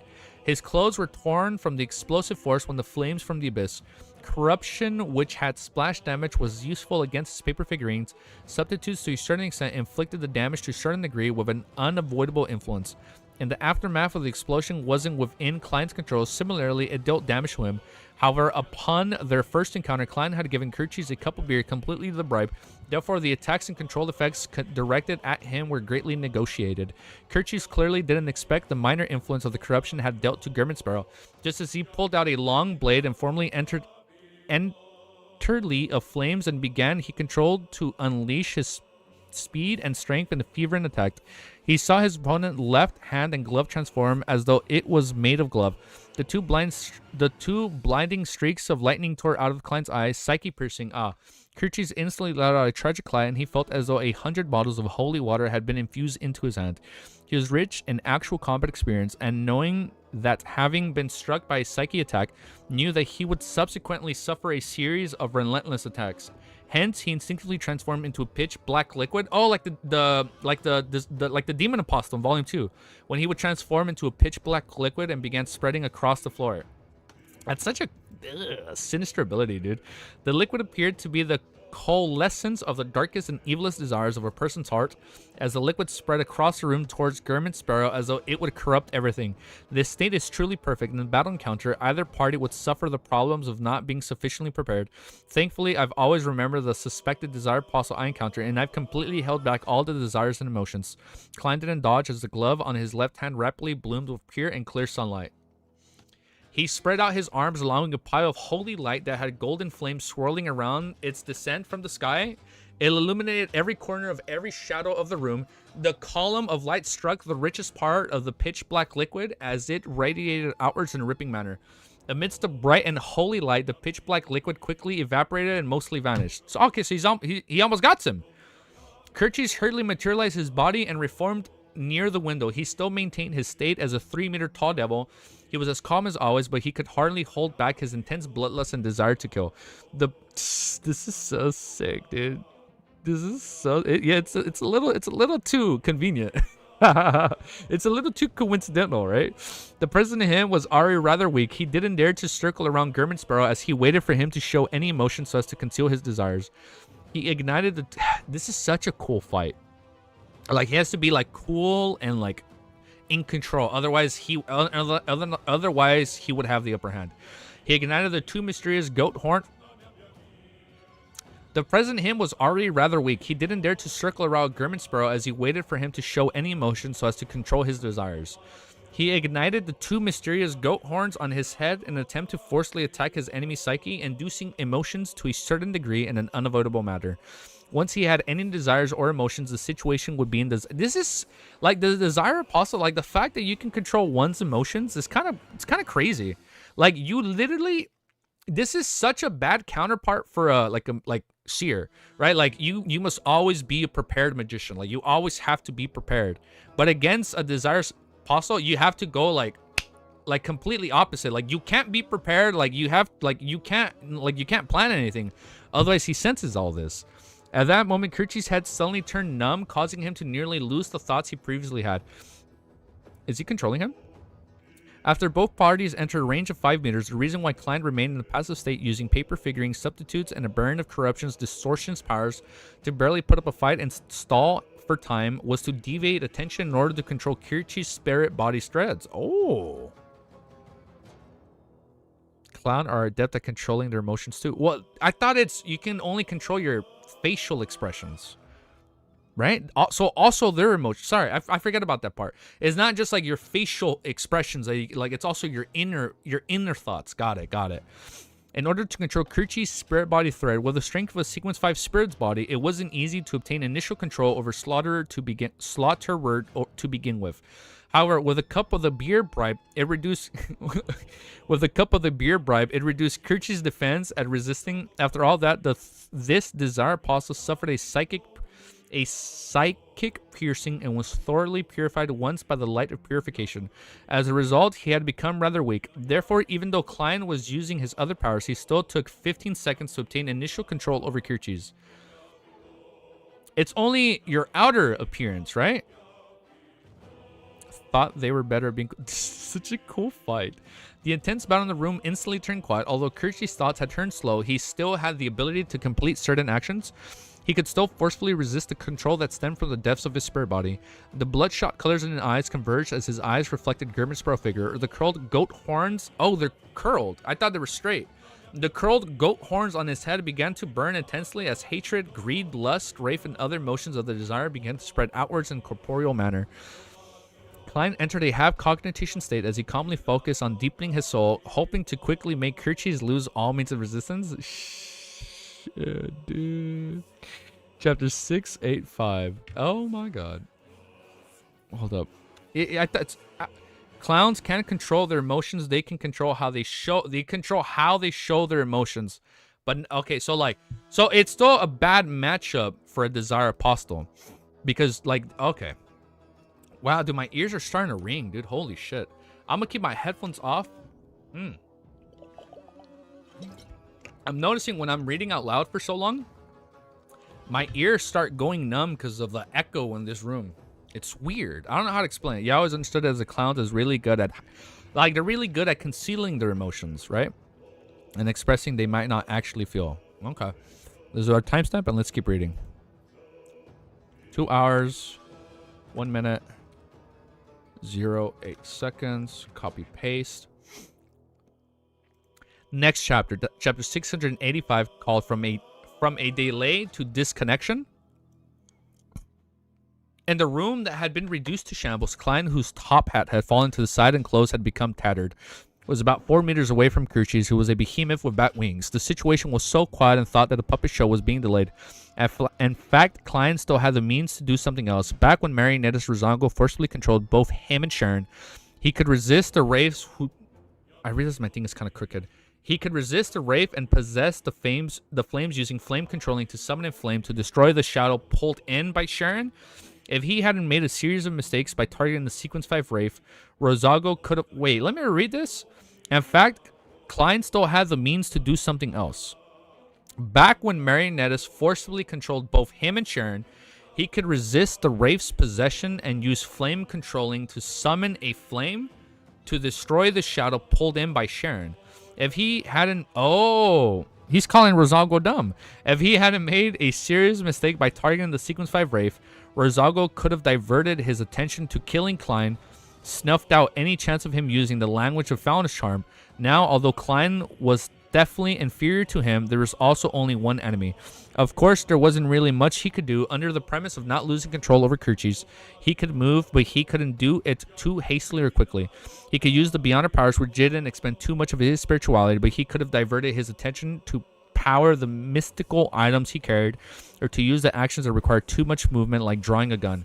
And when a target was controlled to a certain extent, several attacks could nudge or stimulate the target, allow fraud Zago. Instead of Rosago, he was a fraud for Zago. Stimulate the target, allowing them to resist the control of their spirit body threads to a greater extent and even show signs of escaping from his control. Therefore, Klein had to wait. At that moment, his heart rate suddenly sped up and an uncontrollable sense of horror and anxiety surfaced in his mind. He couldn't help but suspect that Kirchie's companies who had the intentions affected by distortion were about to return. No good, my emotions have been stirred. Klein was taken aback as he tried to use cognition to forcefully calm his agated heart. He has emotional steerings, a chance. Kirchis was delighted as a slow thought flashed through his mind. Then he uses beyond his powers. He attempted to magnify Germansparrow's horror and anxiety, planting an emotional seed in him. So he's... Oh. Top 3 frauds in all of LOTM. Who are the other 2? Actually, no, wait. I lied. Don't tell me the other 2. As long as he succeeded, all he needed was to completely trigger it, maiming his opponent, making him unable to influence him further. No, how can it be ineffective? His emotional steerings have disappeared. Kirchie's bloodshot eyes damn, he's fucking pissed. Kirchie's bloodshot eyes constricted slowly as it gradually filled with shock and alarm and anger. Klein, who imagined that he had given the desired pulse a chance to counteract, discovered that nothing had happened after completely calming himself down. The curled goat horns on Kirchie's head were ignited, but he didn't attempt to use his emotional steerings. Moments after having his thoughts, Klein roughly understood the situation. It wasn't that Kirchie's didn't wish to control his horror and anxiety, but it was that he had failed. Damn, that's good. From the moment he sensed the emotional steerings, he had taken a few seconds to digest the situation before using the 2 to 3 seconds to make the decision. Finally, he spent even more time to organize his thoughts before channeling the corresponding Beyonder powers. All that took him at least 10 seconds to complete. Klein only took a total of 3 to 4 seconds to calm his mind after detaching the problems. Therefore, Kirchie's Beyonder powers naturally failed to be effective against an enemy who was in a normal condition. To put it simply, the delay was too long. Under such situations, don't try to fiddle around with highly intricate matters. Klein lampooned before suppressing his sense of Schadenfreude. I still can't pronounce his word. Schadenfreude. Such a hard word. Oh my god. After another 10 seconds, Kirchis finally understood the source of the problem. He no longer considered targeting desires and emotions, and instead, while flapping the bat wings on his back with great difficulty, he relied on the devil. Schadenfreude. Powerful body and spirit body to resist the control stemming from his spirit body threads. He tried to make the swirling light blue flame slowly coagulate into a fireball. Klein could almost foresee the fireballs bombarding him, hence he didn't hesitate to split off some of his spirituality, snapping his fingers using his right thumbs and middle finger. His right thumb and middle finger? The light blue flame suddenly soared before the truly took form and collapsed completely. There were like fireworks blooming behind Kirchie's, magician flaming controlling. Kirchie's continued struggling, but his actions became even slower as he resembled a rusting puppet. Oh, he's almost has controls over him, dude. As for Klein, he casually moved his feet to dodge the devil land which Kirchis had launched with all his strength. 3 seconds later, 2 seconds later, 1 second later, Klein suddenly stopped as his eyes locked onto Kirchie's head, which has lost its curved... Oh, it lost it. Which had lost its curved goat horns. At that moment, he still needed 2.5 minutes from controlling the desired apostle to turn him into a marionette. This is going to be a sick-ass marionette. But Klein didn't have such plans. What? He's not going to make him? There's no K in that?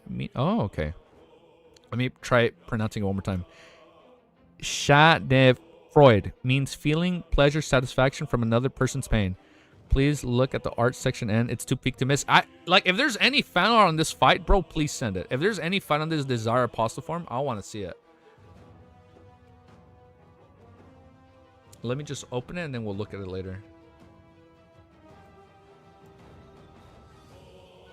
Am I fucking tripping out? Where's the fan art?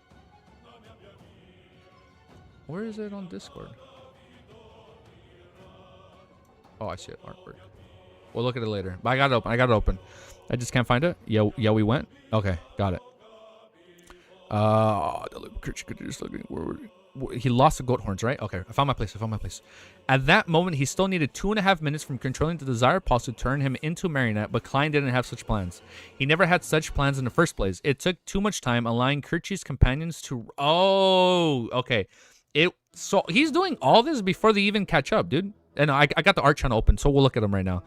Allowing Kirchie's companions to rush back in him, Klein only had one ultimate goal.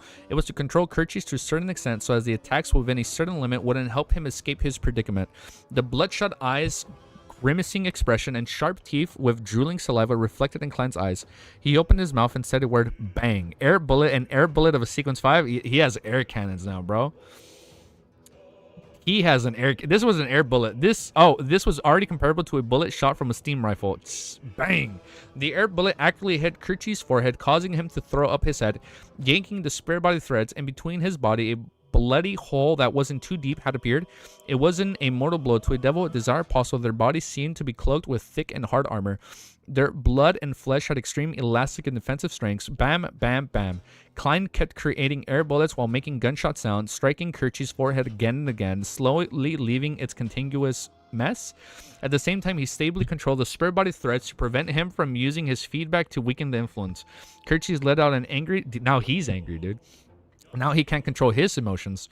Kirchie's let out an angry, stuttering roar as he tried moving forward in a bid to counterattack, but Klein was a lot more agile than him. I guess his agility as a clown came in clutch, huh?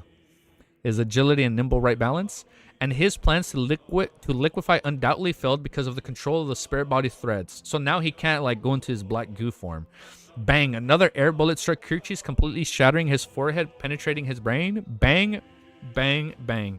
The subsequent bullets flew in, one bullet after another. Bang. Kirchie's skull was finally sent flying as black crevices filled his brain. At that moment, it was a complete mess. The aura of the slaughter worth 9,500 pounds quickly dissipated, but he didn't close his eyes and he had already lost them. Bit by bit, he collapsed to the ground slowly as Klein walked over and extended his left hand. This isn't creeping hunger. 2 blood-red eyes split open in the middle of the glove. A cold of eerie wind appeared as slaughtered Kirchie's spirit body as well as his black fog, like beyond her characteristics, shot towards creeping hunger amidst the screams before fixating itself in a blank finger. Soon the glove turned black once again, but this time it came with profound and pure, resembling countless squirming dots on the same color, forming one layer after another. Klein sensed the changes for 2 seconds before walking towards the shattering window, feeling somewhat disappointed and also somewhat delighted. Why would he be disappointed? Good night to y'all. Have fun. Yo, thank you, dude. Don't worry, have the videos up right away. When grazing Kirchie's, he had actually considered which beyond powers he wished to receive and which he didn't wish to receive. I thought it was always randomized. The one he didn't wish for was the danger premonition of a devil, as this needed to have creeping hunger constantly activated while maintaining Kirchie's soul, and he doesn't want that. And this meant that he needed to feed the glove every day, which spelled extreme inconvenience for him. Furthermore, this also overlapped with his powers as a seer to a certain extent. Yeah, because you can just use the divination, so he doesn't need it. As for whether the danger premonition of a devil worked after making it into his marionette, Klein believed that it was targeted on the marionette and had nothing to do with its control. When Klein wished for the most was to draw the desires of apostles beyonders of using a target's emotional stirring, or to use any of the language of foulness, which was best being deaf or corruption. At that moment, he had been quite lucky to obtain 3 beyonder powers. One of them was language of foulness. Ooh, but it was in deaf or corruption, but slow. So the language of foulness has slow. Okay, that lines up with being a marionette. This allowed all targets in a 7 to 8 meter radius to instantly turn numb or even calm to a halt. Dude, now he's even fucking stronger than the sealed artifact. I'm sorry, now he's stronger than the sealed artifact. Come to a halt. Now he's stronger than the Antigonus puppet, dude. That's sick. However, it can only be maintained for... Oh, never mind. So the sealed artifact is still a little bit stronger because he can only maintain it for 2 seconds. The second Beyonder power was Sword of Lava. The second Beyonder power was Sword of Lava. It could create a flaming sword with extremely high offensive powers. One strike could directly cleave through a thick stone column, leaving... I want to see him using a fucking Sword of Lava. What the fuck? Leaving the slice off end to appear to be melted off. This was the option Kirchis had used when he attacked manically. Dude, I fucking love Creeping Hunger. Sword of Lava's peak. I want to see him use that. The third was Sulfur Fireball. Oh, the blue fireballs. And that's why I said it smells like sulfur. The third... Wait, so now his fireballs are enhanced even more. Because if he mixes it with his sulfur fireballs, wouldn't he be able to, like, enhance his current fireballs? Not only could it create an explosion of considerable might, but it can also position people and objects which had sustained by the flames. If matched with a double form's powers, 10 to 20 fireballs could be launched at the same instant. He has, like, a flame barrage? Out of the form, it maxed out at... Wait. If matched with a devil's form powers, 10 to 20 fireballs could be launched at the same instant. That sounds pretty good for his abilities. With his fucking flame ignition that he can just switch out. Out of that form, it maxed out at 3. That's not bad. Oh, wait. Out of that form. Oh, so when he's not in devil form. Okay, so it maxed it out at 3. That's still better than 1. That's not bad. The damage delivered by the Sword of Lava to non-undead or non-corrupt creatures is clearly higher than the Priest of Light's Light of Holiness. Klein came to the window and happened to see the back of Kirchi's companions opening up the distance from him. They haven't shaken off the influence. Not with so much time having passed, they must have shaken off the influence and returned to somewhat nearby. Now they're escaping. They sense Kirchi's death. They're fucking out. He has no fireballs. What do you mean, bro? Oh, sorry. What? No. Wait, he doesn't have fireballs. My dumbass. Remember how I was thinking, like, I just want him to have a fireball? Well, now he has his fireballs. Now he has the fireballs I wanted him to have as a magician, plus more. His form didn't change back into a human as a result of his death. Oh, so he stayed in devil form. He looked at the corpse for 2 seconds before coming up with a theory. Power is like a devil from a state that brings a body close to the state of losing control. However, they still have their reasoning and can change back while they're in control. Otherwise, they will maintain their forms. Klein didn't delay as he searched the devil's corpse. He discovered that Kirchi's gigantification had torn all his clothes and his pants, causing his wallet and cash to scatter across the ground.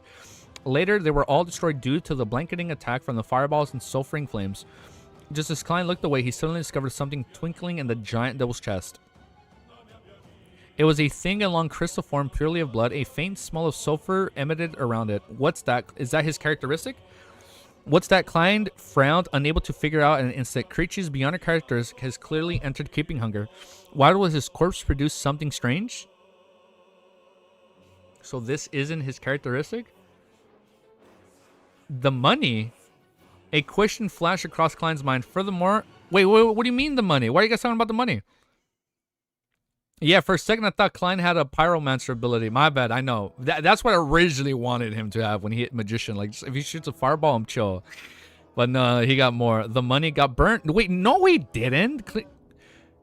A question flashed across Klein's mind. Furthermore, as the second mate of the King of Mortality, Kirchis didn't even carry a mystical item or sealed artifact. This has exceeded his expectations. Wait, he burned the... He gets no money out of that. Yeah, did bro? Really? Oh, I guess I misinterpreted that. Bro, stop reading words. No. Wait, he just because it doesn't say he burnt money. It doesn't say. It doesn't specifically say he burnt money. No, it doesn't say that. Where does it say that? What's that? It was a thin, a long crystal formed purely of blood. A faint smell of sulfur enhanced around it. Really? It does? It did say wallet. No, it didn't say wallet. Really? Wallet and... Where the fuck did it say wallet and cash? I read it right here. I just read this part. Kirchi's gigantification had toward all his clothes and pants, causing his wallet and cash to scatter. It caused it to scatter across the room. Oh. Later, they were all destroyed due to the blanketing attacks from the fireballs and sulfurous flames. Got it. Got it. Got it. There you go. There you go. All right. That's fucking funny. Oh, man. All right, let me do my timestamp. 2 hours, 16 minutes. Wait, no, 2 hours, 15 minutes. Yeah, like for me, it is hard. For me, it's like when I read, bro, reading while not, no, like for me, it's like, it's hard for me, like when I'm classic as solo leveling fan. Brain off, yes, good fight. This is a good fight. What do you mean? I was able to follow the whole fight up until that point. Okay, wait, chill, guys. I was able to follow everything. I don't know if you guys saw me. I was doing like hand motions to follow everything. Yeah. Bye, guys. Oh, you're gonna sleep now? It's okay, Thunder. Wait, don't forget. I am a lot better at following fights now. Like I was doing all these hand motions to like mimic what was going on during the fight, and I just missed that part. Hey, I missed one thing. I've improved a lot. Don't forget, I have improved a lot. Ooga Booga? No. It was Ooga Booga reading towards the end. I was like LOTM fan reader mode for like 90%, and then the last 10% was Ooga Booga. Sure, bro, whatever you say. Only the last 10, only the aftermath was Ooga Booga, okay? That was the only thing I missed. Because when I read chat, it's like, unironically, it is hard for me to maintain both. Bro misunderstood the powers of distortion like twice. I did. It is hard for me like, when I read off stream, I'm completely chill because I'm like reading at my own percent. No, I know I called him Sharon.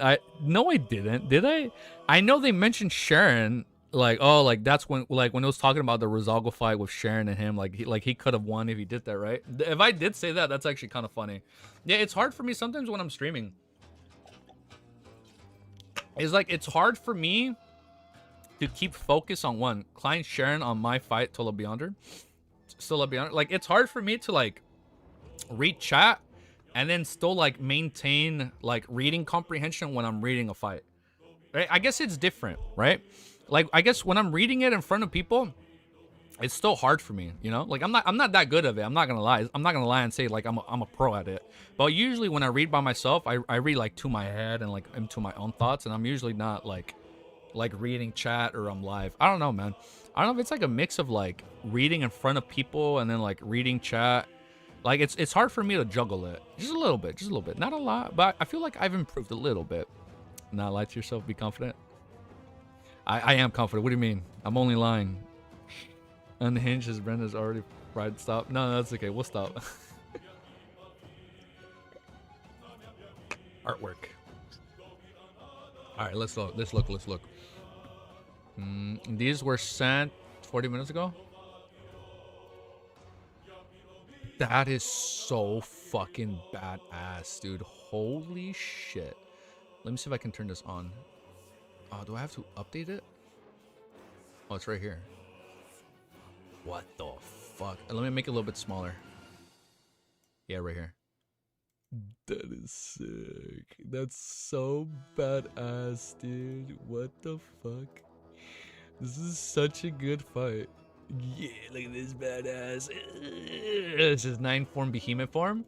That's badass. Dude, I'll be honest. I think this is... I'm liking this Klein. I'm loving Marionette Klein. I genuinely think this is my favorite sequence so far.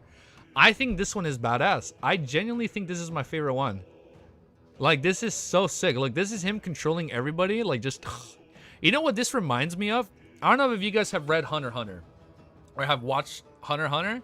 But, like, when we're in the York, New York arc and he's using, like, his chains to fight the Phantom Trope. is so sick. I think that's why this is so badass. It kind of reminds me of that a little bit. All right, like him using his chains, but this is him using like the spirit threads. This is sick, dude. I love it. This is badass. Bro, people keep buying oatmeal cookies and I keep eating them because they're so good, and I keep tricking myself thinking they are healthy. I need to stop. Hey, I hope you guys are good with that. Do you know your hat is on backwards? No, it's forward. What do you mean? Yeah, the Crew Pika fight, dude. The Crew Pika fight was so badass in Yorkie Nork. I think that's why. Like, when he's using his strings, it kind of reminds me of, like, Crew Pika's Nen, right? Like, just him, like, being able to, like, hold people. I don't know. It's like, that's such a cool premise. I like the whole thing of, like, just being a puppeteer and, like, just, like, pulling people, like, with, like, invisible threads or shit like that. I don't know. I find that so sick. I don't know. I think this is my favorite Klein sequence so far. Like, unironically. And, like, whatever persona he takes as a marionette after we put German Sparrow to rest and he takes on a new, better form. I don't know. I'm excited to see what it is. I don't know. We'll see who he is. But whatever this is, I'm down for it, dude. I'm down for it. Oh, sequence. It's one of my favorites. People have been mentioning it's his favorite. And I think it might be my favorite as well. Because I'm fucking loving it, dude. It's more like Illumi's Nen. I forgot who's Illumi. Hold the fuck up. Who is Illumi? Oh, the brother. The Zoldyck brother. Oh, yeah. And then he uses, like, his phone, right? When he's, like, putting the needles. You're going to go? Oh, it's okay, Unhinged. Where did McDonald's come from? Man, I miss Hunter x Hunter. It was such a good series. Like, bro, the boat arc, like them going to the continent, bro, like the manga arc right now, I think it's my favorite arc, but it's sad, man. Top 3 sequence. Ooh, you think it's your top 3? Bro, why are you calling it marionette when it's marionettist? Well, like, my bad. Like, I know marionette is the doll, and like being a marionettist, my bad. Yeah. But it's cool. Better how you know it doesn't get worse. How you know it doesn't get worse? It doesn't look worse right now. I think it's going to be good. I think it's only going to get better. I think we're only going to go up from here. What do you think some high sequence abilities for Seer might be, Geeky? It's like, dude, like, I don't know where it goes, bro. Like, you can control people. I feel like you just, like, become, like, this all mystical magician, right? I feel like that's kind of where it's all leading. You become, like, this crazy, strange, like, mystical magician, right? Where you have, like, complete access over, like, physical abilities, spiritual abilities. I don't know, man. What do you think sequence 0 of a Seer be called? We start off with Seer. There has to be something where Seer that it mentions. I don't know. Maybe it has something to do with strings, dude.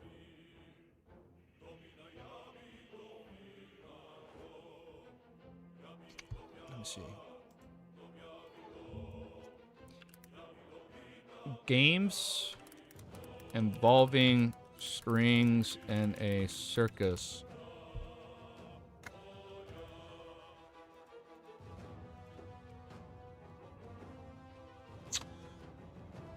I'm genuinely risky spoilers easy. Okay, we'll be careful. But I'm just genuinely looking up games that involve strings and a circus. I'm not getting that many results. I'll tell you guys that much. Stuff you've seen in a circus. Yeah, no, it's all stuff like from a circus, right? Like a marionette, you've seen at a circus. You've seen seers at a circus. Clearly magicians at a circus. Clowns are at a circus. Like, now I'm like, Bizarro Sorcerer. How will that be from a circus? That's the one thing that's confusing me. I don't know how that relates to a circus. And then sequence 2 is Miracle Invoker. You think it's Liza P? You know what, bro? I'm gonna just start looking at Liza P fan art. I don't know, man. Sequence 0 is probably gonna have something to do with strings, right? Like if Marionette is like the sequence before you hit Demigod and you hit like I don't know. Remember, the sequences 0 represents a domain that involves all the sequences. It has to be something that's an amalgamation of everything. Only don't know 3 sequence name of Seer now. What the fuck is after Miracle Invoker? It has something to do with the death, right? It has something to do with death. I think that's what it is. if it probably has something to do with death. If sequence 2 is miracle, no, that'd be sequence 1. Sequence 1 have something to do with the dead. If sequence 0 is miracle invoker and Zaratul clearly deliberately said a true miracle is bringing the dead back to life. Strings dead, why deaf? Why deaf? Because like Klein clearly came back from the dead twice, right? I think well, like I know death is death's pathway. Yes, I know that's been stated. I don't know. Like, it's hard, bro. It's like this series is so like, I've never read anything like this. It's like it's hard. Like, dude, I'm used to like just like this is your ability, you know? Like in One Piece, you just eat your devil fruit, bop bada boop. This is what you get. It's like, how do we go from like a seer to a miracle invoker sequence 2, and then you still got 1 and 0? And you know what? It has to. Oh shit! I don't know if Moon said something. Remember that Klein theorized that it's first about being tricky, crafty, and bizarre. Yeah, well, that's what he's speculating Bizarro Sorcerer is, right? I think Death might be sequence 0 of the...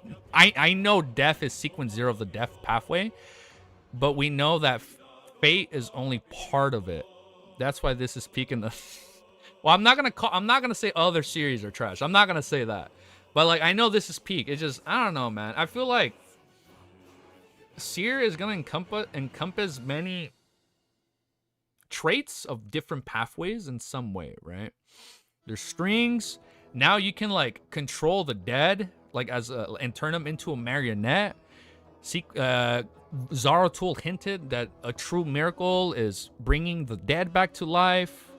I don't know, but like I know death is death, right? Like I know death is its own pathway. I don't know, man. Not series, just the power system in general. He didn't say that. He didn't say that. No. It's trippy, man. It has some. I don't know, man. It's like I can't even like theorize, because like now we know it's Bizarro Sorcerer, and I'm like, okay, now we're being tricksters, and like I'm talking about the power systems, not the whole series. Oh, yeah, we're talking about power systems. Yeah, power system is pretty goated in this series. Fucking bullseye. I'm not even gonna read that out loud. Oh shit. He's only sequence 2. Holy shit, dude. I mean, he's had 2,000 years, man. He's probably 0 by now. Come on, man. There are only a few power systems that comes close to LOTM. Yeah, this is good. Let me do my timestamp. I need to do an updated timestamp. This... Let me see.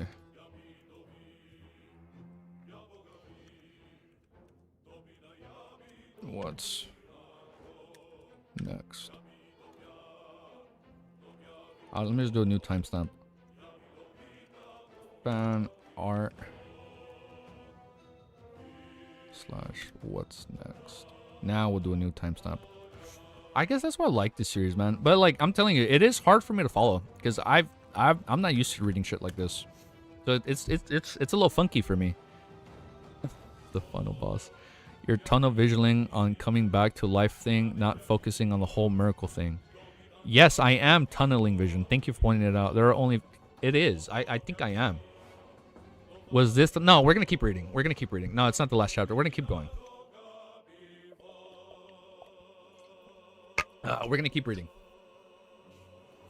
Let's keep going. Keep going. Let's keep going. The power system is the ability base, which is perfect for an MC like Klein, who uses his brains, not raw power. You know, it's true. Everything has been like catering to him pretty good so far. Like it's been working out for him, right? But it's like next. It's like, where does this lead to, dude? Hold up, let me think about it for like a sec. Strings, divinations. Let me look something up. What's the head position of a circus? Head position of a circus. A ringmaster. You know what? Maybe sequence 0 is like a ringmaster. Yeah, a ringleader or a ringmaster. And I feel like if you become a ringmaster or ringleader, you'd have to be like you'd have to excel. I am still on the circus thing because so far everything has been kind of like towards the circus thing. Maybe sequence 1 is like a ringleader or like yeah, I'm a ringmaster. Like I think sequence 0 would be like a ringmaster, and then sequence 0, again, who knows what that's gonna be, man? Like freaking a prophet. Maybe you become a prophet. How is Miracle Invoker Circus? I don't know. When you're a kid and you go to a circus and you're seeing magic, you're like, wow, it's like a miracle. How did that happen? You know? That's how I'm seeing it. How's a Miracle Invoker Circus thing? That's the way I see it.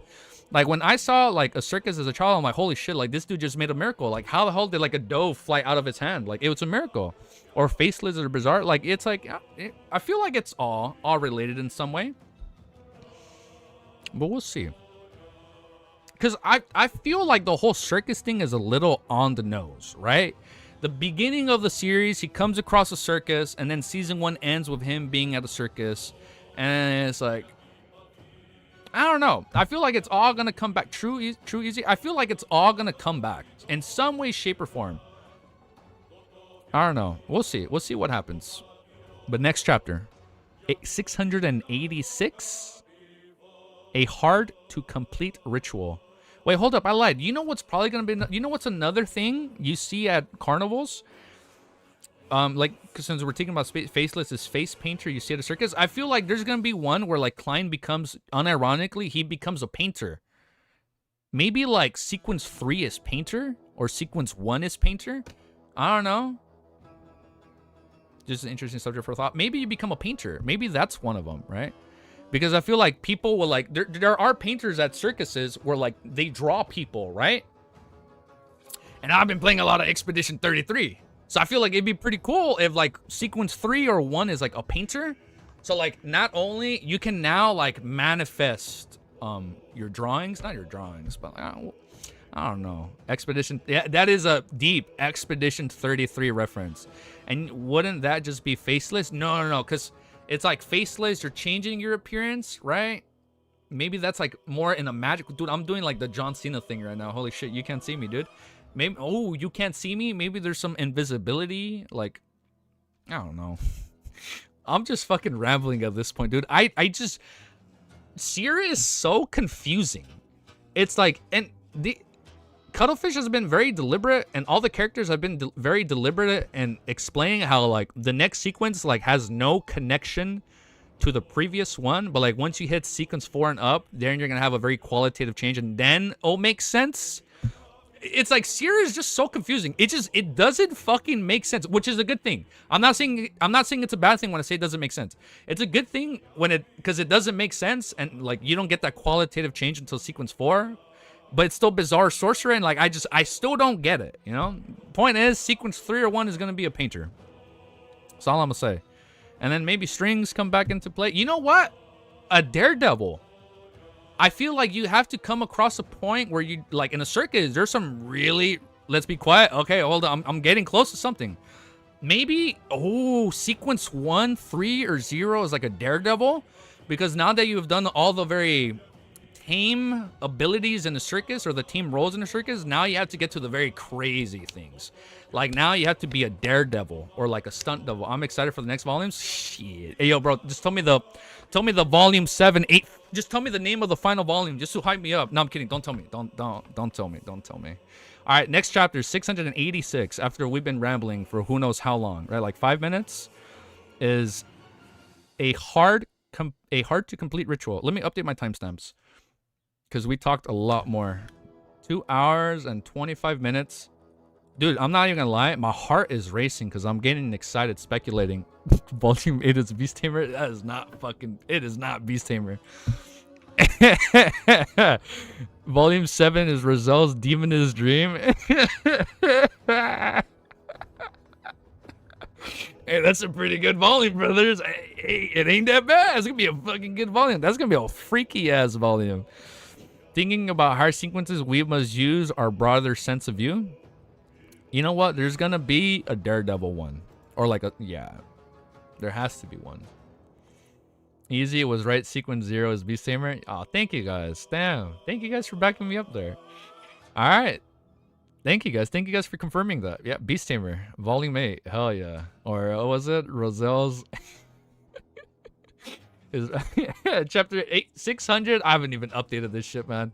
686. So I'm sorry we haven't been reading that much, but you know what? We've been hanging out. We've been having a fun time. So I'm hoping it's still chill for you guys.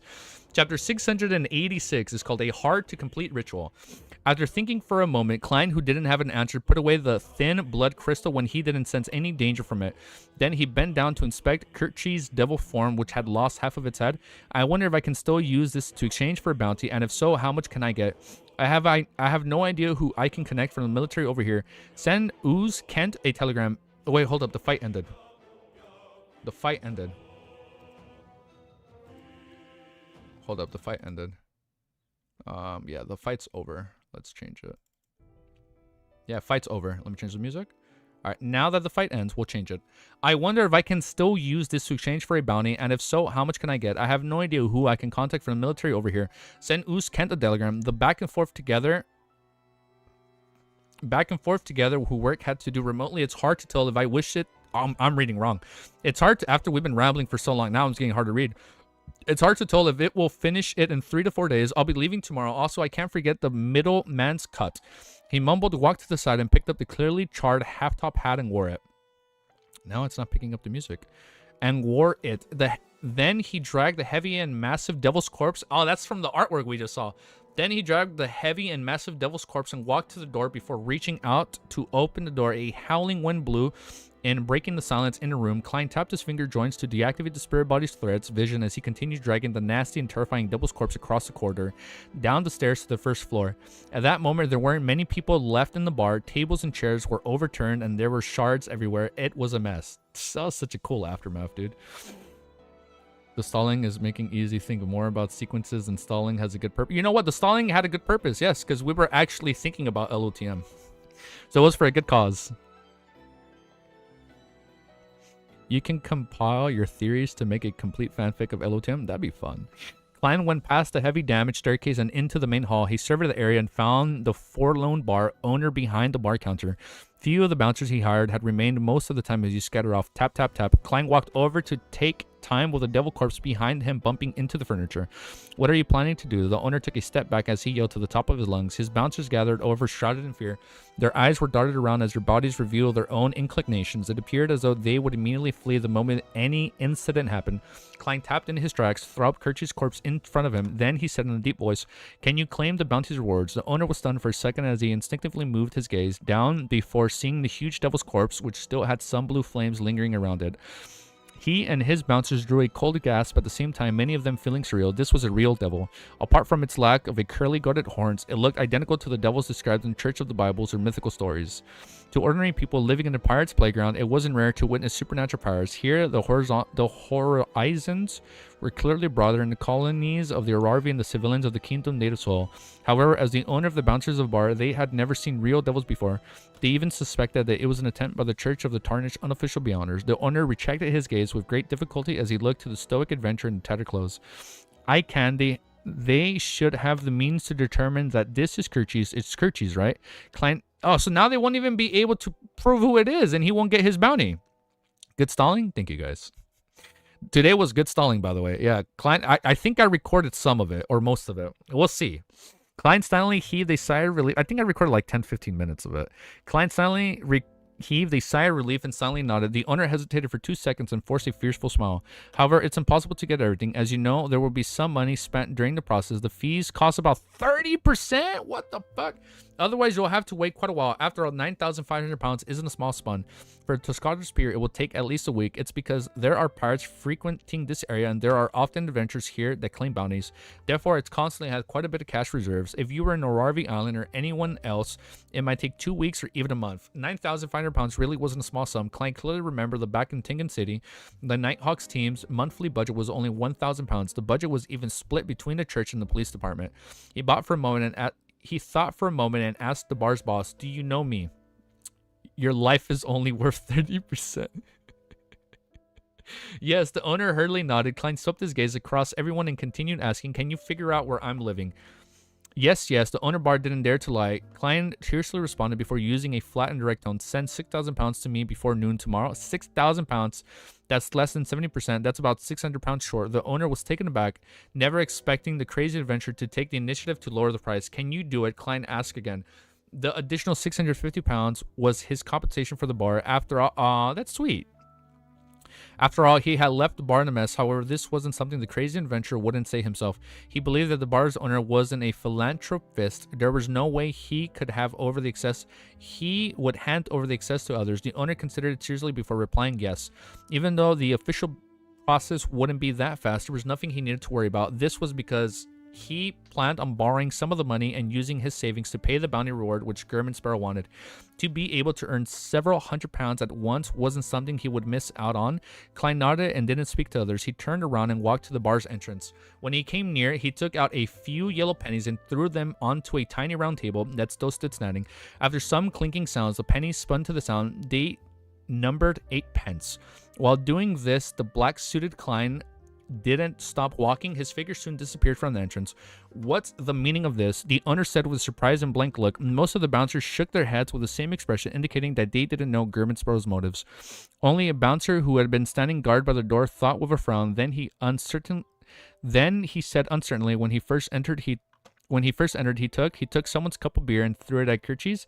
This is the compensation for the cup of beer as well as the cup. The bar fell into silence once again. Although the owner of the bouncer couldn't accept such an explanation, they had baffling feelings that this matched the style of the crazy adventurer German Sparrow. Another set of clothes ruined. That's nearly 9 pounds. Thankfully, I made quite a lot of money this time. I'll have to make another set tomorrow. After turning into another street, Klein stopped and observed himself.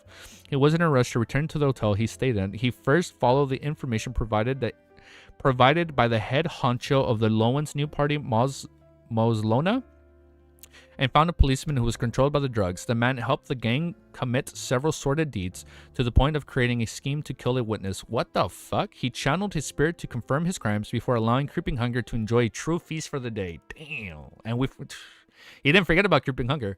After doing that, Klein returned to his hotel via carriage and entered his room, just like that. After setting up the altar, he used a ritual to send Creeping Hunger to the thin blood crystal above the gray fog. Sitting at the end of the long bronze table, Klein didn't hesitate to pick up the glove and release the soul of the Priest of Light. The Sequence 5 powerhouse had a thin face and elegant bearing. He was amiable. He was an amiable elder, and he wore a simple white clergyman's robe. He bowed to express his gratitude at the mysterious existence who was concealing by the gray fog. Klein gently nodded a response. Then he conjured his pen and paper and wrote down the divination statement. The potion formulas for the sequences above the sun pathways sequence 7. Leaning back into his seat, he began using dream divination to communicate with his spirit. The grayish world quickly changed. He saw the Priest of Light rolled open a piece of brownish goat skin in a room filled with sunlight. On it was a formula written in ancient basic, sequence 6 notary. Main ingredients: 1 set of crystallized roots of the tree of elders, 5 feathers of spirit-packed birds, supplementary ingredients: 100 milliliters of radiant spirit-packed tree guidance, 1 golden rimmed, these are long ingredients, 1 golden rimmed sunflower, 1 right rimmed sunflower, 5 drops of aqua fern juice. After the scene paused for a few seconds, rippled surface again, outlining an opulent hall filled with golden statues. Inside the hall, a man covered in pure light that prevented one from looking straight at him said to a half-centurion elder, "This is the potion formula for the Priest of Light. Remember, the spell the darkness and praise the sun." The elder received an excitement and spread open an ancient goat skin, sequence 5, Priest of Light. Main ingredients: red comb of dawn rooster, a pure white brilliance rock. Supplementary ingredients: 5 grams of rosemary, 7 drops of fingers of citron juice, 10 milliliters of rock water, 60 milliliters of Kings of Dawn roasted blood. Ritual in now hold up, here's the ritual part. Ritual: in pure darkness, bury your entire body in ice that usually doesn't melt. Ice that doesn't melt? Before consuming the potion, the scene quickly vanishes without any additional content. Bury your entire body in ice that usually doesn't melt. Before consuming the potion, the scene quickly vanished without any additional content. Klein wasn't surprised. He knew very well when it involved the domain of a demigod, the 7 churches would often directly provide the potions and rituals without giving them the formula. At this moment, the Priest of Light's figure had mostly dispersed due to the forceful spirit channeling. His painful expression eased as he raised his head and spread out his arms as though he was embracing sunlight. Praise the sun. The Priest of Light closed his eyes as he piously said. Those were his last words as his spirit body rapidly disintegrated and plummeted into the gray fog before completely dispersing. A pious believer reclined side in comment. Following that, he recalled that he had seen in his dreams and recited the formula. The main ingredients of notary is root of a crystal of the tree of elders. I remember that Miss Justice's psychiatrist potion required the fruits of the tree and trees of elder. From the looks of it, the spectator and the sun pathway might be interchangeable at high sequences. The difficulty of the Priest of Light ritual for most people is to find the ice that usually doesn't melt, but is different from Little Sun. To bury a living person in pure darkness, then Forsaken Lands, that's not a good idea. You can't even do that there, dude. To bury a living person in pure darkness in the Forsaken Lands of Gods might lead to one's disappearance. A method to avoid this has to be figured out. You bring him to the real world. Well, you bring him to Tingen. Dispel the darkness and praise the sun is the act. Dispel the darkness and praise the sun is the acting method. Klein considered for a moment before picking up the blood crystal produced by Kirchi's body. After a few seconds of consideration, he wrote down the corresponding divination statement in serious matter. Its origins. Holding up the items on the piece of paper, Klein chatted softly once more and entered a dream. In the gray, blurry world, he saw that gigantic sailboat, the Death's Announcers. With its bow and stern curved up high, he saw Kirchis climb up a soft bladder and arrived on the deck. Okay. Just as the Desire Apostle found his footing, a sticky black fog emanated from the deck's cracks. It filled with a corrupted smell that enveloped Kirchis within it, corrupting the tainting and all the shimmering objects on him, including his body. The gas quickly contracted and entered Kirchi's chest. The color gradually turned red as though it was bloodstained. Finally, everything was restored to normal. Kirchi's genuflected as he said to the deck, I read that wrong. Your will is my will, great death announcer. Allowing that, the scene shattered as clean opened his eyes. He sat straight and looked at the thin and long blonde crystal. In thought, he suddenly said, the death announcer is alive. A sealed artifact was The death announcer is alive. A sealed artifact with living traits. The death announcer has living traits? The crystal is the source of it controlling over its crew, and it comes equipped with an intense corruptive force. Therefore, mystical items of low sequence will be corrupted by it? How the fuck do you drink if you're in ice? It's a good question. I guess we're gonna find out. Mr. Clean.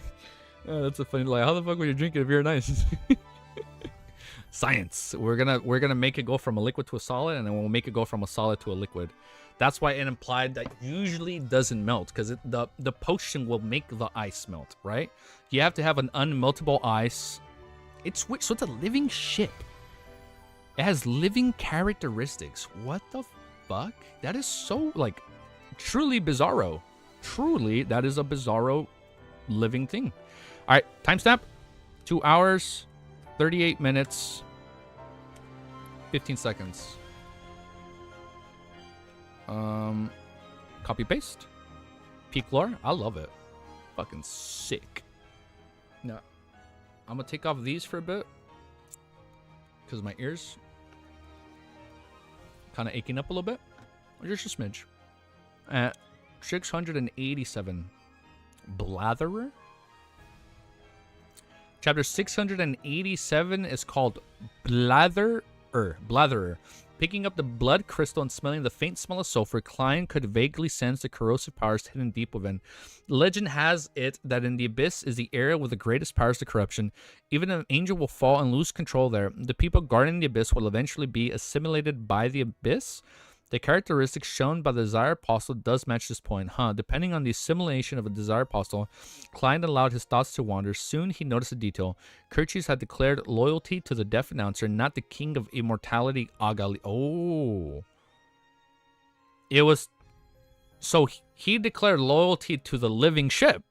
Oh, the ship with living characteristics, not necessarily the King of Immortality, Agalito. I'm sorry. Is the King of Immortality Agalito like the living characteristic of the ship? What the fuck? Is that what it is? Is that what's going on? The people guarding the abyss will eventually be assimilated by the abyss. The characteristics shown by the Desire Apostle does match this point, Depending on assimilation of the Desire Apostle, Klein allowed his thoughts to wander. Soon he noticed a detail. Kirchis had declared loyalty to the Death Announcer and not the King of Immortality Agalito. He has to be the living characteristic of the fucking ship. Does this mean that the real king... Oh, wait. Does this mean that the real king of immortality is Death Announcer and Agalito is only a spokesperson of the administrator to infect targets? Like, he's a living embodiment of the Death Announcer? What the fuck? Agalito is only its spokesperson or the administrator to infect targets. Oh, he's just the spokesperson. Her rumor has it that Agalito isn't a demigod and isn't at sequence 4. He relied solely on Death Announcer to become one of the 4 kings. If that's the case, his actual situation is worse than I expected. He doesn't even have any autonomy. Oh my god. Autonomy. Oh my god. Near automata. Come on. Don't fail me. Autonomy. Of course, I can't eliminate the possibility that he's a sequence 4, and his relationship with the Death Announcer is just one of the cooperating partners. He's a demon after all. He's crafty and enjoys misleading people. True. Klein contemplated for a few seconds before attempting to another divination to see if he could obtain any revelations of the blood crystal usage. He wasn't afraid that it would incur huge trouble for him, or it could be said that he was eventually prepared to receive any. Even if it was connected to the Devil King in the Abyss, it would at most be equivalent to the backlash of the true creator, the eternal blazing sun. Klein believed that the Grey Fog had the means to defend against and suppress it. Yes, because he can. It's like a barrier. This is the first time I won't have my location locked on, so it's not a big problem. Besides, I already divined its origins, and there wasn't any danger. Therefore, the Death Announcer definitely isn't a sequence 0 devil. Death Announcer. Okay, so it's. Isn't that obvious? If it's really a sequence 0 or a sealed artifact at the level of the Kings of Angels, Amon, then there's no need to avoid the joint forces of me, Queen Mystic, Admiral Stars, and Anderson. Klein realized that he had been frightening himself. He began to seriously begin dream divination. In the blurry world, he saw a world covered in sticky black fog. A monster formed from dark colored lumps of flesh squirmed over as its body cavity produced a raging roar. Blatherer. The scene changed, producing an ancient look altar, which was splashed with fresh blood. Engraved on it were the words and symbols filled with a corruptive feeling. It was as though they were shouting something. The hazy world shattered as Klein slowly opened his eyes and sat straight. He tapped his fingers on the edge of the long bronze table as he muttered to himself. Blatherer refers to the state of being the Death Announcer became a sealed artifact. A blatherer from the abyss, or was a gigantic monster from the darkness-colored lumps of flesh became a sealed... Wait, what? He tapped his fingers on the edge of the long bronze table and muttered to himself. Blatherers refers to the state before the Death Announcer becomes a sealed artifact. A blatherer from the abyss, or was it a gigantic monster formed from the colored lumps of flesh that became a sealed artifact after being killed by a blatherer? It's a lot to take in. Regardless, the final confirmation is that there's one ship involved, otherwise it wouldn't have solidified into a present state. From the laughter of the person on the brink of losing control, it's very likely that Death Announcer corresponds to Blatherer. Death Announcer corresponds to Blatherer. A preliminary prediction is that it isn't a grade 0 sealed artifact, otherwise King of Immortality would be the best of the 4 kings. Okay, so it's like, if you're not on NAS level, then you can't be sequence 0. The fuck? How is this sequence 3? It's probably that... I feel like it'd at least be 1 or 2. It's probably a sequence 3. Furthermore, Agalito clearly doesn't match well with it. The level power show isn't that high. It's at most sequence 4. Not that high? He ain't even 4 yet. That's crazy. The corruptive altar that gave off a feeling as though it shouting suggests that its blood crystal is able to summon a high-level devil. For example, the actual Blatherer itself. Have no idea how to summon a high-level devil, not having any plans on doing so. Klein casually threw the thin blood crystal along the bionic characteristic, the glowing crystal left behind by the Priest of Light, into the junk pile. Then he perfunctorily named the former Aura of the Blatherer. After doing he's really easy when it comes he's pretty good at naming things. He's like, just this item of this thing. Aura of Blatherer. After doing this, Klein cautiously attempted another divination. It was to confirm if he would encounter any danger that night. Danger that came from the King of Immortality, Agalito. Thank you guys for hanging out with me, by the way. I know it's been like over 3 hours, and there's 38, almost 40 of you guys here. Thank you guys. In fact, he already had a prediction from the divination outcome. King of Immortality Agalito wouldn't touch the ground of the island.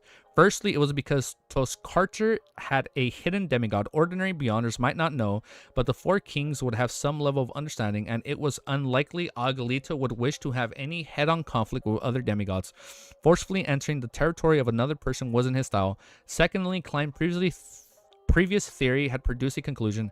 Agalito didn't dare to leave the deaf announcer, and the deaf announcer had no way of going ashore. It has no way of going ashore. Indeed, Klein received the revelation that it would be very safe that night. This meant that he didn't need to change his appearance and move to another hotel. Around 9 in the morning of the next day, Klein saw Anderson Hood appear the moment he walked into the restaurant on the first floor and found a seat. Anderson immediately sat opposite to him. The strongest hunter used his fingers to comb his short blonde hair, making it part 70-30. As he looked at the German Sparrow, he tisked with a laugh. Impressive.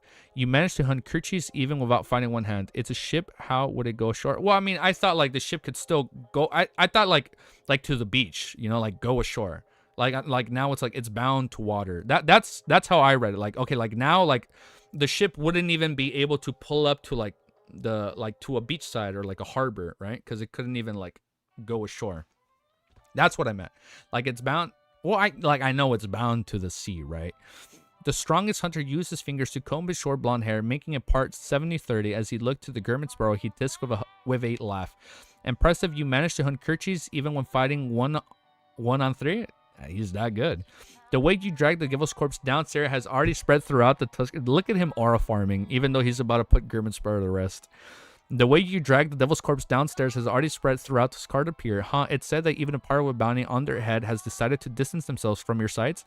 They will not appear anywhere within a 5-kilometer radius of you. Damn, they're all fucking scared, dude.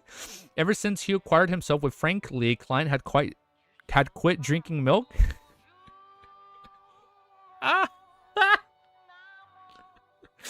Klein had quit drinking milk. Yeah, too many bad memories.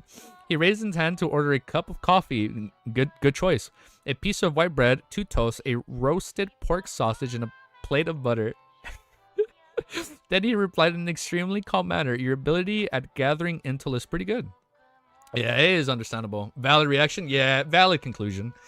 Anderson chuckled. This is necessary for a hunter hunt the Toskarter adventure and discussing a series of questions as to who is the strongest hunter. When Anderson saw German Sparrow look up with cold and ambiguous gaze, his smile froze. They've all chosen you, huh? After all this is the Sonia Sea and not the Fog Sea. When did you need to add that second sentence? It's just asking for a beating? Klein casually asked as though being indifferent. Anything else? Anderson suddenly felt his comprehension skills were impeded. Any other intel? Klein repeated himself with more details. There it is. Anderson suddenly singled with his eyes. Molsana from the Lowen New Party has mysteriously disappeared last night. He mysteriously disappeared. I wonder what happened to him, right? He mysteriously disappeared in his own room while being protected by countless guards. The official explanation is that Molsana has already died. The reason was that he possibly consecrated an evil god or summoned a devil. It's like 50-50, right? No one believes that. It's because the Church of the Storms had received an anonymous letter that had detailed the records of Moslana's crimes, as well as evidence. He stared intently at German Sparrow, hoping that the crazy adventurer would provide him with more information. I talked a bit too much. Nah, you guys are all good. He clearly remembered that German Sparrow had just asked him who deserved to be killed yesterday afternoon, and his answer was Moslana from the Lowen New Party. Klein tersely responded without saying anything more. At this moment, a figure rushed into the hotel. After looking around, he walked towards Klein in delight. He was none other than the bar owner from before. Oh, his money. Mr. Sparrow, the owner took off a bonnet that had a depression in the middle of it and bowed. It has already been confirmed that the process will take another 2 days. Shit. After all, it's too large of a sum. I know you'll be leaving today, so in order to not delay your schedule, I've decided to cover the bounty for now. He's going to do it? Well, a portion of it comes from the bar's liquid cash, and a portion of it I loaned from my friends. Please make sure that the number is right. Damn, really? He deliberately spoke in detail to express his goodwill to German Sparrow while earning a profit. He wanted to befriend this crazy adventurer. As for whether the King of Immortality would seek revenge on him, he wasn't too worried. Many a time, Kerchies would similarly claim bounties through him. After all, it was a reward for battles between pirates. Everyone liked gaining some additional cash. It was an unspoken rule at sea. Klein did a count of the thick stack of notes worth 6,000 pounds. He split them into a few stacks and placed them into the different pockets. Then he said, well, not bad. Not bad indeed. The bar owner heaved a sigh of relief. He then wordily surveyed his surroundings before suppressing his voice. You have to be careful. King of Immortality is a very vengeful person. And don't worry about it, bro. He might intercept your ship at sea. He ain't gonna do anything. He didn't dare to say that he had the means to arrange for someone to board certain ships to depart in secret, afraid that this would be detected by King of Mortality and that he would suffer retaliation result. I know, Klein replied indifferently. The bar owner didn't speak further. He bowed once more and left the hotel's restaurant. Do you have the means to leave? Anderson looked at Gurman Sparrow without a look of curiosity. Guess? Klein revealed a gentlemanly smile. The corner of Anderson's lips twitched. I'm relieved by seeing your confidence. By the way, the tickets, it set sail at 1:30 in the afternoon. Impressive. I thought I was rather amazing, earning 1,600 pounds in one night. Who knew? Klein is like, shit, he earned 6,000. Yeah, he did not. No. He's like, I'll pay him. Like, now we're friends, right? Impressive. I thought I was rather amazing, earning 1,600 pounds in a night. Who knew? Klein didn't respond as he began enjoying his breakfast. Later, he made a new suit to prevent himself from lacking a change of clothes. Time passed as soon as it was time to board the ship. Anderson held a newly bought suitcase and looked at Gurman Sparrow beside him. He asked, seemingly worried, are we just leaving on this ship? The deaf announcer should be around the surrounding waters. The future left yesterday after it was resupplied. He felt that leaving while under the wraith of the King of Immortality wasn't a wise choice. It's impossible for Gurman Sparrow to be crazy enough to just storm right into death, right? Unless this is his trap. A thought came to Anderson. He's like, oh, what a smart man. Being friends with Gurman Sparrow is a form of protection. You're like, yeah, it's good. They came to Anderson as he had a hunch. Klein didn't turn his head to look at him. He directly boarded the liner with his suitcase. His thoughts were simple. It was likely that Deaf Announcer could sense something wrong with its aura. Based on the King of Immortality, modus operandi, it was unlikely for him to make a forceful assault. It was his assumption he was wrong, that the moment the Deaf Announcer appeared along his horizon, Klein would immediately enter his room and pray to himself. Then he would go above the gray fog and use the Sea God Scepter? To use the scepter to respond. He wanted to see who was stronger, the blatherer at sea or the sea god. This was in Klein's original plan. He had planned on using Sea God Scepter ability to command the sea creatures to find an underwater carriage for him. An underwater carriage? An underwater quote-unquote carriage for himself. Then, under layers of protection from his charms, he would pull Alderson out onto the waters and escape the range of the Deaf Announcer's blockade before secretly boarding a liner he had tickets to. However, in consideration to the targets of revenge had disappeared all of a sudden, it's possible that the King of Immortality would vent his anger and others to be slaughtering lands indiscriminately. After all, pirates didn't abide by the law, nor did they come with any proper morals. After divining above the Grey Fog, Klein ultimately decided to leave Brandsea. All right, he decided to leave Brandsendley. I cannot say that word. Big fish to carry him. Truly Aquaman. Truly Aquaman, right? I think we might stop here. Hold up. It's been 4 hours. I might stop so I can go eat because I haven't ate yet. I might stop here. Let me just do this. We're at a little over 10 chapters. 1, 2, 3, 4, 5, 6, 7, 8, 9, 10. We read 12 chapters. Okay. 12 chapters. And 3 hours of recording? Yeah. It's about four an hour, at least for reading. And that other hour was just, I don't know what. I mean, we talked about JJK for a while, and we were rambling, right? About what Sequence Zero could be. I think that's okay. We'll probably come back later today. Yeah, the goal is, I'm gonna hang out with the missus for a little bit, and then we should be back. Also, a risk on your heart's health, always trying to gauge your actions around his reactions at all times and their POV. Ha ha ha. LOL. Alright, here. Well, let's do overall thoughts. We're probably gonna end it and then I'll be back. At least for the reactions. I'm definitely gonna get high blood pressure. Yeah, you guys gotta be careful. Manage your blood pressure, okay? We gotta stay healthy. We gotta make it. We gotta watch this anime together, dude. Alright. We're gonna do overall thoughts. I think we're gonna end it there. And then we will be back later today for the trailer reacts. And I might react to Be Hero X episode 4 off stream. I want to see how long it takes to do one off stream and edit it. edit it and upload it. That way we can prepare for the Dunqua Reacts. We're going to try that. We're going to try doing that off stream. So I had a fun read through. What are your thoughts on Deaf Announcer? It's kind of hard asking that right away. It's like, it'd be cool. You know what would be kind of sick? Just like how the Angel smiled at Klein and how a Rhodes is like Klein's like I love you, like my master. It'd be cool in some way, shape, or form if like Deaf Announcer's like, the fool, like I will be your ship. Like maybe at the end of the day, like he just wants to test Gurmit Sparrow to see if he's worthy to being the captain of his ship, you know? And that's what the blatherer, like that's like the blatherer's true intention. Bruh. That's probably not the case, but that'd be so funny. The blather is probably like, Gurmit Sparrow, bro, living in a fairy tale. Like, just imagine, like, the blatherer is such a crazy entity in and of itself. Like, who is worthy of being the captain, right? Of that ship in and of itself? Gurmit Sparrow. And all of this is to test Klein's, like, you know, to see if he's like worthy. But on a serious note, I do want to know more. I don't know if they're gonna reveal more because we still have about 50 chapters before we. Wow, I'm getting lightheaded. We still have about 40 chapters before we finish Volume 3, so it'd be pretty cool if we get more on it. That'd be pretty sick. All right, I'm end there. I'm starting to get lightheaded because I'm hungry. It's hot. I need to eat. Still hyped for your eventual reactions for the concept movie, and the previews. Oh, I'm excited, bro. So the ship is Excalibur. Oh, you're excited for 2BRX? Yeah, I'm gonna see how much I can catch up off stream, and then edit it and upload it. If you're still going to, yeah, no, we're still gonna go into.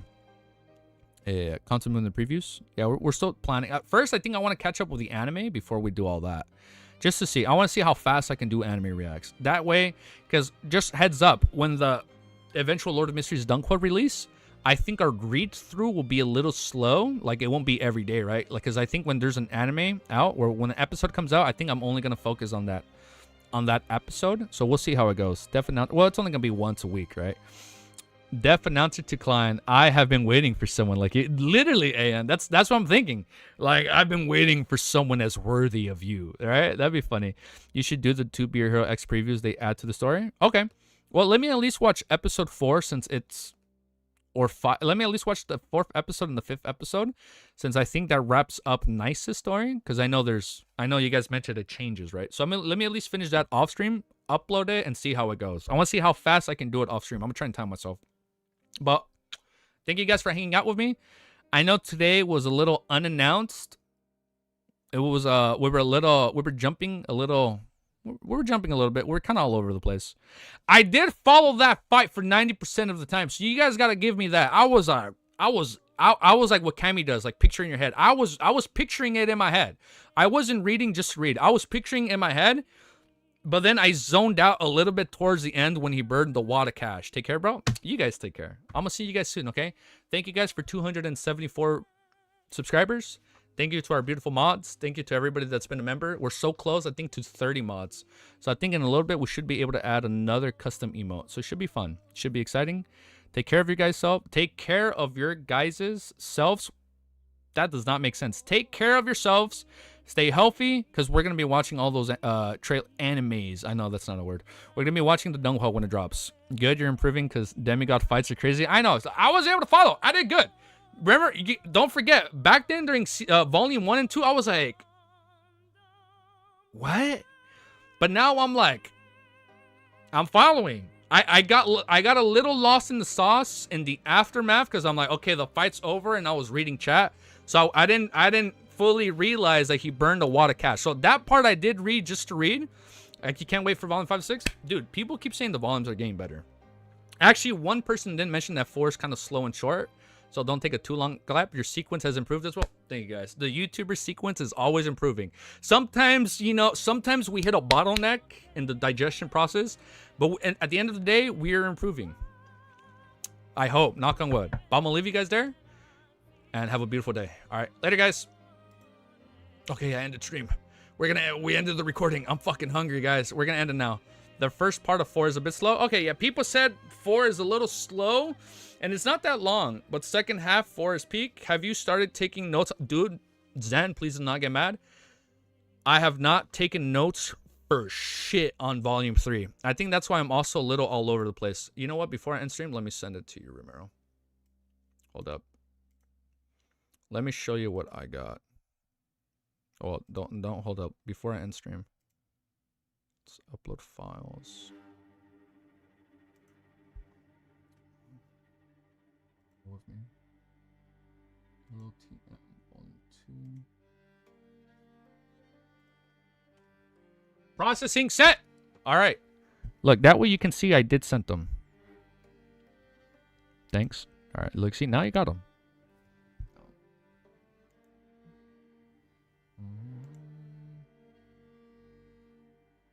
Let me open up volume 2.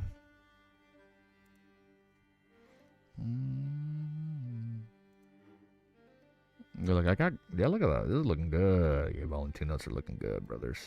Oh, it's looking good. It's looking good. Oh, yeah. Volume 2 notes are spicy. Oh, yeah. Oh, yeah. Yeah. I did mess up on one thing. I didn't organize, like, 2 parts. I didn't organize some abilities. Like, you can probably see in the notes. The abilities that aren't in bullet points are not... I didn't take notes on that. So I just didn't organize Desire Apostle, Devil, Demon Hunter, Devil. Different devils have different characteristics. Vampire, Faceless. That's the only thing I didn't like kind of categorize. And then there's only like one ritual I didn't organize that's like highlighted in yellow. The Blood Moon Sacrifice. Actually, I think I was finishing that. Those are the only 2 things. But basically everything is done.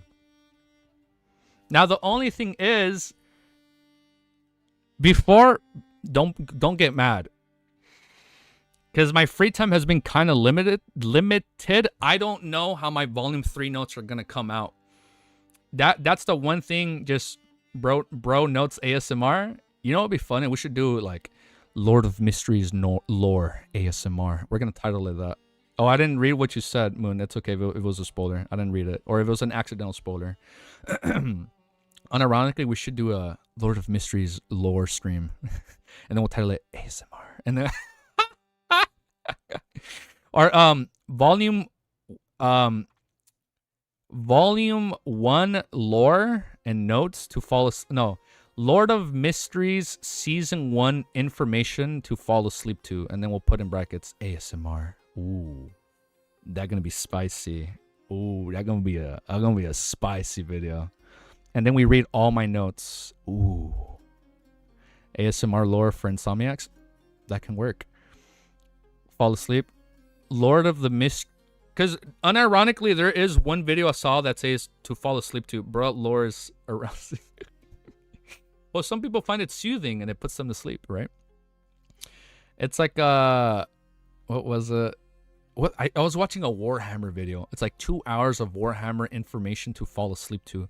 Let me find out how the guy titled his video, and then I'll just like kind of word it around Lord of Mysteries lore volume 1.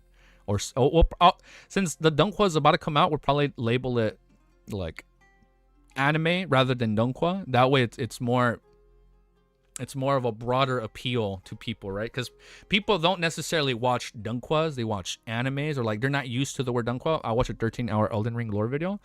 Hey, really? I live for lore? I don't think I've watched that. Damn, man. All right, I'm going to end stream, okay? I got to go eat. I'm hungry. I'm lightheaded. My tummy's grumbling. But don't worry. We will be back. And I can't do math. Hold up. My math isn't mathing. We'll be back in like a little over 4 hours and 20 minutes. Nice. And a little over 4:20. And a little over 4 hours and 20 minutes, we'll be back for a double trailer react. And off stream, after I eat, change, and get ready, and, you know, shower, and I feel refreshed because I'm starting to get a little sweaty because it's kind of hot in here. I'll react to Be Hero X, and I'm going to time myself and see how long it takes. Peak content to promote the work? I think it will be peak content. I think it might be a good video. Look. Help me with the title before we end stream. For the 20 of you guys here. Sleep with Volume 1's info dump. Lord of Mysteries Season 1 information to fall asleep to. And then we put in brackets ASMR. All right, let's practice. For people that don't like ASMR, hold up. Just trigger warning. I'm gonna practice the voice. Hold up, let me practice. Hold up. Pull up these notes. Let's practice. Fruitless weights.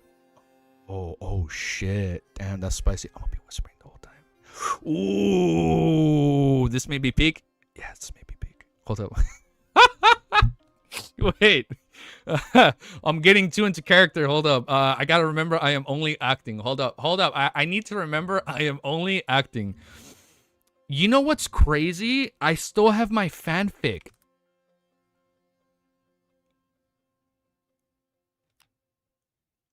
Wait, I still have my fanfic on Lenavus and Migus going out on a beautiful date. And then the shop owner was actually the true creator all the time. Hold the fuck up, dude.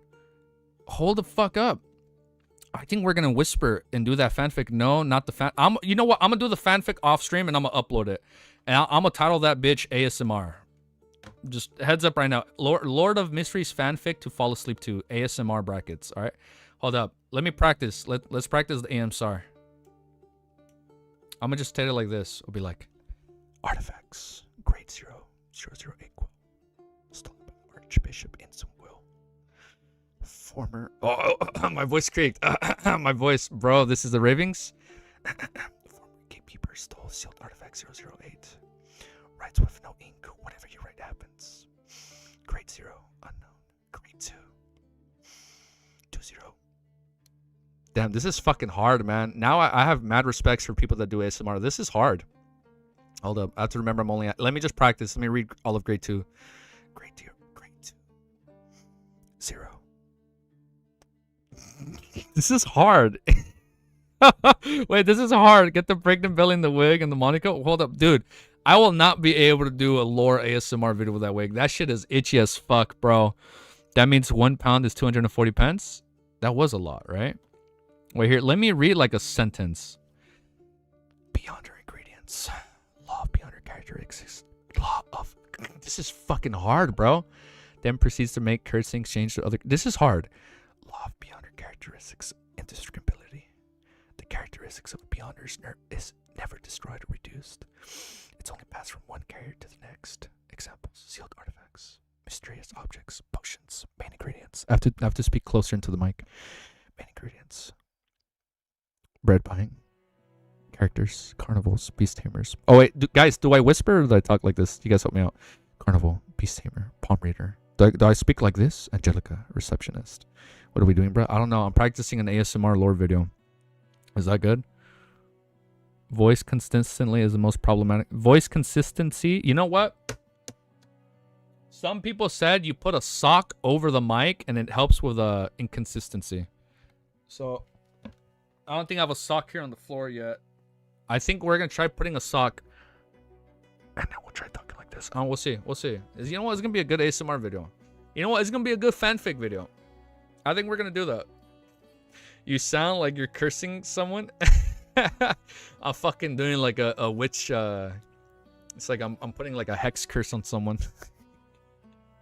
All right, I'm gonna let you guys go. Have a beautiful day. We'll be back in a little over 4 hours for 2 trailer reacts, and then there should hopefully be a 2B Hero X episode 4 video up before, and we'll see how it goes. All right, later, guys. Oh, I'm gonna turn off the break thing. Hold up.